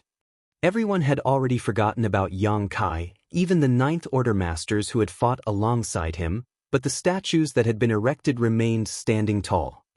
Martial Peak, Chapter 6003, 8,000 Years. Void Era, Year 7, 999. The Star Boundary, where High Heaven Cave Heaven, which was ranked first among the 36 cave heavens, was located, had its ban on entry lifted. Immediately, countless cultivators who were waiting outside the Star Boundary swarmed in and spread out. The cultivators were entering the Star Boundary from every possible direction and were in huge numbers. Although there were all sorts of people among the crowd, no one dared to act rashly on the Star Boundary. No matter what their temperament was, they had become kind and simple after setting foot onto this universe world. This wasn't just because the Star Boundary was the domain of the strongest cave heaven, but also because Tao temples of all the other cave heavens and paradises were located here. It could be said that one could find Seventh Order masters casually walking the streets in the Star Boundary. Even Eighth Order masters were as common as dogs. Only the sighting of the legendary Ninth Order masters, who generally remained hidden, would cause some minor sensation. If anyone acted irreverently here, not to mention the sun tomorrow, he or she might not even see the moon tonight. The main reason why the Star Boundary was so lively was because the Void Festival that was celebrated once every millennia would be held here. Many of the younger generation didn't know the origins of this festival, only that a ceremony was held at the turn of every millennium of the Void Era, and it had been celebrated 7 times already. And if the one that was about to be held was also counted, this would be the 8th. Rumor had it that 8,000 years ago, the living environment of the human race was extremely harsh. At that time, there was a species called the Black Ink Clan that nearly wiped out the human race and conquered the known universe. Back then, the human race was truly on the verge of extinction. However, thanks to its many great heroes and brave soldiers, the human race slowly regained their footing. In the end, the entire human race launched a grand crusade and completely eradicated the Black Ink Clan. From then on, the human race became the true rulers of this world. As for the Void Festival, it was held to commemorate all the humans who gave their lives in the war against the Black Ink Clan. It could be considered the biggest event in the entire human race. The festival would be celebrated for an entire year, during which anyone could freely enter the Star Boundary. It had to be known that as the territory of the strongest cave heaven, it was normally forbidden for outsiders to enter. This wasn't because High Heaven Cave Heaven was tyrannical, but because they had no other choice. Since the end of the Great War 8,000 years ago, although the human race had managed to quell the Black Ink disaster that had lasted for millions of years, they had paid an extremely heavy price. Countless masters had died in battle, while the entire 3,000 worlds had been devastated by the Black Ink Clan. The only universe worlds suitable for the survival of the human race were the ones in High Heaven territory and the Myriad Monsters territory. The number of habitable universe worlds had been significantly reduced, and as such, the living environment had also suffered. Cultivation resources were also in short supply. As such, the birth of too many cultivators would inevitably lead to chaos. So, the current cultivators could no longer be as unrestrained as they were before the Black Ink Clan invaded the 3,000 worlds. Everything had to be done in a planned manner. 8,000 years ago, the Ninth Order Masters had jointly held a discussion and reached a consensus, which was that anyone with the aptitude to cultivate would have to report to the cave heavens and paradises, and their cultivation matters would be arranged by one of these top forces. This decision was strictly enforced with the joint efforts of all the human race forces. So, all cultivators of the human race, regardless of their background or cultivation, were duly noted and recorded. This decision made the already special Star Boundary even more exclusive. The Star Boundary had a World Tree clone, and was the first Open Heaven Realm Cradle. The second Open Heaven Realm Cradle was the Myriad Monsters world. In the years when the human race was fighting the Black Ink Clan, the 2 Open Heaven Realm Cradles, the Star Boundary and Myriad Monsters world, had given birth to many high-rank Open Heaven Realm Masters. It could be said that these two open heaven realm cradles played a huge role in the human race's victory in the final battle. However, after the war ended, because of the limit in habitable areas, it was difficult for the human race to withstand the birth of so many new generation cultivators, which put the star boundary and myriad monster world in an extremely awkward position. After returning from the crusade and realizing this problem, the human race's higher-ups made another decision, which was to withdraw everyone from the star boundary and myriad monster world, especially the large number of ordinary people. These ordinary people could not cultivate, but given their huge numbers, they could give birth to many children, some of which would have the aptitude for cultivation. If restrictions weren't put in place, it wouldn't be long before new generations of cultivators were born, which would inevitably lead to unnecessary unrest. Even the people who remained in the star boundary and myriad monsters world were forbidden from having children. If they wanted to have children, they would have to leave these two open heaven realm cradles. Of course, the human race's upper echelons also knew that cutting off all avenues forward was not sustainable, so they left behind a glimmer of hope. That hope lay in the Void Festival that was held every 1,000 years. During this one-year-long grand festival, everyone was allowed to freely enter and exit the star boundary. If one could join one of the Tao temples of the various cave heavens and paradises, they would naturally be qualified to remain in the star boundary to cultivate. It was difficult to calculate how many people had entered the star boundary every time the grand festival started, but the number who could truly worship the various Tao temples was not that high. This led to a strange phenomenon, which was that many pregnant women or young married couples would enter the star boundary during the festival. Those pregnant women would then find a place with excellent world energy and live with their families, nourishing their fetus in peace, so that their unborn babies could enjoy the feedback from the world tree clone. As for those young couples, they were only 2 when they arrived, but when they left, their wives' stomachs would most likely be bulging. Jade Mountain Square, an extremely common market in the star boundary. Because of the decisions made in the past, a large number of humans were relocated away from the star boundary, leaving it quite sparsely populated. Owing to which, places like Jade Mountain Square were usually deserted. In other words, this place was only bustling with humans because the grand festival was approaching and countless people had poured into the star boundary. A young couple was strolling around the market, holding hands. The man was suave and handsome, whereas the woman was as beautiful as a flower. They were a perfect match. The woman's belly happened to be slightly bulging. She was obviously pregnant. At this moment, the husband and wife arrived before a tall statue and looked up. The wife kept reaching out to her husband's hand, who helplessly handed her the food in his hands and grumbled, "I told you not to eat so many sweets, why don't you listen?" His wife didn't even spare him a glance and bit down on the candied fruit in her hand, mumbling, "Who says I am the one who wants to eat it? Clearly it's the child in my stomach who wants to eat." The husband couldn't help but roll his eyes. Every time she brought up the child in her womb, he couldn't do anything about it. "Dear, do you think this Xianxia really exists?" The wife quickly finished a stick of candied fruit and took another stick from her husband's hand. "Why are his statues everywhere?" Wherever they went, wherever a human settlement was present, they always found such statues. Rumor had it that these statues had been standing for nearly 8,000 years and had not been eroded by the passage of time at all. Obviously, they were protected by the power of an expert. "How would I know?" the husband brusquely replied. His wife muttered to herself, "His biographies are everywhere, and it seems that everyone has read it intensively."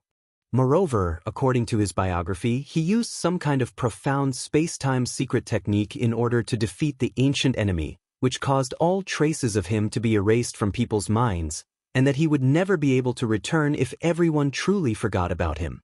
Counting the time, it just so happens that when this festival starts, it will be the time for him to return. "Dear, why don't we go take a look?"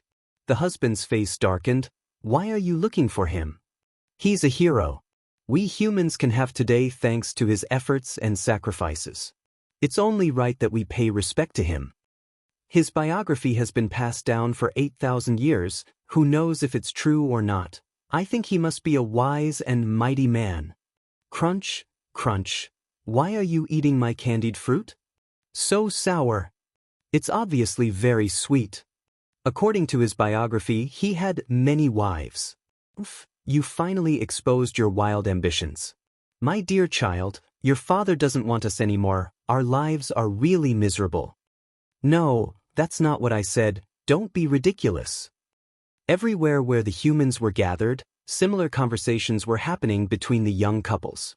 Under the vigorous promotion and maintenance of various major sects, the biography compiled by Mi Jinglun had been widely circulated these past 8,000 years. It could be said that any human older than 10 had read Yang Kai's biography at least once. As far as the later generation was concerned, this biography was just a storybook, allowing them to understand the magnificent life of a man named Yang Kai. As for whether the records in this biography were true or fabricated, no one could confirm. This was something even the ancient cultivators of the cave heavens and paradises were unable to determine, because in their memories, many of the things recorded in the biography had indeed happened, but none of them had the slightest impression of the man named Yang Kai being there. If this was really the backlash of the so-called shadow secret technique, it would be too terrifying. Meanwhile, the Ninth Order Masters had gathered at High Heaven Palace. Compared to the crusade back then, the number of Ninth Order Masters had undoubtedly increased. There were more than 100 Ninth Order Masters. After all those rising stars, who possessed the aptitude to advance to the Ninth Order Open Heaven realm, had gradually advanced over the last 8,000 years. In the main hall, everyone was talking in small groups. Unless there was something important, the Ninth Order Masters seldom gathered together. The Ninth Order Masters also rarely appeared in public. Only a grand event like the Void Festival could gather all the Ninth Order Masters together. With over 100 Ninth Order Masters, the human race's foundation had reached a peak that it had not seen in over 10,000 years.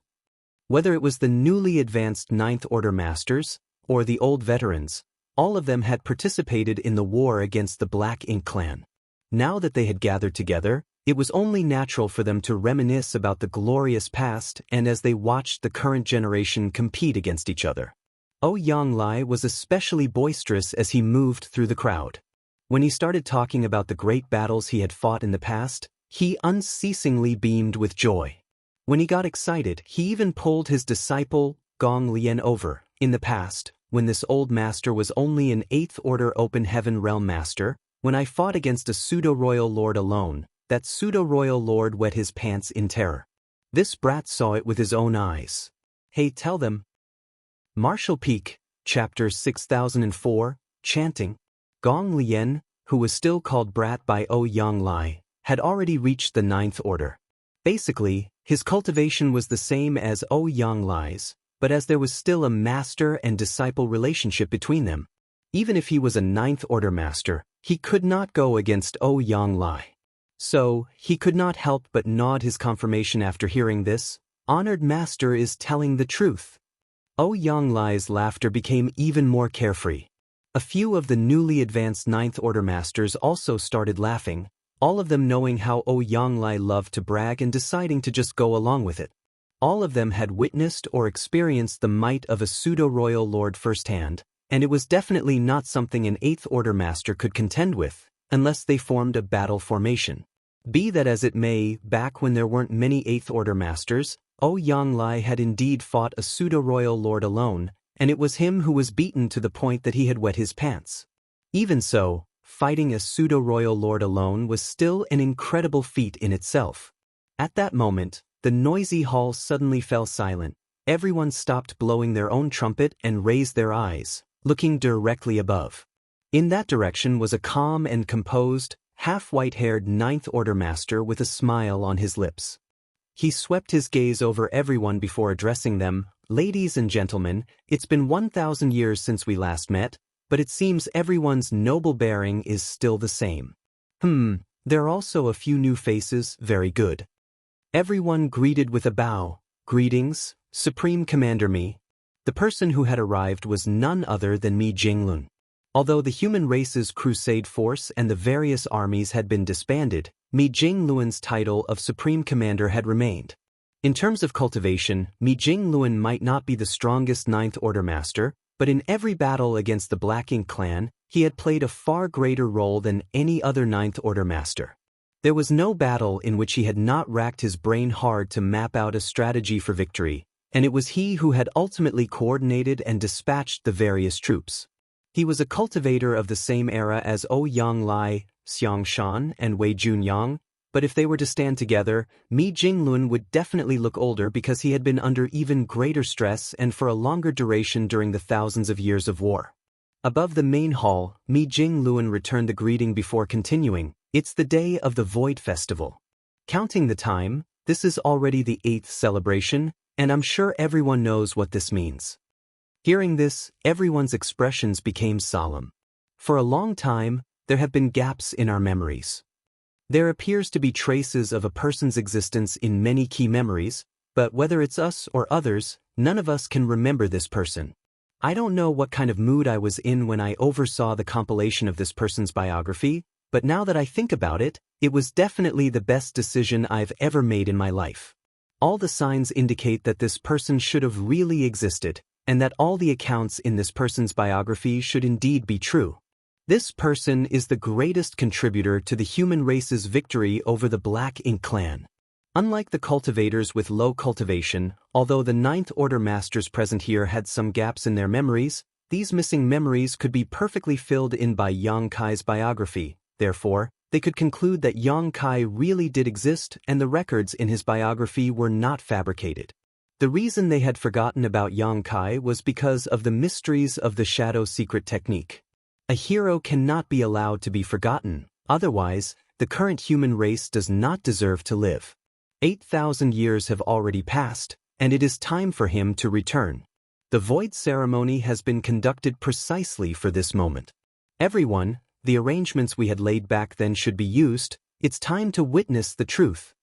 The world only knew that the Void Festival ceremony was a grand event for the entire human race, but didn't know that it was a hidden hand Mi Jinglun and the other Ninth Order masters had arranged long ago.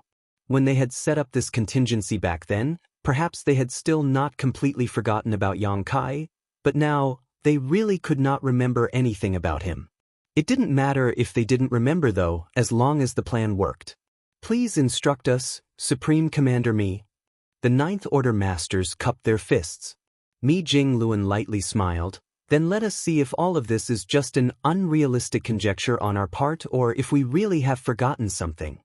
One after another, the Ninth Order masters received their orders and flew out of the hall, quickly disappearing, leaving only one Ninth Order master behind. This was a titled Great Emperor recognized by the Star Boundary and the only surviving Great Emperor who had managed to break through to the Ninth Order.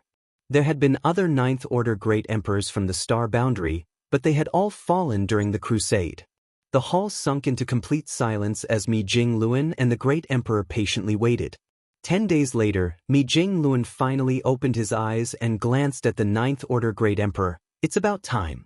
The Ninth Order Great Emperor slightly nodded before slowly closing his eyes and spreading his divine sense. The next instant, he had become one with the entire Star Boundary. Right then, in every settlement across the universe world, Yang Kai's statues, which had stood tall for 8,000 years, suddenly started glowing, attracting the attention of countless people. Soon after, a voice started to reverberate from the statue, chanting something. What the voice was reciting was the contents of Yang Kai's biography. The voice seemed to contain some kind of mysterious power, causing everyone who heard it to involuntarily stop in their tracks and quietly listen. As the chanting continued, an enormous picture scroll seemed to have filled everyone's vision. The picture scroll was impressively portraying the life of a cultivator named Yang Kai and how he gradually grew to become the strongest, eventually leading the human race to defeat their enemies. Not just in the Star Boundary, even in Myriad Monsters territory, on every universe world where the humans lived, the setup in the statues was activated by the Ninth Order Masters. At this moment, that chanting was simultaneously ringing in the ears of trillions of humans. Once, twice, 3 times. Gradually, people began to read along the voice coming from the statue. Almost everyone had read Yang Kai's biography, and many scholars had even memorized it by heart. Only, the biography which in the past was only read to pass time was given heavy importance today. Trillions of humans were chanting the Void Great Emperor's real name. At the same time, in the distant void, on the battlefield where the final battle between Yang Kai and Mo was fought, a few people were gathered together inside a floating palace. There weren't many people, only a dozen or so, but apart from a middle-aged couple, the lowest cultivation of the others was the 8th Order, and there were actually quite a number of 9th Order masters present. Everyone gathered here was Yang Kai's close relative. His parents, his wives, his disciples, Yang Shao, Yang Shui. These people had been waiting here for 8,000 years. Xia Ningchang had originally stayed behind to guard High Heaven Palace because, despite her high cultivation, she had very little experience in fighting. Moreover, she was an alchemy great grandmaster and was more useful stationed in the rear. However, for the final crusade, even she was roped in. After their triumphant return, once Xia Ningchang had helped compile Yang Kai's biography with Mi Jinglun, she immediately returned here. Naturally, Mi Jinglun immediately set out to fetch all those close to Yang Kai, bringing Yang Yingfeng and Dong Su Zhu here to meet up with Su Yen and the others to wait for Yang Kai's return. Their wait had now lasted for 8,000 years. Martial Peak, Chapter 6005, Supreme Master. The Shadow Technique's backlash struck without any notice and was impossible to guard against. At first, Yang Kai's relatives could still remember him, but gradually, all their memories of him began to fade away and eventually disappeared. One after another, gaps began to appear in everyone's memories. For a period of time, everyone had even forgotten why they had gathered here until they remembered that they were waiting for a very important person. As for who that person was, none of them had any impression of him. The biography that Xia Ningchang brought back with her had a great effect. The things recorded in the biography and the remaining memories in their minds perfectly complemented each other. This helped them know that a person named Yang Kai had appeared in their lives, and that person held quite a huge place in their hearts. Not far from their location was a void corridor leading straight to chaotic dead territory. At this moment, a figure walked out from the void corridor. It was none other than Zhang Ruoxi. Ruoxi's cultivation was currently at the peak of the 9th Order, though the wings on her back had disappeared due to separating from the power of Yin and Yang. Her Heaven's Order bloodline had been almost completely burned out in the final battle, so she was no longer able to maintain the delicate balance between the two opposing powers. So, she had no choice but to return to chaotic dead territory and strip away the power of Yin and Yang. Although the loss of her Heaven's Order bloodline was a significant detriment to her, it didn't have much of an impact on her personal strength. It was just that it would be difficult for her to regain the phenomenal power she had displayed that time in the future. Walking out of the void corridor and identifying her bearing, Ruoxi quickly arrived at Su Yen and the others' location. Noticing her appearance, everyone looked at her. "It's starting," Ruoxi stated softly. Everyone nodded as a solemn look took over their faces. On the platform in front of the palace, everyone sat down cross-legged and calmly started reciting Yang Kai's name. At first, nothing out of the ordinary happened. Over the past 8,000 years, everyone had done similar things countless times just to remind themselves not to forget that name.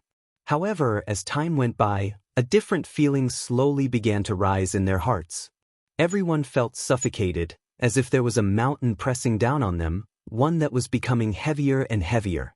As this suffocating feeling grew stronger and stronger, the forgotten emotions also began to awaken, and along with them, a painful longing gripped their hearts. No one knew who they were missing, and none of them had a clear picture of them in their heart, but they had this feeling that someone who had left a deep mark in their lives had been forgotten, and that person's name was Yang Kai. In a vivid and colorful mysterious void filled with chaos and distortions, a tall and stalwart man with a sword in his hands let out an angry roar before swinging it down. This sword strike almost cut the space-time river in two, revealing Yang Kai's flickering figure behind it. By the time the water rolled back after the strike, Yang Kai had already arrived before the sword-wielding man. He then raised his hand and pointed a finger towards the opponent, sending a wave of water towards the stalwart figure. The stalwart man's expression instantly changed. Having fought Yang Kai for thousands of years, he naturally understood the might of this seemingly unremarkable wave. This wave contained the might of 10,000 grand Daos, so even he didn't dare to let himself get swallowed by it. The stalwart man raised his sword and slashed out, shattering the incoming wave and splashing droplets of water flying in all directions. At the same time, the stalwart man quickly withdrew as if he was avoiding snakes and scorpions. Yang Kai didn't chase after him and simply stood in place. Yang Kai sighed in his heart. When he had used the shadow secret technique to defeat Mo and was corroded by the space-time Dao strength, he basically thought that he would fall into a deep slumber or something similar, but how could he have known he would appear in this mysterious place in the blink of an eye? After arriving here, Yang Kai began exploring and to his astonishment, he discovered he was not alone here. There were actually many other masters. These masters were no weaker than him, with some even being stronger. This revelation left him in total shock, because in the entire world, whether it was his cultivation or his comprehension of his grand Daos, no one could hold a candle to him. Even Mo, who had 30% of his source sealed, had been killed by him, so who in this universe could be his opponent? But here, there were many masters here who could exchange blows evenly with Yang Kai. What left him even more speechless was that the people here were all extremely belligerent. It did not matter whether there were any grievances between them or not. Once two parties met, a fight broke out at least 90% of the time. Battles seemed to become the prime motivation for the survival of the living beings here. In the beginning, Yang Kai had suffered quite a bit. But his situation gradually improved over time as his injuries healed and his comprehension of the 10,000 grand Daos deepened. He also made a friend. That man's name was Chongjio, and he was also very powerful. When Yang Kai was being hunted down after first arriving, the man acted out of righteousness and helped him out. Through his conversation with Chongjio, Yang Kai finally understood that this was a place of exile for all masters who had touched upon the taboo. In other words, everyone who was here had touched upon the secrets of the heavens at one time or another. Yang Kai had summoned shadows from the future, which was a taboo. Although he didn't know what Chongjio had done, he was certain he had done something similar. As such, this place was simply dubbed the Taboo Realm. What's more, anyone who entered this place would be quickly forgotten by the outside world. All memories related to those who entered this place would be erased in short order. In the 3,000 worlds, there were definitely very few living beings who could compare to Yang Kai. Yang Kai then recalled the universe furnace and its process of creating new universe worlds, and immediately understood that the masters here all came from different worlds or even universes, ones far beyond the boundaries of the 3,000 worlds. Each and every one of them had reached the pinnacle of their strength in their own realm and had even touched upon that which should not be touched. Yang Kai had once asked Chongjio how to escape this place, and the latter hid nothing. He knew more things than Yang Kai as he had arrived a bit earlier than him. According to him, it wasn't impossible to escape from this place. In fact, there were two methods to escape from here. However, whether these two methods really worked or not was still open to debate, because there had never been a precedent of anyone leaving this place. The first method was to continue fighting and kill the masters from other worlds. Perhaps if they killed enough of them, they might be able to leave. No one knew who proposed this idea, but it sounded a bit unreliable because there was no basis for it. The second method was much more plausible, and it was to have the people of your universe still remember you and wish for your return. A person will die twice in their lifetime. The first time is when their life ends, and the second time is when the last person who remembers forgets them. As far as we are concerned, we may still be alive here, but the world we used to live in no longer remembers us, so we are dead to that world. If we want to rise from the dead, enough people must remember you for you to break through the restrictions here. These were the exact words of Chongjio, and Yang Kai remembered them very clearly. At that time, Chongjio had been drinking the spirit wine he had taken out from his small universe while saying these words.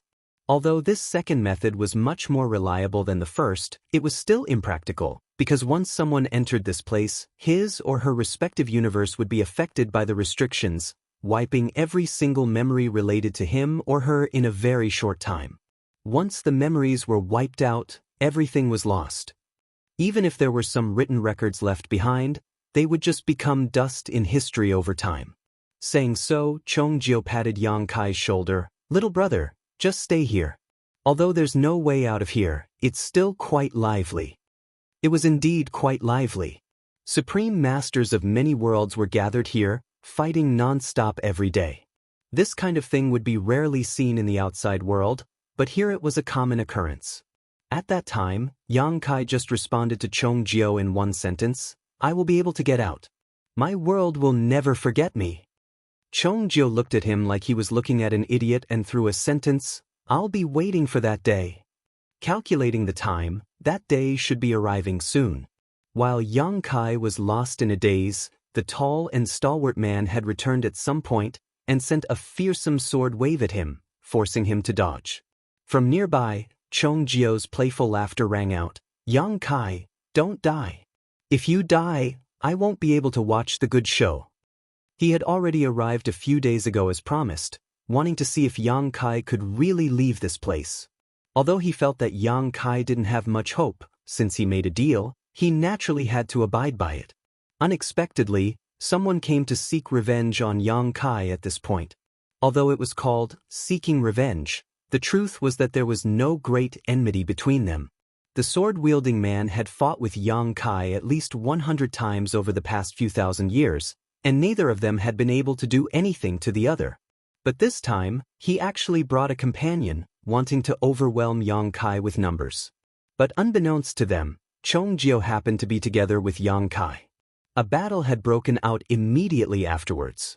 Yang Kai was up against the sword-wielding stalwart man while Chong Jiao dealt with his companion. At this moment, a towering tree had emerged behind Chong Jiao. It was gently swaying, glittering and shining as if it was cast from gold. One after another, its leaves whizzed through the void, cutting space apart. Its every move carried endless power. Chong Jiao's opponent was forced to retreat every time he tried to press forward. After fighting for a while, the master couldn't help size up Chong Jiao before asking, "The Dao tree lineage?" Chong Jiao raised his brow. "You've seen it?" The master continued, "The Dao tree lineage is famous throughout the heavens, and I had the honor of experiencing it firsthand once before." Saying so, he put away his weapon. "I won't fight anymore." Chong Jiao smiled slightly. "I was thinking the same." Battles were common occurrences in the taboo realm, but there were many cases where a simple smile and greeting could wipe away all enmity. After all, everyone's strength was about the same, so unless there was some kind of irreconcilable grudge between them, no one was willing to really fight to the death. For example, someone like the sword-wielding stalwart man who repeatedly sought trouble with Yang Kai was actually quite rare. He kept attacking Yang Kai mainly because Yang Kai had only been here for a short time, and the sword-wielding man believed that he was an easy target. Owing to repeated battles, Yang Kai's strength had grown significantly over the past 8,000 years. This wasn't surprising though, as Yang Kai did not get the time to consolidate his foundation and perfect it after swallowing and refining Mu's space-time river before he was forced to fight Mo to the death. It wasn't until he had entered this place and fought battle after battle that Yang Kai finally digested the benefits he had obtained from Mu's final gift. Furthermore, his small universe's foundation was constantly increasing. If he was allowed to go 8,000 years back in time to deal with Mo, he would definitely not end up as miserable as before.